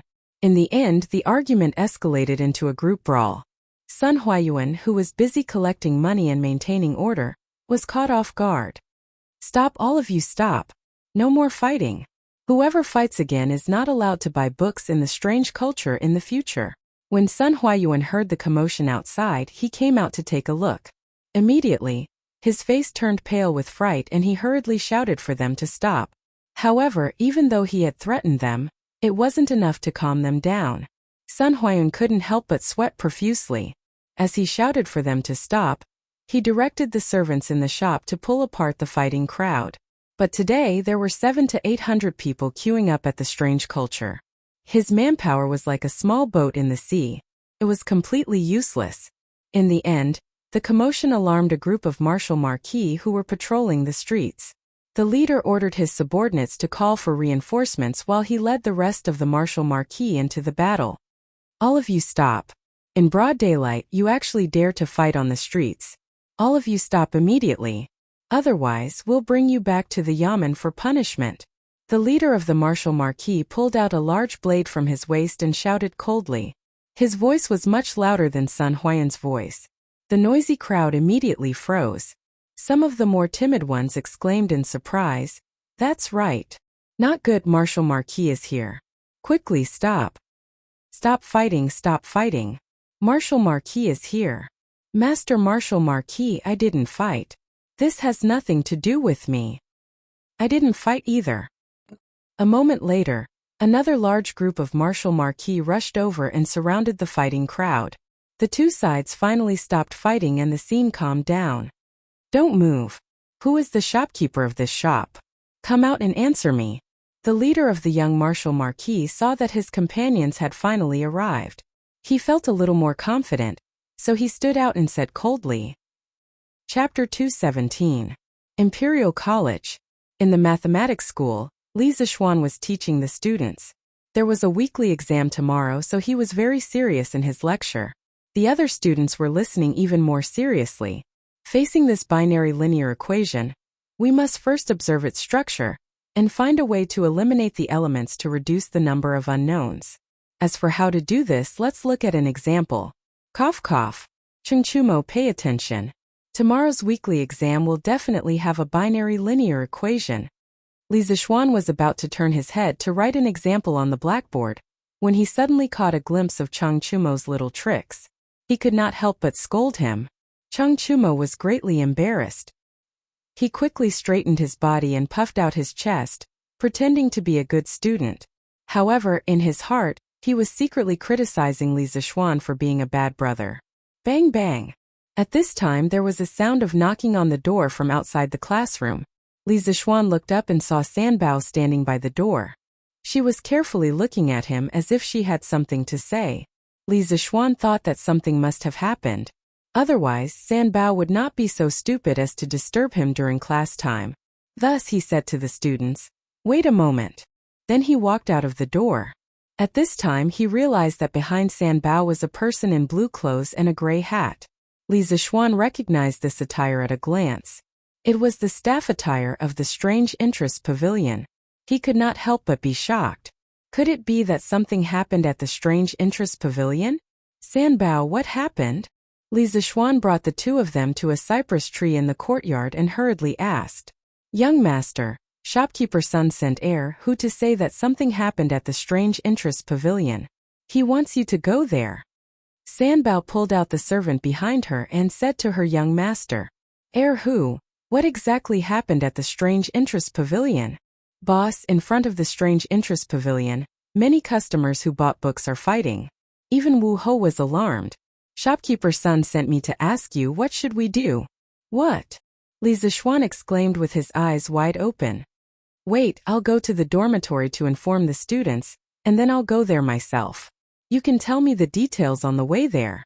On the other side, in front of the strange culture. "Young General, I am Sun Huayan, the shopkeeper of this shop. Thank you for bringing your men here in time to prevent the situation from worsening." Sun Huayan walked up to the leading Wu Ho and cupped his hands. The young martial marquis quickly stepped aside, not accepting his bow. He looked at Sun Huayan, squinted his eyes and said meaningfully, "I am only the right martial marquis Wei Sigu, and am not worthy of the title of general. Since shopkeeper Sun has opened a shop to do business, then you must restrain your customers. How can you gather people to cause trouble and disturb public order? Could it be that you think our Wu Ho government's planks are vegetarians?" The left and right Wu Ho Wei of the Tang dynasty was a department that was responsible for the security of Cheng. It was similar to the function of a modern police station. The left and right Wu Ho Wei had one general each, and two generals each. Below them there were different officials. Sigu was only a minor 8th rank official, and indeed was not worthy of the title of general. Sun Huayun had been a shopkeeper for such a long time, and naturally knew that the king of hell was easy to provoke, and the little demons were hard to deal with. He did not change his title, and quietly gave the Wu Ho a few golden beans, and said with a smile, "Young general is right. Today's matter is indeed due to our strange culture's lack of consideration. I've troubled all of you to personally come here. This is just a small gift, and I'll treat all of you to tea." The Wu Ho's eyes flashed, but his face did not show it. He pointed out, "Shopkeeper's son, this time we have mobilized over 100 brothers." The meaning of these words was clearly saying that there were too many brothers here today, and the money you gave was not enough to divide. Sun Huayuan's eyes flashed with a trace of anger, but he suppressed his anger and waited for his young master to come quickly. "Then how much does young general think is appropriate?" The young Wu Ho smiled proudly and was about to speak when he heard a voice full of energy from outside the crowd. "Who dares to cause trouble at the foot of the Son of Heaven?" The crowd automatically dispersed, and the young Wu Ho saw the person who came and was shocked. He hurriedly went forward and bowed. This subordinate pays his respects to great General Yuqi. The person who came was Yuqi Jingda, the only great general of the right Wu Ho guard. For such a big shot to personally come, the young Wu Ho could not help but be surprised. Get up. Tell me what happened here." Yuqi Jingda's face darkened, and he asked in a deep voice. Chang'an City's public security had always been good. Today, a brawl between hundreds of people had suddenly occurred, and as the head of the capital's public security bureau, he had lost a lot of face. "Uncle Yuqi." The young Wu Ho was about to speak when another voice came from outside the crowd. It was Li Zixuan who had finally rushed over. On the way, he listened to whose detailed explanation of the ins and outs of the matter, and his heart could not help but feel a burst of irritation. Before this batch of books had been sold, he had already considered book speculators like Butcher Zhao, so he had let Sun Huayuan introduce a limited purchase policy. However, he did not expect that it would still arouse the dissatisfaction of some people, and in the end it had caused a big fight. He had originally wanted to do something good for the people of the Tang Empire, but in the end a good thing had turned bad, and he had even alarmed the Wu Ho. There might even be court officials impeaching him for disturbing public security tomorrow. This was really a thankless task for him. When he came to the door of the quirky culture, he happened to see Yuqi Gong. Although he did not know that Yuqi Gong was the right Wu Ho guard great general with this big shot in the military, wouldn't it be easier to send the Wu Ho in front of him away? Otherwise, he would have to trouble himself to go up personally to show off and slap faces. How tiring would that be? "Eh? Little Xian, why are you here?" Yuqi Jingda looked at Li Zixuan and asked curiously. "Hee, Uncle Yuqi, this little nephew just opened this shop today. Now that something has happened, of course this little nephew has to come over." Li Zixuan smiled and cupped his hands in greeting. When the young Wu Ho beside him heard this, his heart instantly turned cold, and he cursed inwardly. He had just asked for some benefits from the shopkeeper of this shop, and the owner of this shop was actually related to his superior. Wouldn't that mean that he was dead meat? Yuqi Jingda raised his eyes to look at the plaque behind him, and only then did he let out an "oh" and said, "Quirky culture. No wonder this old man only knew that the quirky pavilion was your business, but I didn't expect that you would open another quirky culture. Kid, just what kind of things are you selling in this shop? How did you cause such a big commotion? If the other court officials knew about this, they might impeach you again." Li Zixuan scratched his head and said embarrassedly, Uncle Yuqi is right. Today it was just these people in front of me who started fighting because they wanted to buy books.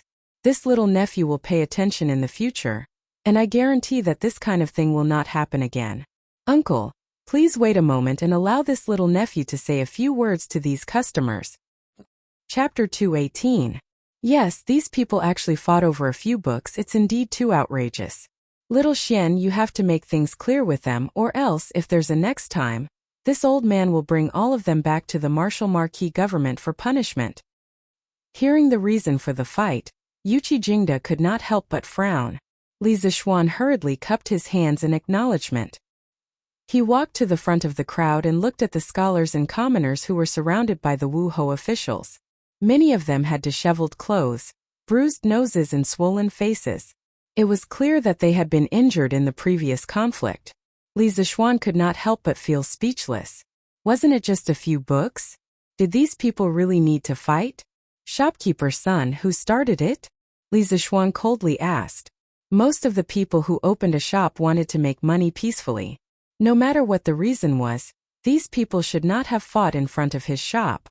This was also slapping his face, so of course he would not be happy. Young master, I heard the people below say that it was this couple who started it. Sun Huayuan walked forward and pointed at the couple in the crowd. Li Zixuan nodded and looked at the crowd. With a cold face he loudly said, "Humph. Friends, the reason why I opened Chitsu culture was to solve the problem of the commoners of Great Tang having difficulty in studying and the problem of expensive books. My good intentions were treated as ill intent by some people, and they fought in front of my shop. Our Chitsu culture will not welcome such people in the future. Shopkeeper's son, let the people below remember the faces of these two people and investigate their families. In the future, no one from their family is allowed to take half a step into Chitsu culture." "Yes, young master." Shopkeeper's son hurriedly cupped his hands in acknowledgement. Li Zixuan's words made the couple's face and ears turn red. The tall man could also see that Li Zixuan had a strong background and was not a person to be trifled with. He did not dare to refute and pulled his wife and prepared to leave. But the fierce woman was a little unhappy. She shook off her husband's hand and pointed at Li Zixuan with one hand on her waist. "Why, mother, it's not like I'm shortchanging you by buying books in the shop. Why can't I buy books in the shop?" "Ruhua, don't say any more." The tall man hurriedly came over to pull his wife. "Let go of me, I insist on saying." "Heh, you ask me why? Just because I'm the owner of this shop, I can let whoever I want in. Just because I'm a baron personally conferred by the emperor, if I say you're not welcome here, you can only leave. You're not convinced?" Li Zixuan shouted loudly, carrying a bit of internal energy, shaking the eardrums of the dozen or so people relatively close to him until their eardrums buzzed. Yuchi Jingda couldn't help looking at him in astonishment. Li Zixuan didn't have a good impression of this shrew in front of him. He disdained to fight with women, but he didn't want to cause too much trouble. That was why he said those words to frighten the two of them, telling them to get out of here as soon as possible. "Lord Li is right. You are not welcome here." Could this Lord Li be the owner of Strange Interest Pavilion, the youth who invented the curved plow and was conferred a baron by the emperor? Someone heard Li Zixuan call himself a baron and recalled that the only newly conferred baron title was the Baron of Lantian County, so he couldn't help but guess. "You just realized it now. I've already seen Lord Li when Strange Interest Pavilion opened last time. His really is Lord Li. If it weren't for the curved plow, my child's uncle's fields probably wouldn't have made it in time for the spring plowing this year. We have to thank Lord Li for this." "That's right. This Lord Li is really a good person. He just helped so many farmers, and now he's helping the scholars. It's a pity that there are still people who don't know what's good for them and actually fight here. Isn't that right? These people who fight and cause trouble are really hateful." As word of mouth spread, more and more people recognized Li Zixuan's true identity. Thinking about the incident with the curved plow, most of them were indebted to Li Zixuan. Therefore, more and more people denounced the unscrupulous couple. "You are not welcome here. The two of you should leave quickly. Get out of here. You're not allowed to buy books." "That's right. How can the land of the saints be trampled on by these shrews? Come home with me, don't make a scene here." The woman still wanted to refute Li Zixuan, but she was forcefully pulled away by her husband. Li Zixuan asked his servant to pull up the scholar who was knocked to the ground by the couple. He looked at the unlucky scholar whose face was covered in blood and whose hair was disheveled. He couldn't help but frown. He was so focused on chasing the two people away that he forgot to ask them to pay for the medical expenses. What a pain in the ass. He quickly went to talk to Yuchi Gong and asked him to send someone to bring the couple back to the yamen for questioning. He couldn't let them off so easily for beating people on the street. "What's your name?" After talking to Yuchi Gong, Li Zixuan looked at the scholar and asked. The unlucky scholar hurriedly tidied up his appearance. However, it would have been better if he didn't do it. After doing it, his hair became even more messy.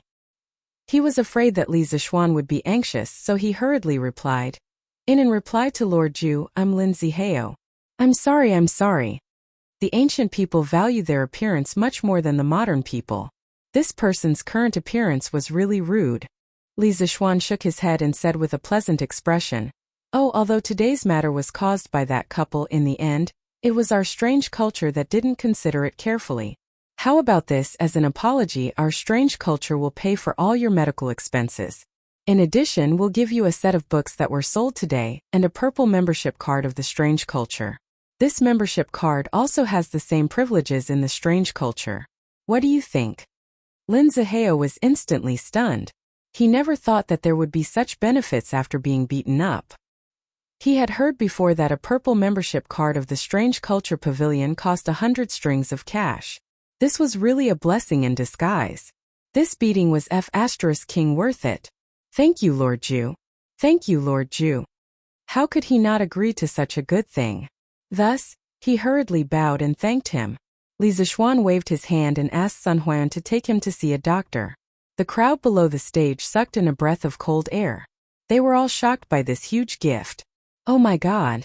That's a purple membership card. Not only is this lordly kind to people, but he's also really generous. Yeah, if only I was the one who was beaten up by that couple. Li Zixuan looked at the people below. Compared to Lin Zihao's serious injuries, there were quite a few of them who had minor injuries. Thus, he said, "I deeply apologize to the friends who were injured in front of the Strange Culture Pavilion today. This is our early work that was not done well. Later, the friends who were injured can line up to receive a green membership card of the Strange Culture Pavilion. In addition, I repeat, if anyone dares to cause trouble here again, this county's men will definitely not let you off so easily like today. I will make sure that you won't be able to stay in the entire Chang'an city." "Oh, thank you, Lord Li. Haha, I was injured just now. Haha, I was injured too. Bah, Go Sheng, your face was only scratched by a fingernail. How dare you say that?" When the injured crowd saw Lin Zihao leave, they thought that they had nothing to do with it. After all, they had only suffered minor injuries. However, they were still a little disappointed. When they heard Li Zixuan's words, they immediately cheered loudly in surprise. They were glad that they had just been injured. This was probably the first time in their lives that they were glad that they had been injured. You're not allowed to deliberately create scars. Li Zixuan saw that there were two idiots behind him. They clenched their fists and gestured at each other's faces. They were eager to try. He couldn't help but shout out to stop them. Ptaha. Chapter 219. In front of the strange culture. After Li Zixuan comforted the injured, he thought for a while and said, "Today, there may be many of you who don't need books at all. You came here purely because the books are cheap. Perhaps there are also some who want to resell and make a fortune. I don't care if you really need the books or want to make money. Since I'm open for business, there's no reason for me to refuse customers. But for those who really want to buy books, we'll make it convenient for you. In the future, no matter where you are from, as long as you have your student identification card, you can queue up at the strange culture. We'll give priority to the students and members." "Good. This way it'll be easier for us to buy books. Thank you, Lord Zhu. The world's poor children will remember Lord Zhu's kindness." "Yes, thank you, Lord Zhu." As soon as Li Zixuan's voice fell, there was a burst of cheers from the crowd. Most of them were the voices of the students. They came here today because of the fame and found that there were really such cheap books. They couldn't help but feel happy and worried. They were happy because they could afford the books, but they were worried because there would be a lot of people who would rush to buy such cheap books. Now that Li Zixuan took the initiative to give priority to the students, it would greatly increase their chances of buying books. How could they not be happy? When the rest of the people heard this, their faces darkened, but no one raised any objections. Ever since they recognized that the young man in front of them was Li Zixuan, who invented the curved plow, their eyes were filled with gratitude. Some of them even had some faint regret in their hearts. Compared to Li Zixuan, who wholeheartedly did so much for the farmers and the students, their way of doing things seemed a little selfish. Therefore, many people began to regret that they came here with the intention of reselling the books to make money. But there were still many people who wanted to take advantage of the situation.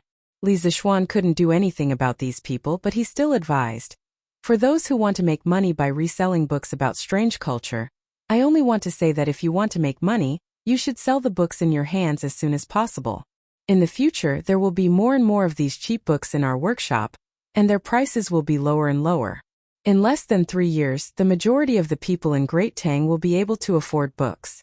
At that time, books will no longer be an expensive item that the common people can't afford. In the next 3 years, books will be as valuable as scallions. I, Li Zixuan, am a man of my word. Li Zixuan's words were powerful and resonant, but to the others, it was no different from a sudden clap of thunder. Ever since Kai Luan invented papermaking in the Han Dynasty, for the past 600 years, the price of books had always been unattainable for ordinary people. Only those rich people could afford to buy some, but they usually kept them at home to show their noble status. Now that Li Zixuan had said that within 3 years, these cheap and high-quality books would be sold all over Great Tang, and that the price of books would be as high as scallions, many people thought that it was a fantasy. How could the high and mighty prices of books suddenly fall from the sky? It was simply unbelievable. So, everyone can buy books about strange culture in the future? That's great. But Lord Li said that the price of books would be as high as scallions. Isn't that too exaggerated? I don't really believe it. I don't really believe it either. I believe it. Lord Li will definitely do what he says.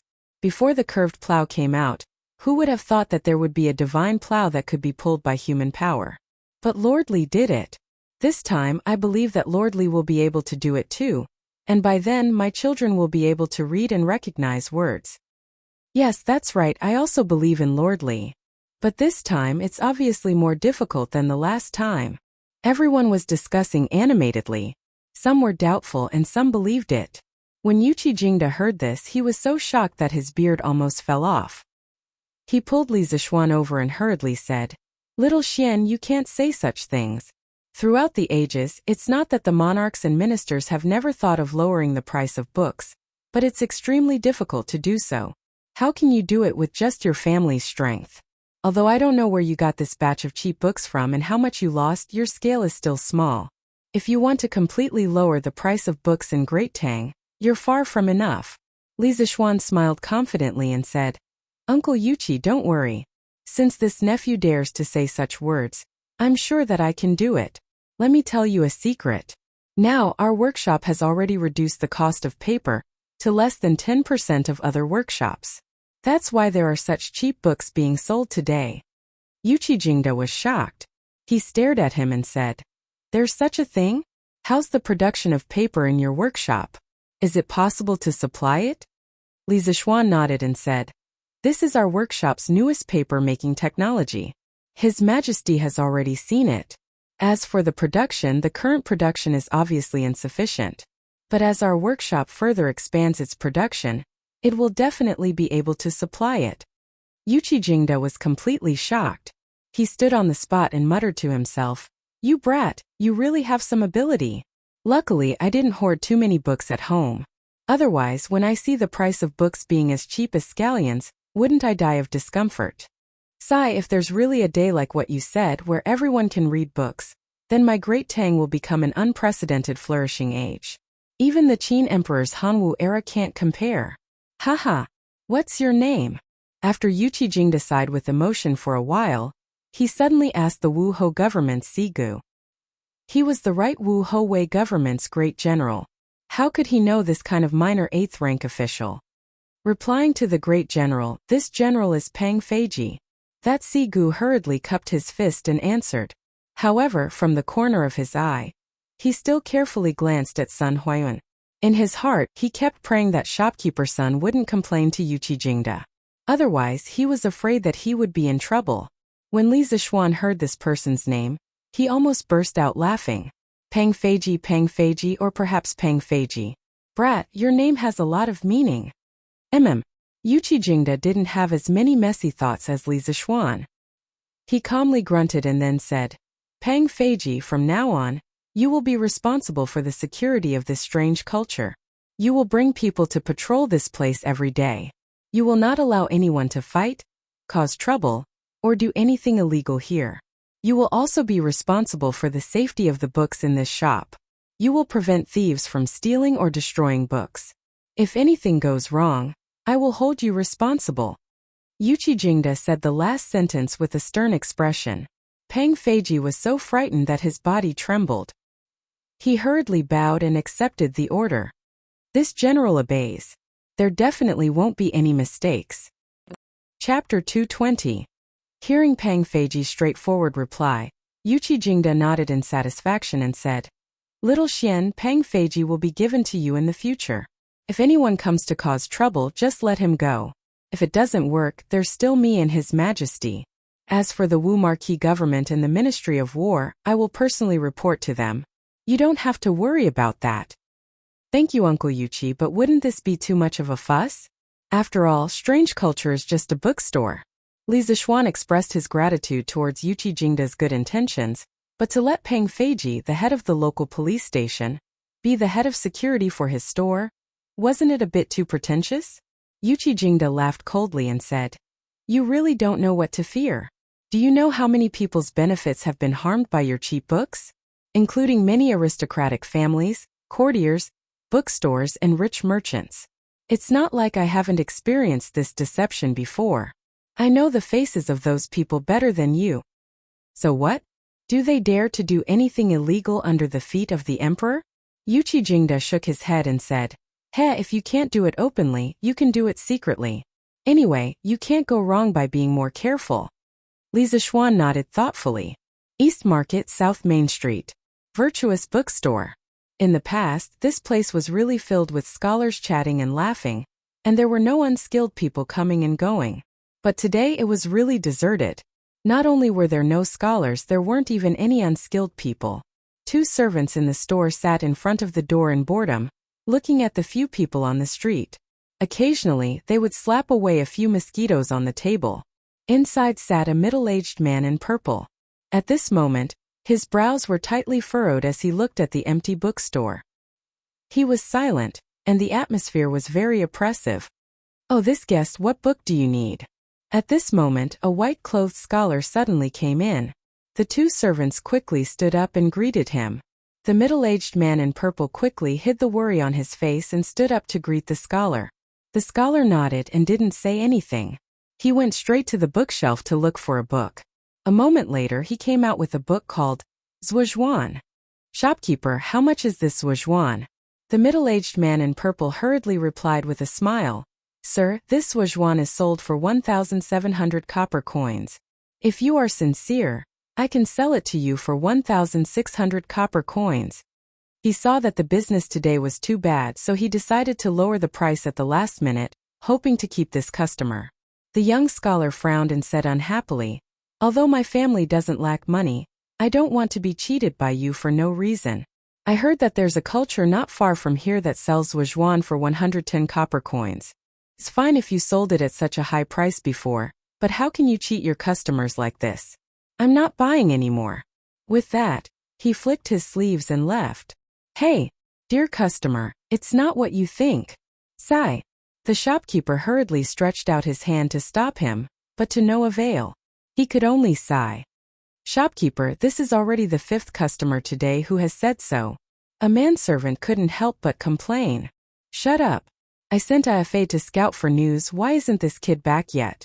The shopkeeper scolded angrily, then anxiously looked outside the door. Shopkeeper, I'm back. At this moment, a series of hurried footsteps came from outside, and then a manservant in a navy blue robe ran in. The shopkeeper hurriedly pulled him over and asked, Afa, how is it? Did you get any news? Huff. Afa continuously patted his chest a few times, panted a few times, then said, Shopkeeper, there's a long queue over at Chitsu Culture.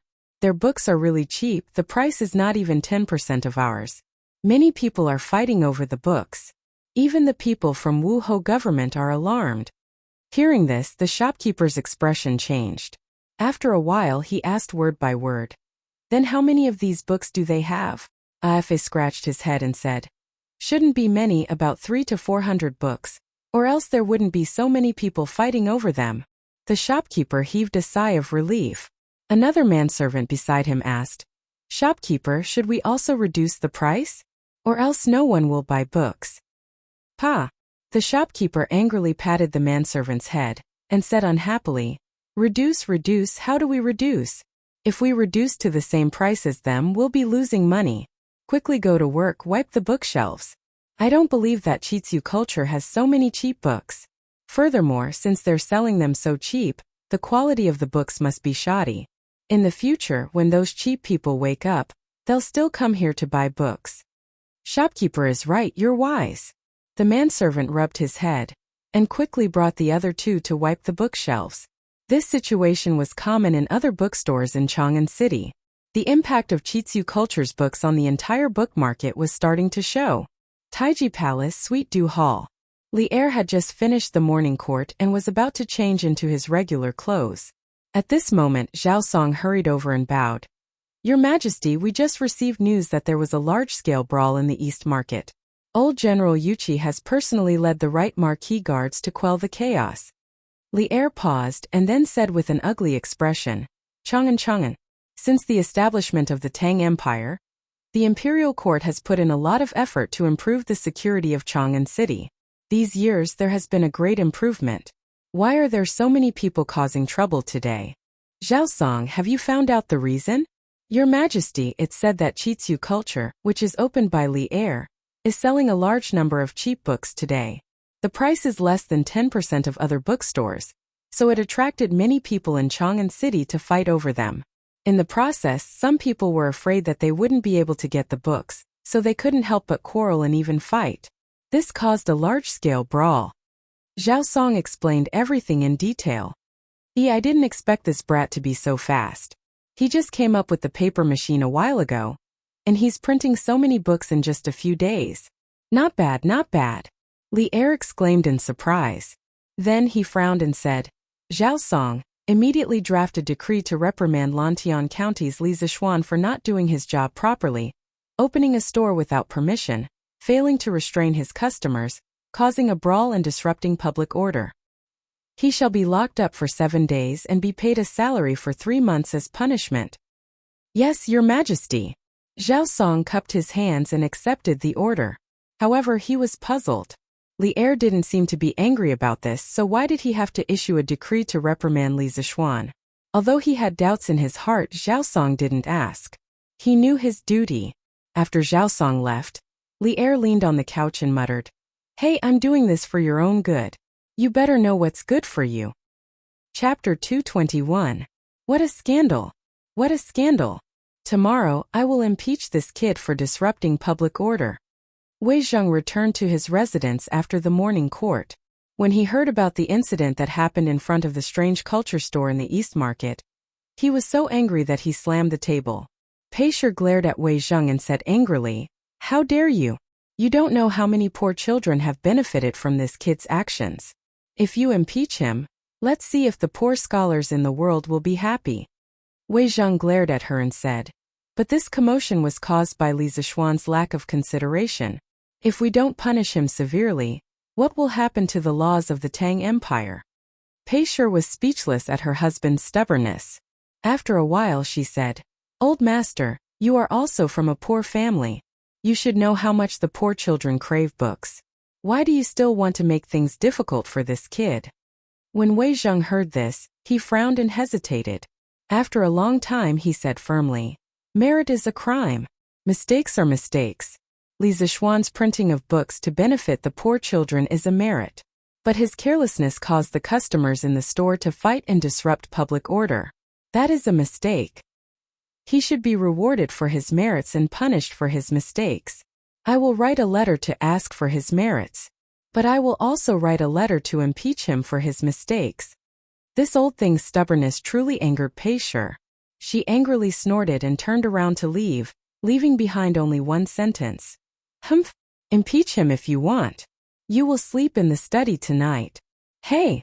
Madam, listen to your husband's reasoning. Oh! Old master, this is what happened. Once the cheap books of the strange culture were released, all the big and small bookstores in Chang'an City were unable to resist. We can't compete with them in terms of price. Chongren Square, Zhang Sunwuji's residence. The shopkeeper of the Mingda bookstore was complaining to Zhang Sunwuji. From his tone, the Mingda bookstore should belong to the Zhang Sun family. Zhang Sunwuji's expression didn't change much. It was as if the bookstore's poor business had nothing to do with him. He slowly took a sip of tea and said calmly, Wu Mingying, why are you in such a hurry? Calm down when something happens.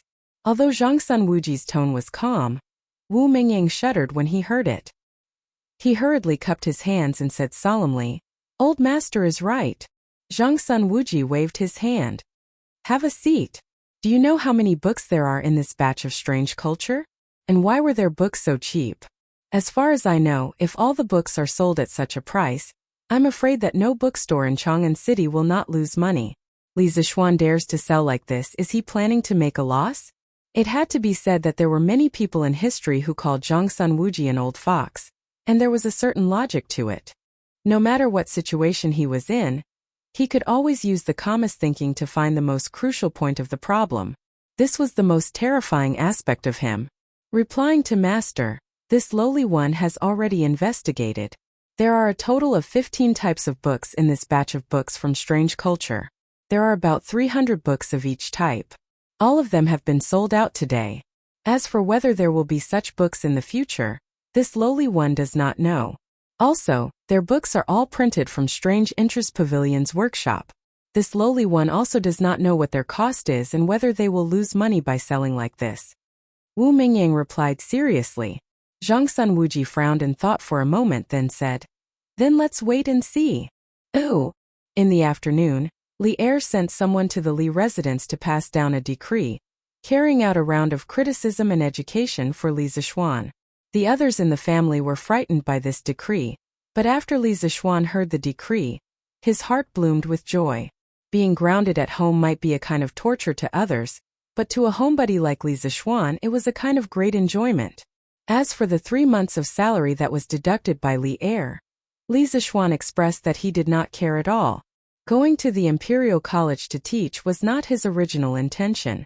If he could stay at home and be a rich second generation, Li Zixuan was willing to give Li Er 100 million instead. Xiner, I feel that it's better if you don't open this bookstore. Our family is so rich, why do you need to open a bookstore? If you cause so much trouble for no reason and lose the emperor's favor, then the losses will outweigh the gains. When old man Li heard Li Er's decree, a wave of anger rushed to his head. He wanted to give Li Zixuan a punishment to make a filial son package, but he was intimidated by his wife's power. He could only try his best to suppress his anger and persuade him calmly. Father, the opening of strange culture has nothing to do with money, but it carries the beliefs and dreams of many people. The Tang dynasty needs strange culture, and the poor children of the world also need strange culture. This bookstore is not something that I can easily give up. His Majesty's decree today has no intention of punishing me. Otherwise, the punishment would not be so light. Moreover, His Majesty has given a lot of support behind this strange culture. It is not something that I can shut down just because I want to. His father was against his business, so Li Zixuan naturally had to think of a way to persuade him. Otherwise, the family would not get along well, and the gains would not make up for the losses. When Li Jingma heard his son's last sentence, he was shocked. He knew that he could not persuade him anymore. He could only sigh, shake his head and leave. Now that his son was becoming more and more capable, he was more and more worried. Indeed, the more you gain, the more you lose.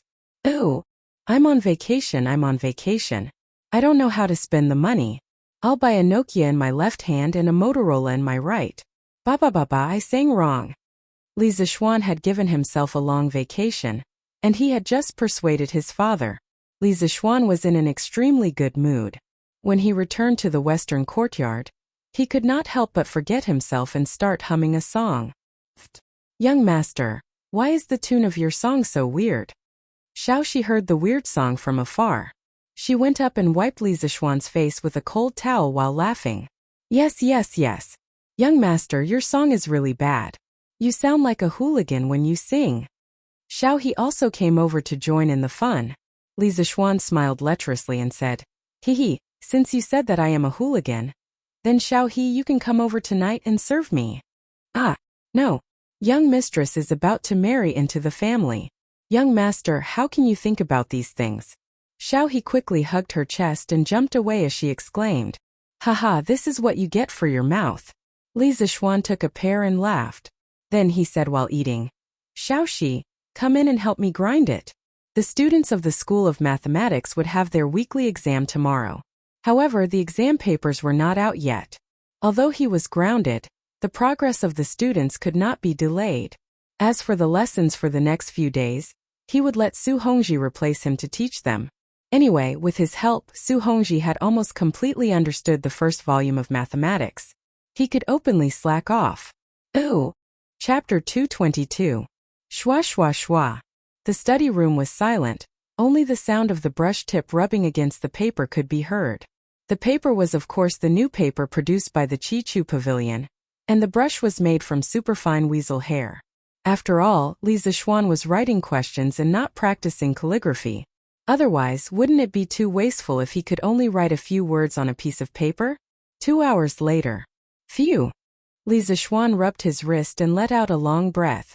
This kind of brush had a high requirement for the strength of the wrist, and it was tiring to write for a long time. Fill in the blanks, multiple choice calculation, application, perfect. Li Zixuan looked at the test paper in his hand and praised narcissistically. He had been practicing calligraphy for the past few months, and now he had some success in calligraphy. After all, he was a martial artist and had experience in controlling his strength. Speaking of martial arts, this guy rarely practiced martial arts ever since he went to the Imperial College to teach. He probably forgot that he was a martial arts expert. Young master, you're done? Drink some water.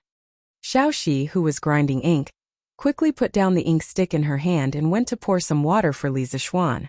Now, the servants in the Li residence knew that their young master did not like to drink tea, no matter how good the tea was. Thus, Xiaoxi said water and not tea. Okay. Li Zixuan nodded, then took the test paper and started to check it. After a while, Xiaoxi held a cup of water and slowly walked over. Young master, here's your water. Unexpectedly, Li Zixuan suddenly slapped the table like a lunatic and exclaimed, No, there should be an additional question. I was wondering why it didn't taste good. Xiaoxi, help me grind more ink. Oh, right away. Xiaoxi was helpless, she could only pout and reply, then continued to grind. 15 minutes later, the test paper was finally completed. Li Zixuan picked up his cup of water and happily drank a few mouthfuls.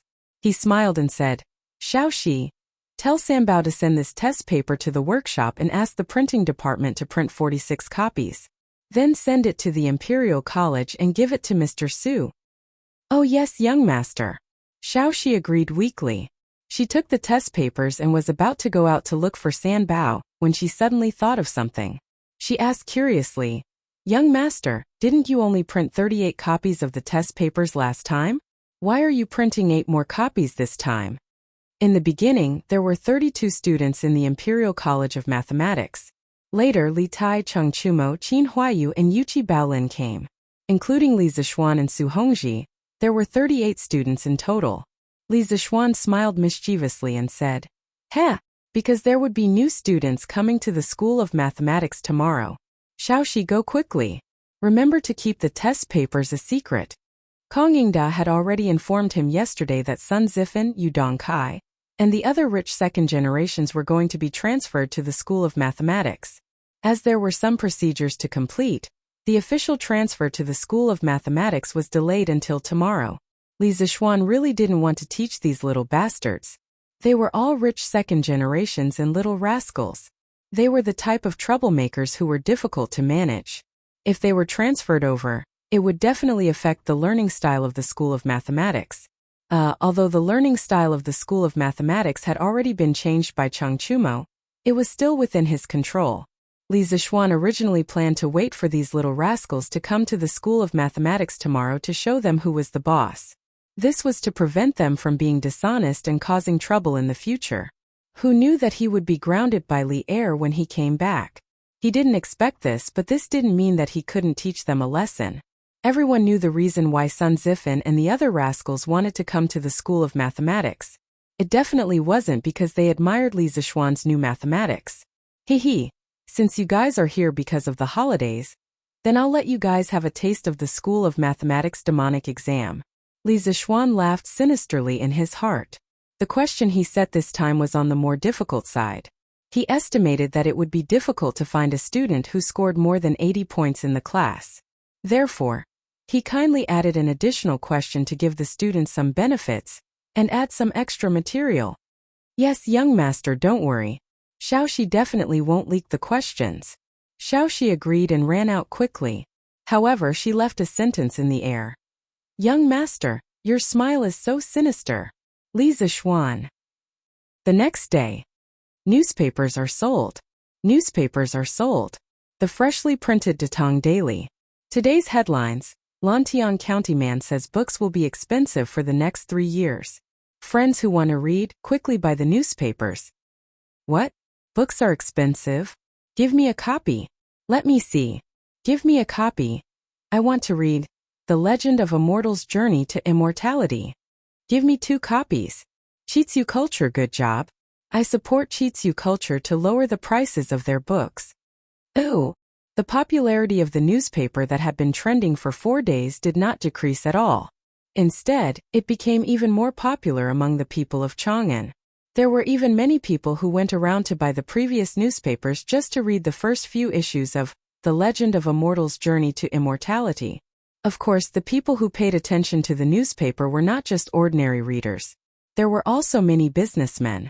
In the past 2 days, with the popularity of the newspaper and the bombardment of advertisements, Chitsu Culture's newly opened shop also became very popular. Other than the low prices of their books, the effect of the advertisements in the newspaper could not be ignored. Otherwise, it would not have become so popular so quickly. As a matter of fact, there were already many businessmen who were eager to show their faces in the newspaper. Shi City, a certain Huji Tavern back hall. The Huji Tavern was a place where the waitresses were all women from the West. They were known as Huji. They were an important factor behind the popularity of Huji wine in the Tang Dynasty cities. In ancient times, there were not many young women who were Huji. These Huji taverns opened up a new era for the Tang Dynasty Chang and food market. Master, do you want to look for Datong Daily and ask them to promote our tavern? A tall blonde beauty with blue eyes was wearing a thin veil that exposed her small waist. Her breasts were also faintly discernible. At this moment, she was sitting on the lap of a slightly plump, bearded middle-aged man who was dressed in extremely luxurious clothes. Her arms were wrapped around the middle-aged man's neck as she spoke. Why would my snow cherry say that? The bearded man closed his eyes in satisfaction. His right hand kept sliding around the woman's waist. Master, didn't you read the newspaper these past 2 days? Chitsu Culture is such a small unknown shop. After being in the newspaper, everyone knows about it. Our Yunlai Tavern has been in business for so many years. If we were to be in the newspaper, wouldn't our business be even better? The woman twisted her slender waist and said coquettishly. The middle-aged man's hand suddenly paused. He laughed out loud and said, why didn't I think of that? Haha, Snow Cherry. I'm so lucky to have married you. I'll go to their workshop now and ask them to help us promote it. Ooh. Chapter 223. This Chitsu Culture is so kind. They actually lowered the price of books so low. This is all thanks to Lord Li. Do you think books will be as cheap as scallions in the next 3 years? In the Jinyu Academy in the south of Chang'an City, 2 plainly dressed scholars were squatting on a rock and reading the same newspaper without a care for their image. They sighed. In the early Tang Dynasty, academies were private places. A few scholars who were familiar with each other would discuss Tao, read and study here. At this time, academies were often surrounded by Taoist temples and Buddhist temples, so naturally, the styles of these schools were combined. For example, the Buddhist temple, the Taoist temple, and the Confucian Academy were mixed together.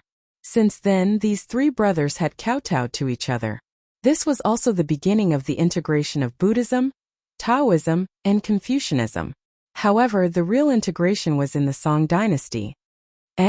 Brother Tianhua, Brother Feichen, what are you guys talking about?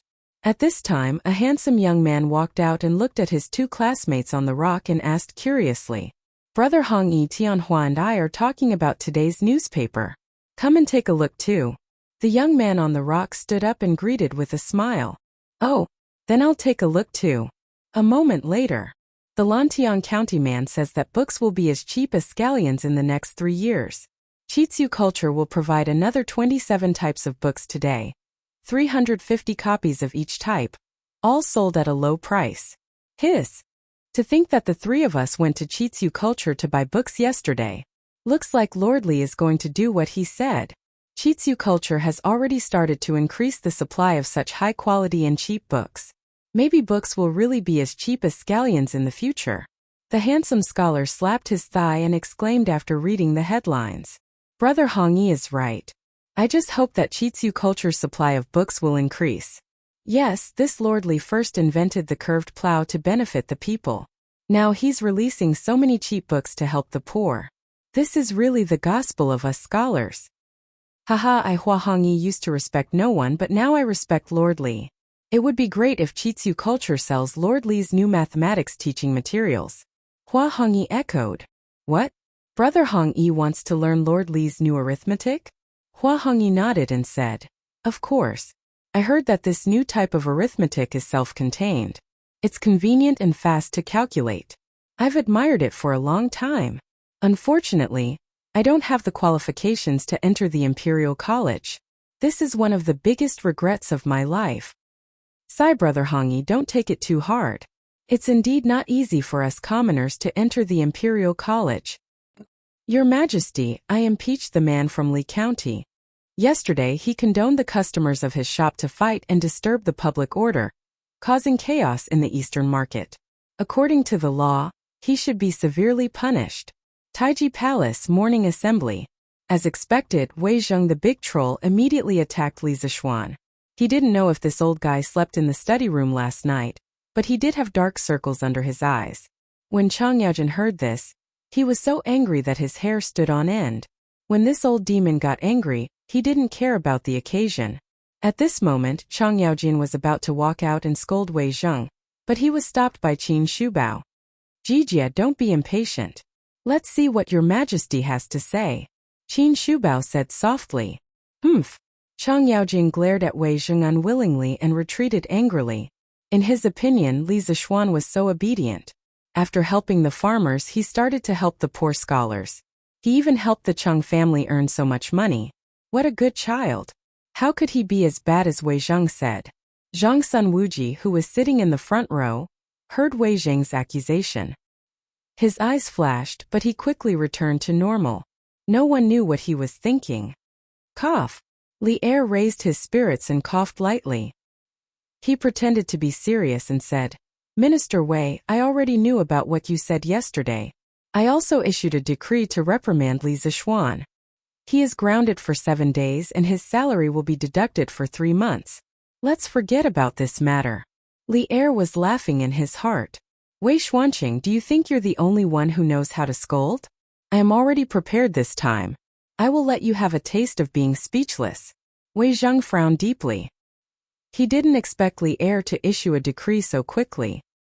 He also didn't expect Li Zixuan to be so favored by the emperor. This punishment was really nothing to him.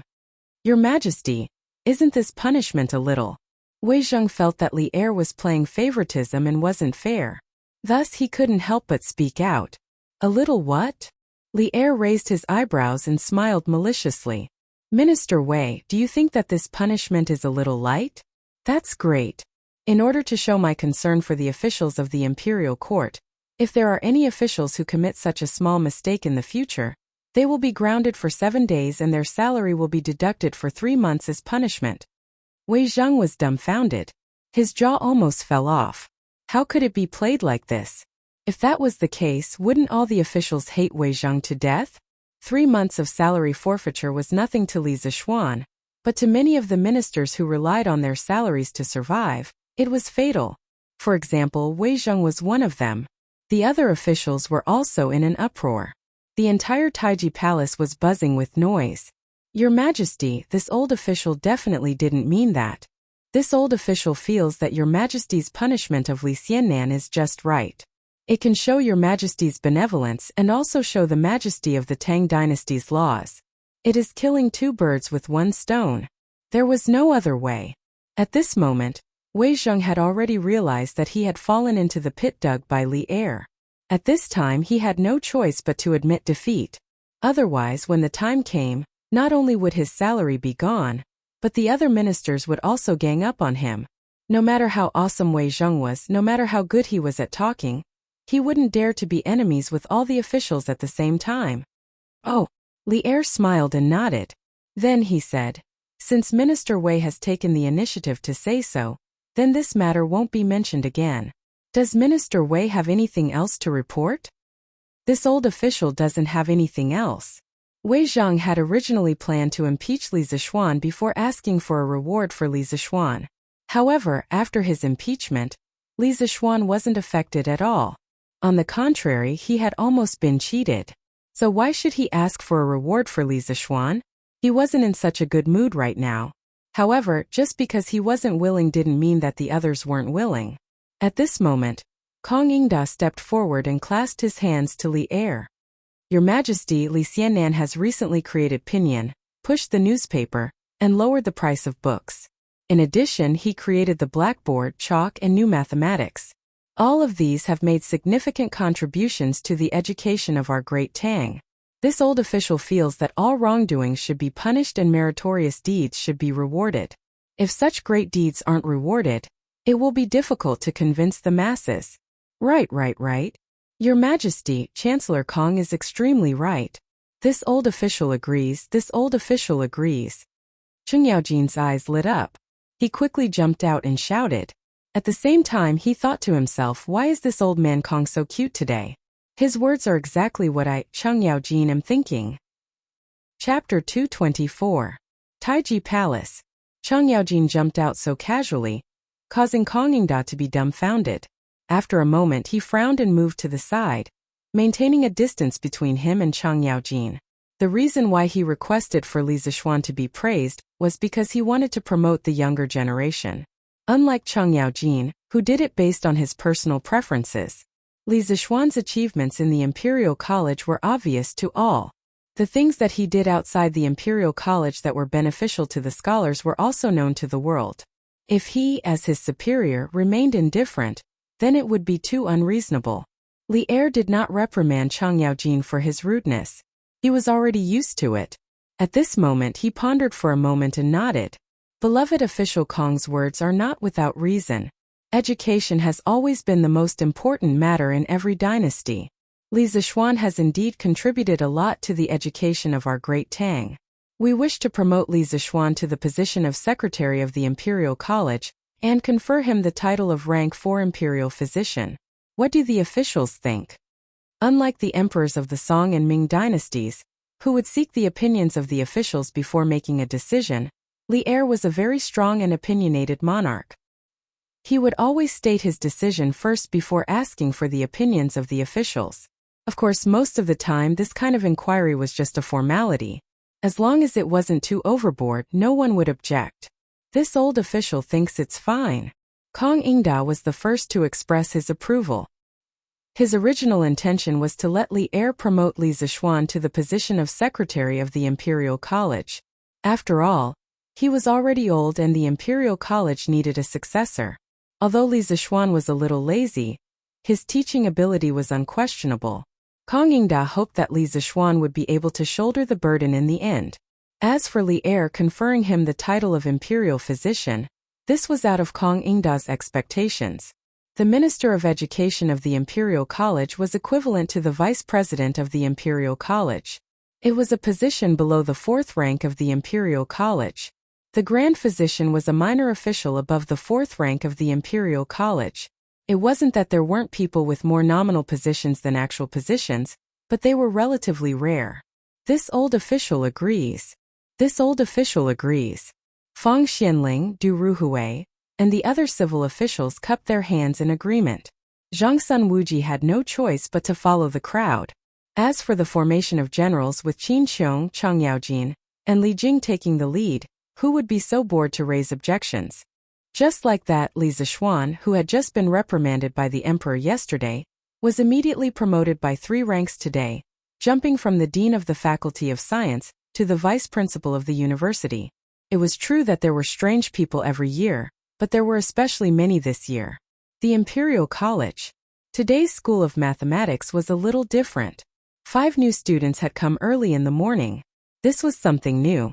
Their School of Mathematics had always been at the bottom of the Imperial College. Other than Li Zixuan, who had attracted Li Tai and Chang Chumo with his personal charm, no one would be willing to come here. Sun Zifan? Yu Dongkai? Kong Chuansuan? Song Tianyu? Jiang Wenchang?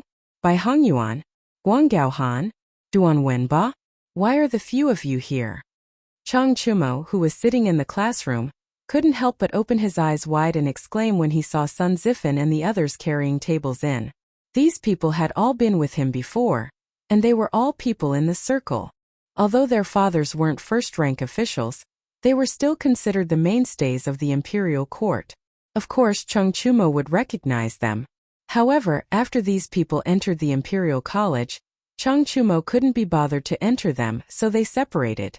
Haha, Brother Chonyo, I heard that you entered the School of Mathematics, so I went to find Chancellor Kong and requested to be transferred to the School of Mathematics. Aren't I here to accompany you? Haha. Sun Zifan was lying through his teeth. He looked like he was deeply in love with her and laughed loudly. That's right. Brother Zifan is right. We are all here because of Brother Chonyo, Brother Huayu, Brother Bao Lin, and His Highness King Wei. As Sun Zifan's loyal follower, Yu Dongkai followed suit and said shamelessly, "Tis. Do you think I don't know you bastards? You must be coveting the long holidays in our School of Mathematics, so you transferred here." Li Tai had also noticed these little bastards long ago. When he heard Yu Dongkai's words, he couldn't help but mock them. Cough cough. Yu Dongkai was embarrassed when his lie was exposed. Haha, how can His Highness King Wei say that? It hurts our feelings. Sun Zifan was quite thick-skinned. He didn't feel embarrassed at all when he heard that. Instead, he chuckled and said, the little fatty was young and looked quite comical, so no one bothered to argue with him. Compared to him, Li Tai was a big fatty. Li Tai rolled his eyes and smiled sinisterly. Haha, you bastards are only thinking about the long holidays in the School of Mathematics, but you don't know about other things, right? You will be crying when the time comes. Haha, Zifan Dongkai, you guys came just in time. Chang Chumo also reacted. He immediately looked at Sun Zifan fervently, as if he was looking at a living Lei Feng. Although this guy didn't know who Lei Feng was, his fervent gaze still made Sun Zifan, Yu Dongkai, and the others feel a chill down their spines. It was almost the monthly examination, and Chang Chumo was worried about how to get out of the last 5 places. He had just dozed off when someone sent him a pillow. How could he not be happy?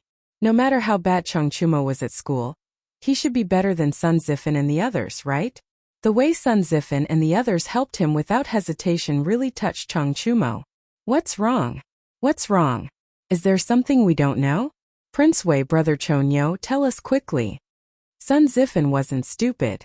On the contrary, he was very clever. He immediately noticed that something was wrong from the reactions of Li Tai and Chang Chumo, so he asked hurriedly. Li Tai waved his hand mischievously and said, Don't call me Prince Wei. There are only classmates in the School of Mathematics. There is no prince. Chang Chumo laughed and said, Don't worry, you two will know in a while. Sun Zifan and the others were speechless. They moved the table nervously and found a place to sit down, waiting for the judgment of fate. On the other side of the school building, Meng Wenhao, Ke Shiqing, Zheng Ziren, Lu Yan, and the others were gathered together and didn't join in the fun. Now, the School of Mathematics was faintly divided into 2 factions, the poor children and the noble children. Usually, these ordinary children who came from different places and went through many rounds of selection could often talk together.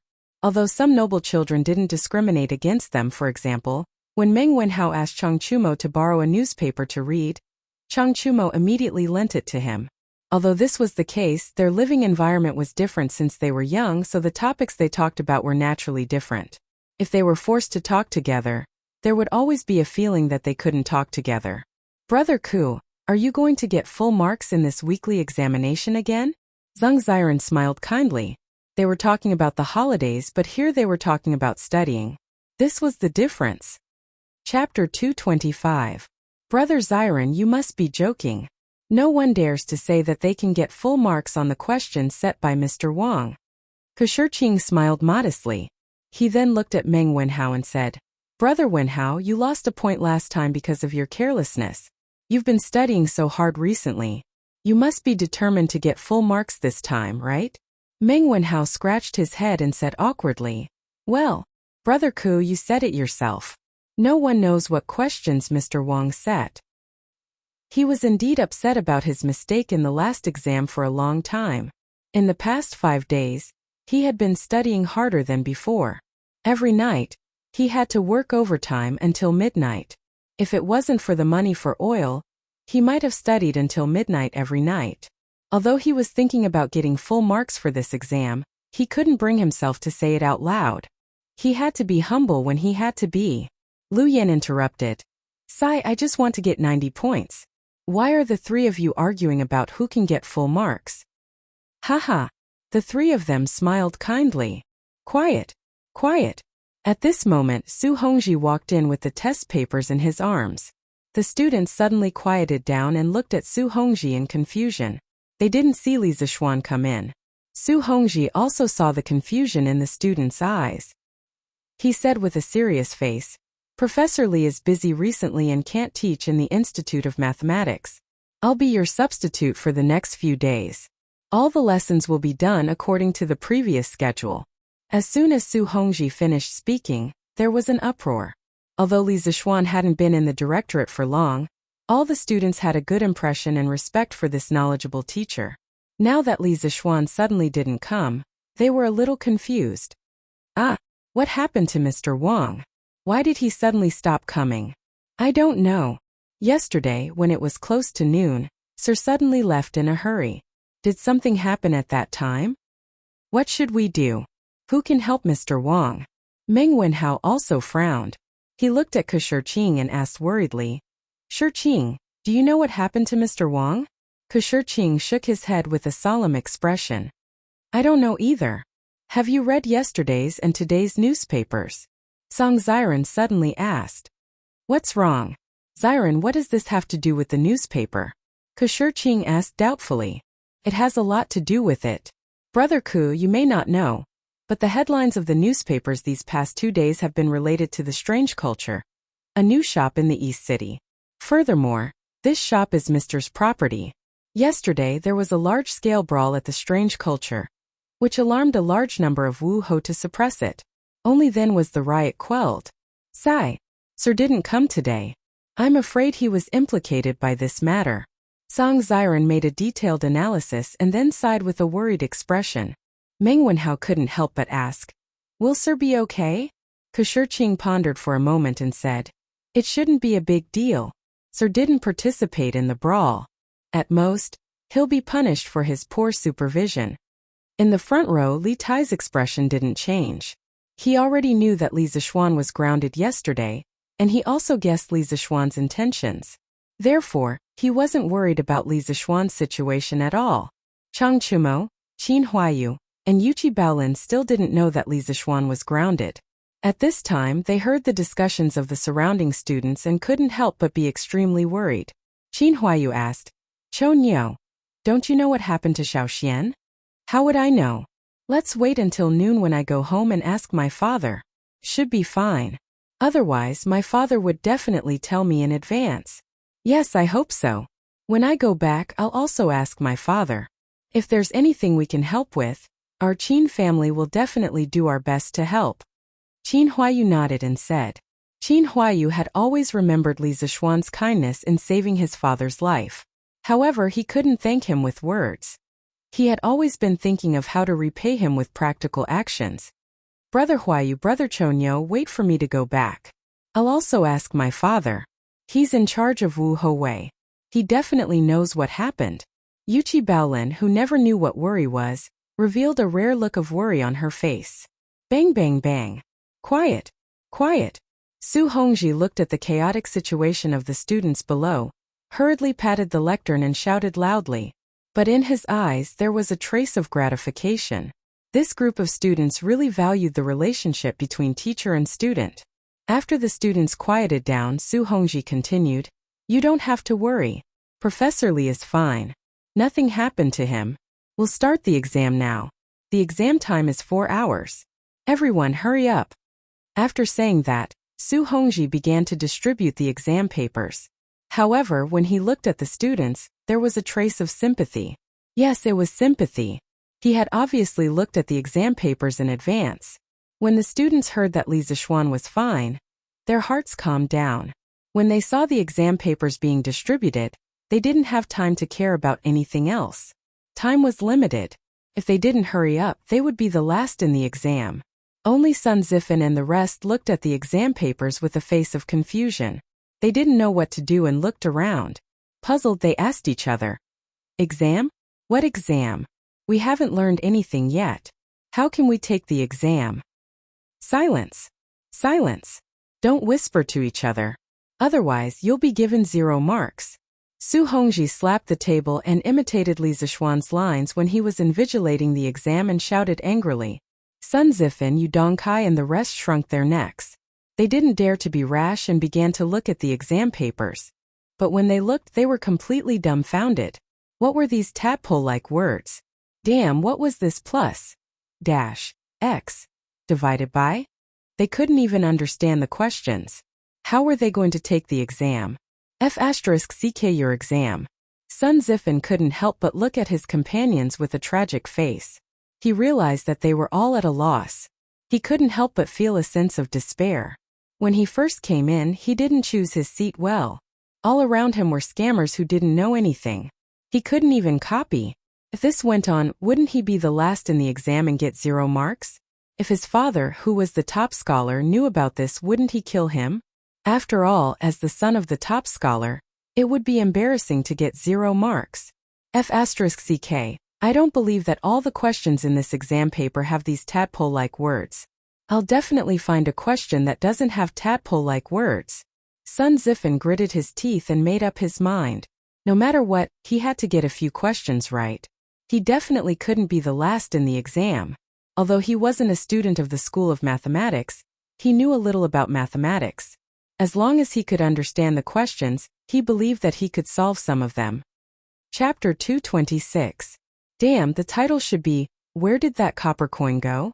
Sorry, I can change the content if it's wrong, but I can't change the title if it's wrong.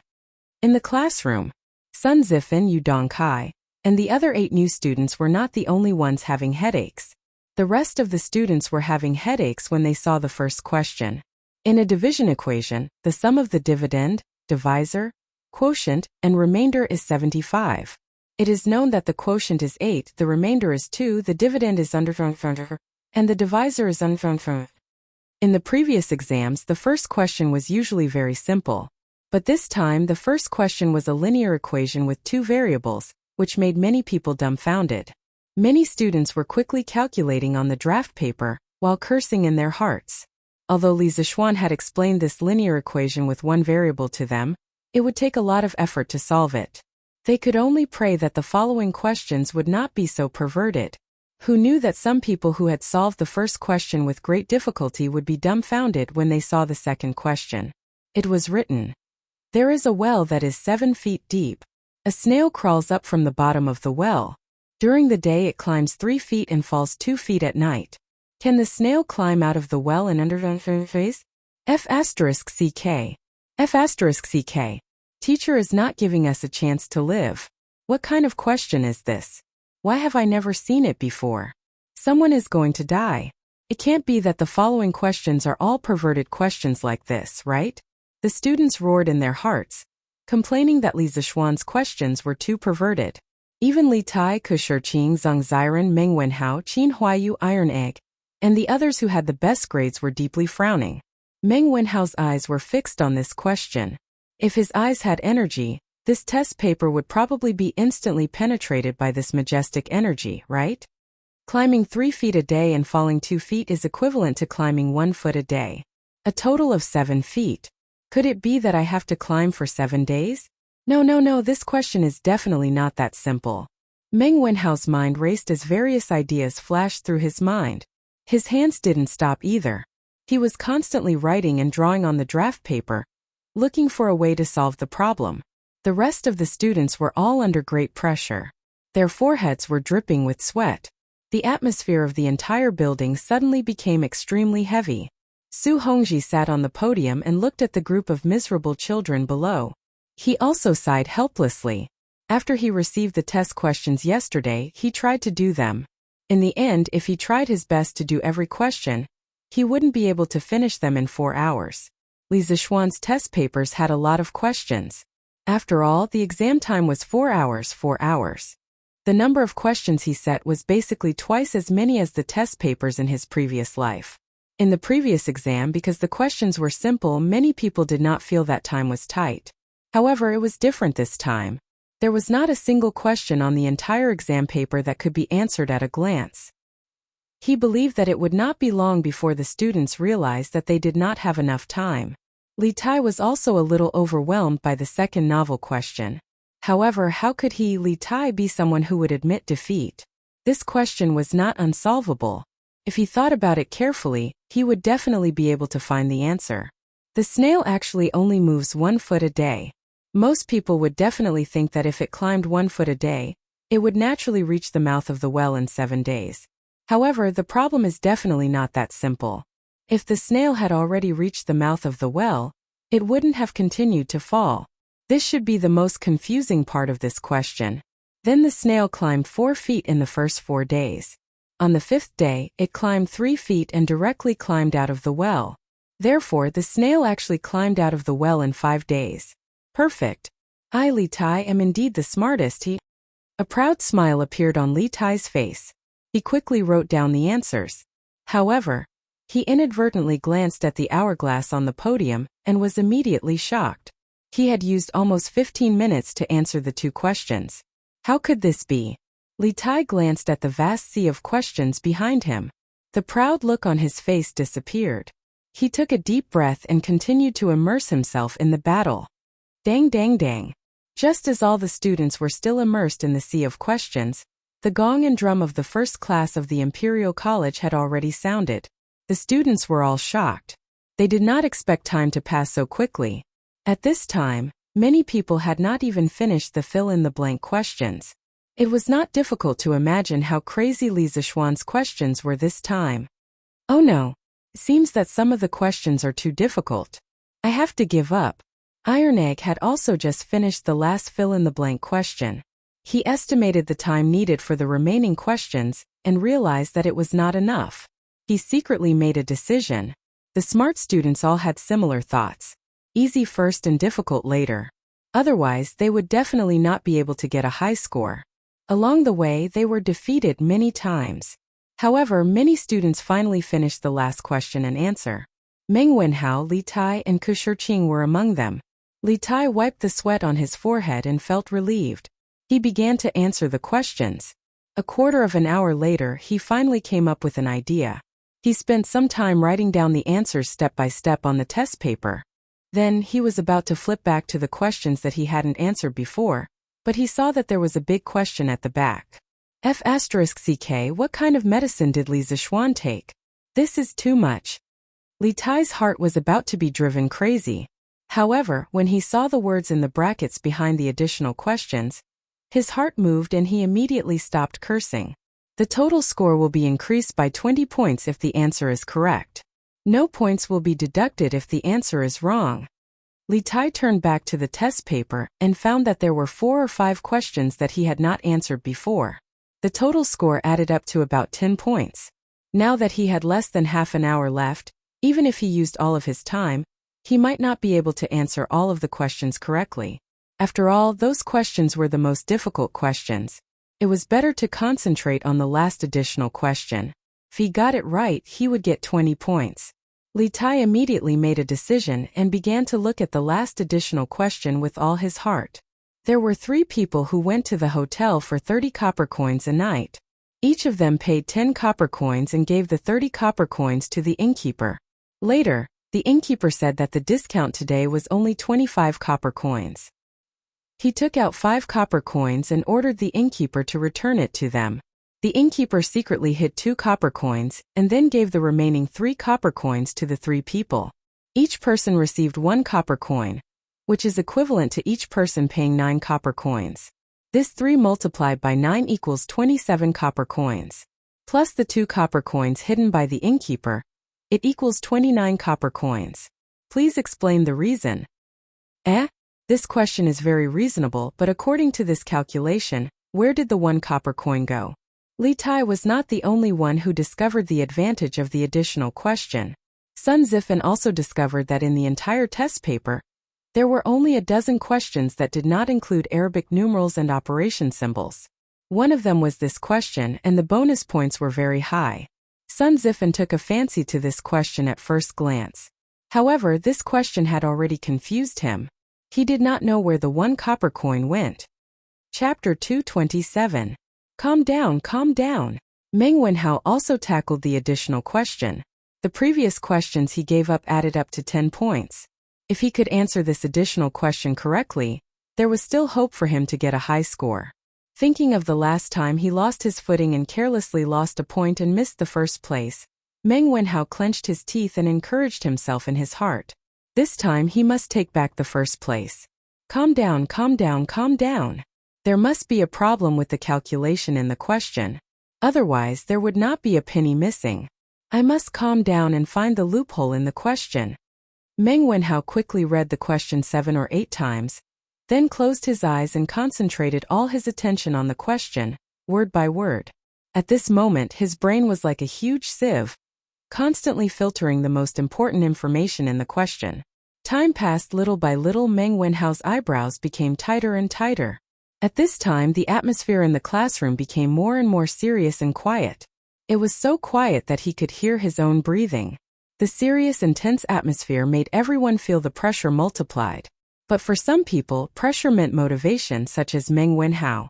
After a quarter of an hour of deliberation and thinking, Meng Wenhao finally opened his eyes. If one looked carefully, one could see a trace of joy and confidence in his eyes. Found it.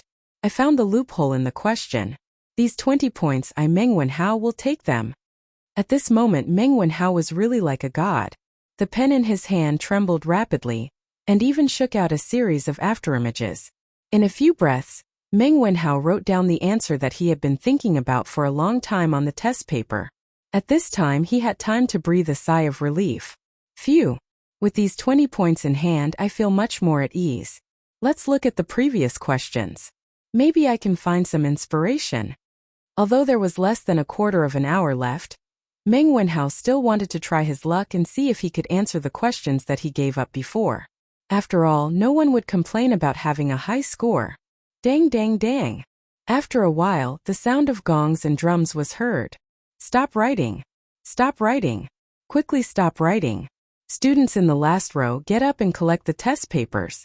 Su Hongji's spirit was lifted, and he immediately stood up and shouted, "Hey! Sun Zifan, stop writing or you'll get 0 marks." Sun Zifan had just arrived at the School of Mathematics and Mathematics. He did not know the rules and wanted to write for a while more, but he was warned by Su Hongji. Feeling helpless, he could only put down the pen in his hand and stand up to collect the papers. In the past, it was Chang Chumo who collected the papers in this row. Now that he was sitting at the back according to the rules, it was his turn to collect the papers. A moment later, all the test papers were sent to Su Hongji. Su Hongji checked the test papers. After confirming that there were no mistakes, he coughed twice and said, "According to Professor Li's instructions, everyone will have a break in the afternoon. Today's questions are a little difficult. Everyone must have worked very hard. Go back and have a good rest." "Oh, I got another half day off." The students who had just been tortured to death immediately roared when they heard this. Among them, Sun Zifan's roar was the loudest. This little bastard had just transferred here today, and he was almost tortured to death.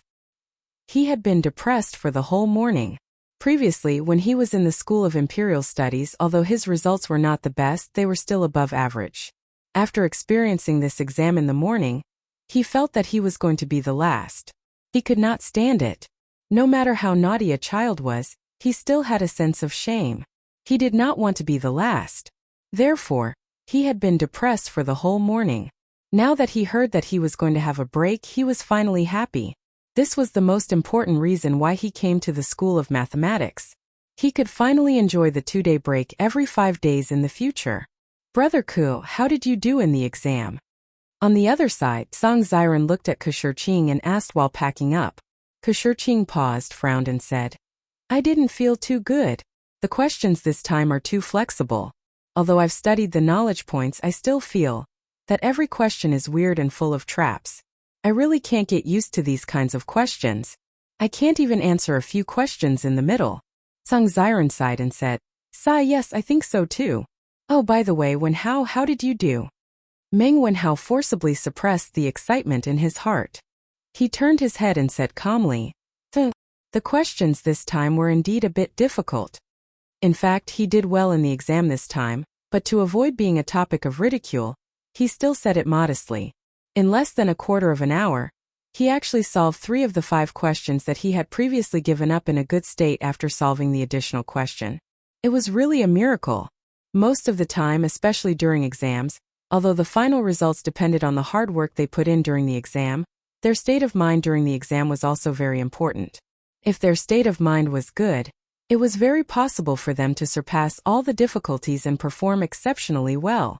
This was the conversation between the top students after the exam. Of course, the underachievers had their own topics. Hey, Sun Zifan, how is it? You must have helped old Cheng to be the bottom this time, right? Cheng Chumo said with a smirk and winked in front of Sun Zifan. F***ck, you have studied mathematics for so long, and you still have the nerve to compare yourself with me, a student who just transferred over? Sun Zifan cursed in his heart. His face was extremely gloomy, but he still said stubbornly, Haha, that's not necessarily true. I solved the last additional question. Maybe my score will be higher than Brother Cho Nyo's. Oh, Cheng Chumo was shocked. He quickly asked, Hey, then tell me quickly, where did the missing 1 cent go? Old Cheng pondered for an hour and still couldn't figure it out. I'm so worried. Haha, I can't say. Sun Zifan laughed and walked away pretentiously with his hands behind his back. Actually, he was bitter. Although he found the loophole in the additional question and solved it, there were too many questions that he didn't know. He estimated that even with the additional questions 20 points, his score would still be lower than Cheng Chumo's. Thinking of this, he didn't have the face to continue bragging. Cheng Chumo's status as an underachiever was recognized in Chang'an City. If his father, Sun Fujia, knew that his son couldn't even beat Cheng Chumo, the consequences would be unimaginable. Just thinking about it made him feel terrible. Hey, Cheng Chumo stretched out his hand and wanted to get to the bottom of it, but Sun Zifan had already run away. In fact, he was thinking about the same thing as Sun Zifan. If he could beat Sun Zifan in this exam, then wouldn't he, Cheng Chumo, be awesome? If he could beat the son of the top scholar, he would feel proud. Oh. Chapter 228. The commotion outside had nothing to do with Li Zixuan. It was rare for him to have a Golden Week holiday. If he didn't sleep in, how could he be worthy of Li Er's painstaking efforts? Of course, if Li Er knew that his intentions would be misunderstood by Li Zixuan like this, he would definitely vomit blood. He got up late in the morning. After eating breakfast and resting for a while, Li Zixuan returned to his small courtyard and began to practice his swordsmanship. Yes, practicing swordsmanship, not practicing swordplay. It had been a long time since he practiced his swordsmanship. When he suddenly picked up the wind-chasing sword, he actually felt a little awkward. Li Zixuan couldn't help but frown. He thought to himself, It's all Li Er's fault for forcing me to do things. My martial arts aptitude is so high, yet he wants me to be a teacher. It's simply a waste of talent. Suppressing the discomfort in his heart, Li Zixuan forced himself to practice the 9 Taixian swords a few times. It should only be 5 swords now. When the awkwardness disappeared, he put away the wind-chasing sword and took a deep breath. Young master, the way you practiced your swordsmanship just now was really nice. Xiaoxi excitedly ran over and wiped Li Zixuan's sweat with a wet towel as she said happily. Yes, it looked like a sword immortal. Xiaoxi was so excited that her face turned red. She also ran over and echoed. Although Li Zixuan's swordsmanship had slightly declined compared to last month, this small gap could not be seen unless one was an expert. The 2 little girls were easily captivated by Li Zixuan's graceful movements when he was practicing his swordsmanship. Of course, it was also because Li Zixuan was handsome to begin with. In any case, the worship and fanaticism in their eyes greatly satisfied Li Zixuan's vanity. She should be considered as this young master's little fangirl. Li Zixuan was proud in his heart, but he pretended to be calm on the surface. He took the towel from Xiaoxi's hand and casually wiped himself. He looked at Xiaoxi and joked. Xiaohe, do you know what a sword immortal looks like? Xiaohe raised her chin proudly, shook her little head and said, Of course I know. The storyteller said it before. 3 parts of the sword: chi, chivalrous and gentle heart. A sword immortal banished to the world, valiant and formidable. Xiaohe feels that these are all describing young master. Haha, the little girl's mouth is so sweet today. Did you put honey on it? Let me have a taste. Li Zixuan laughed to his heart's content. He looked like he was about to pounce. Xiaohe was so scared that she screamed and quickly ran away. Ah, young master, why are you like this? Xiaohe doesn't want to talk to you anymore, humph. With that, she blushed and ran away. Haha, this little girl. Li Zixuan looked at the fleeing figure of Xiaohe and shook his head with a smile. He had nothing to do at home, so it was quite interesting to tease a little maid. He, young master, you're scaring little he again. Xiaohe covered her mouth and chuckled. After getting along with him for so long, she could tell what kind of temperament her young master had. Just now, it was obvious that he was deliberately teasing Xiaohe. He didn't mean to take advantage of her at all. Hey! Li Zixuan passed the towel to Xiaohe and changed the topic. He asked, Where's Lanner? Did she go out to play again? And young miss went out early in the morning. Xiaohe replied. Ever since Li Zixuan was conferred the title of nobility, the Li family's status had also risen. They were considered a large family in Yongla Lane. Li Jingma and his wife were not too worried about their daughter's safety. Adding on to the fact that Li Zixuan pampered her too much, Lanner had the chance to run out and play with her other friends. This little girl had the support of the Strange Interest Pavilion and could always get a lot of new toys. Those brats in Yongla Lane were also happy to play with her. Now, this little girl had already become the big sister of the Yongla Lane. There were quite a lot of underlings who hung around with her. This little girl is really carefree. But those little fellows over there must be having a hard time, right? Haha. Li Zixuan looked towards the direction of the Imperial College in the northwest and laughed. He guessed that many students would curse him when they saw the perverted questions he gave. Young master, who is having a hard time? Xiaohe asked curiously. Li Zixuan waved his hand and was about to explain when he saw Sanbao running towards them. She shouted as she ran. Young master, the Imperial Edict is here. Old master wants you to quickly go to the front yard to receive the edict. When Li Zixuan heard this, his head was full of question marks. Didn't he just receive an imperial edict yesterday? Why did it come again today? Could it be that Li Er felt that the punishment was not severe enough and wanted to mess with him again? Although he was full of questions, it was useless to ask the 2 people in front of him. Li Zixuan quickly went to change his clothes. He always wore casual clothes when he practiced martial arts. If he went to receive the edict dressed like this, he might be picked on by others. The official robes of the Tang dynasty emphasized on yin-yang and the 5 elements.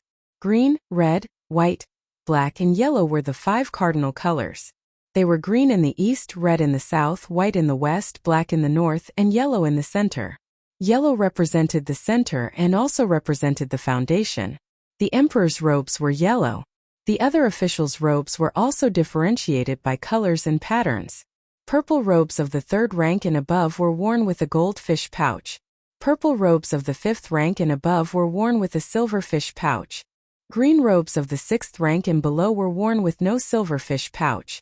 Half an hour later, Li Zixuan wore a 5th rank robe and a silver fish pouch. Just like this, he came to the front yard.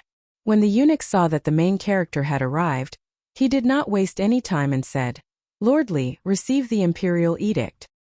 He then opened the imperial edict and began to read it out loud. Different from the imperial edict before, the imperial edict today was much simpler. Li Zixuan listened for a while and understood. He opened his eyes wide in disbelief. Li Er was giving him a promotion.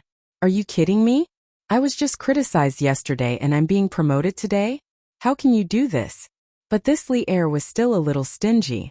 For the sake of the great Tang's education, Wang Chong had poured his heart and soul into it, working day and night, but he had only given him the post of imperial directorate, not a marquis. How stingy! Li Zixuan was a little dissatisfied with his current title. How can a baron sound as domineering as a marquis? It seems like I have to find a way to become a marquis. Li Zixuan's mind was spinning. When the eunuch finished reading the imperial edict, he pretended to be grateful and went to accept the edict. The old eunuch laughed and said, "County Li, you're really capable. You're already a minister in the Imperial College at such a young age. You're really young and accomplished. It's rare to see someone like you in this world." Li Zixuan was a little disdainful. What's so good about being a minister in the Imperial College? The name doesn't sound good. Minister in the Imperial College, Minister in the Imperial College, Minister in the Imperial College, Minister in the Imperial College, Minister in the Imperial College. How depressing. I don't want to be a minister in the Imperial College. But he only dared to say this in his mind. If he really said it out loud, Li Er would kill him and his father would be furious. Didn't you see that Father Li was smiling like a chrysanthemum after hearing the imperial edict? Li Zixuan pretended to be modest and said, "You flatter me, Lord Chamberlain. Please come in and have some tea." At this time, Li Jingma took a plate of gold leaves and quietly put it in the hands of the Chamberlain. He smiled and said, "My son is right. Lord Chamberlain, please come in and have some tea with me." The old eunuch skillfully put away the gold and shook his head. No, I have to go back to the palace to report." With that he took his leave.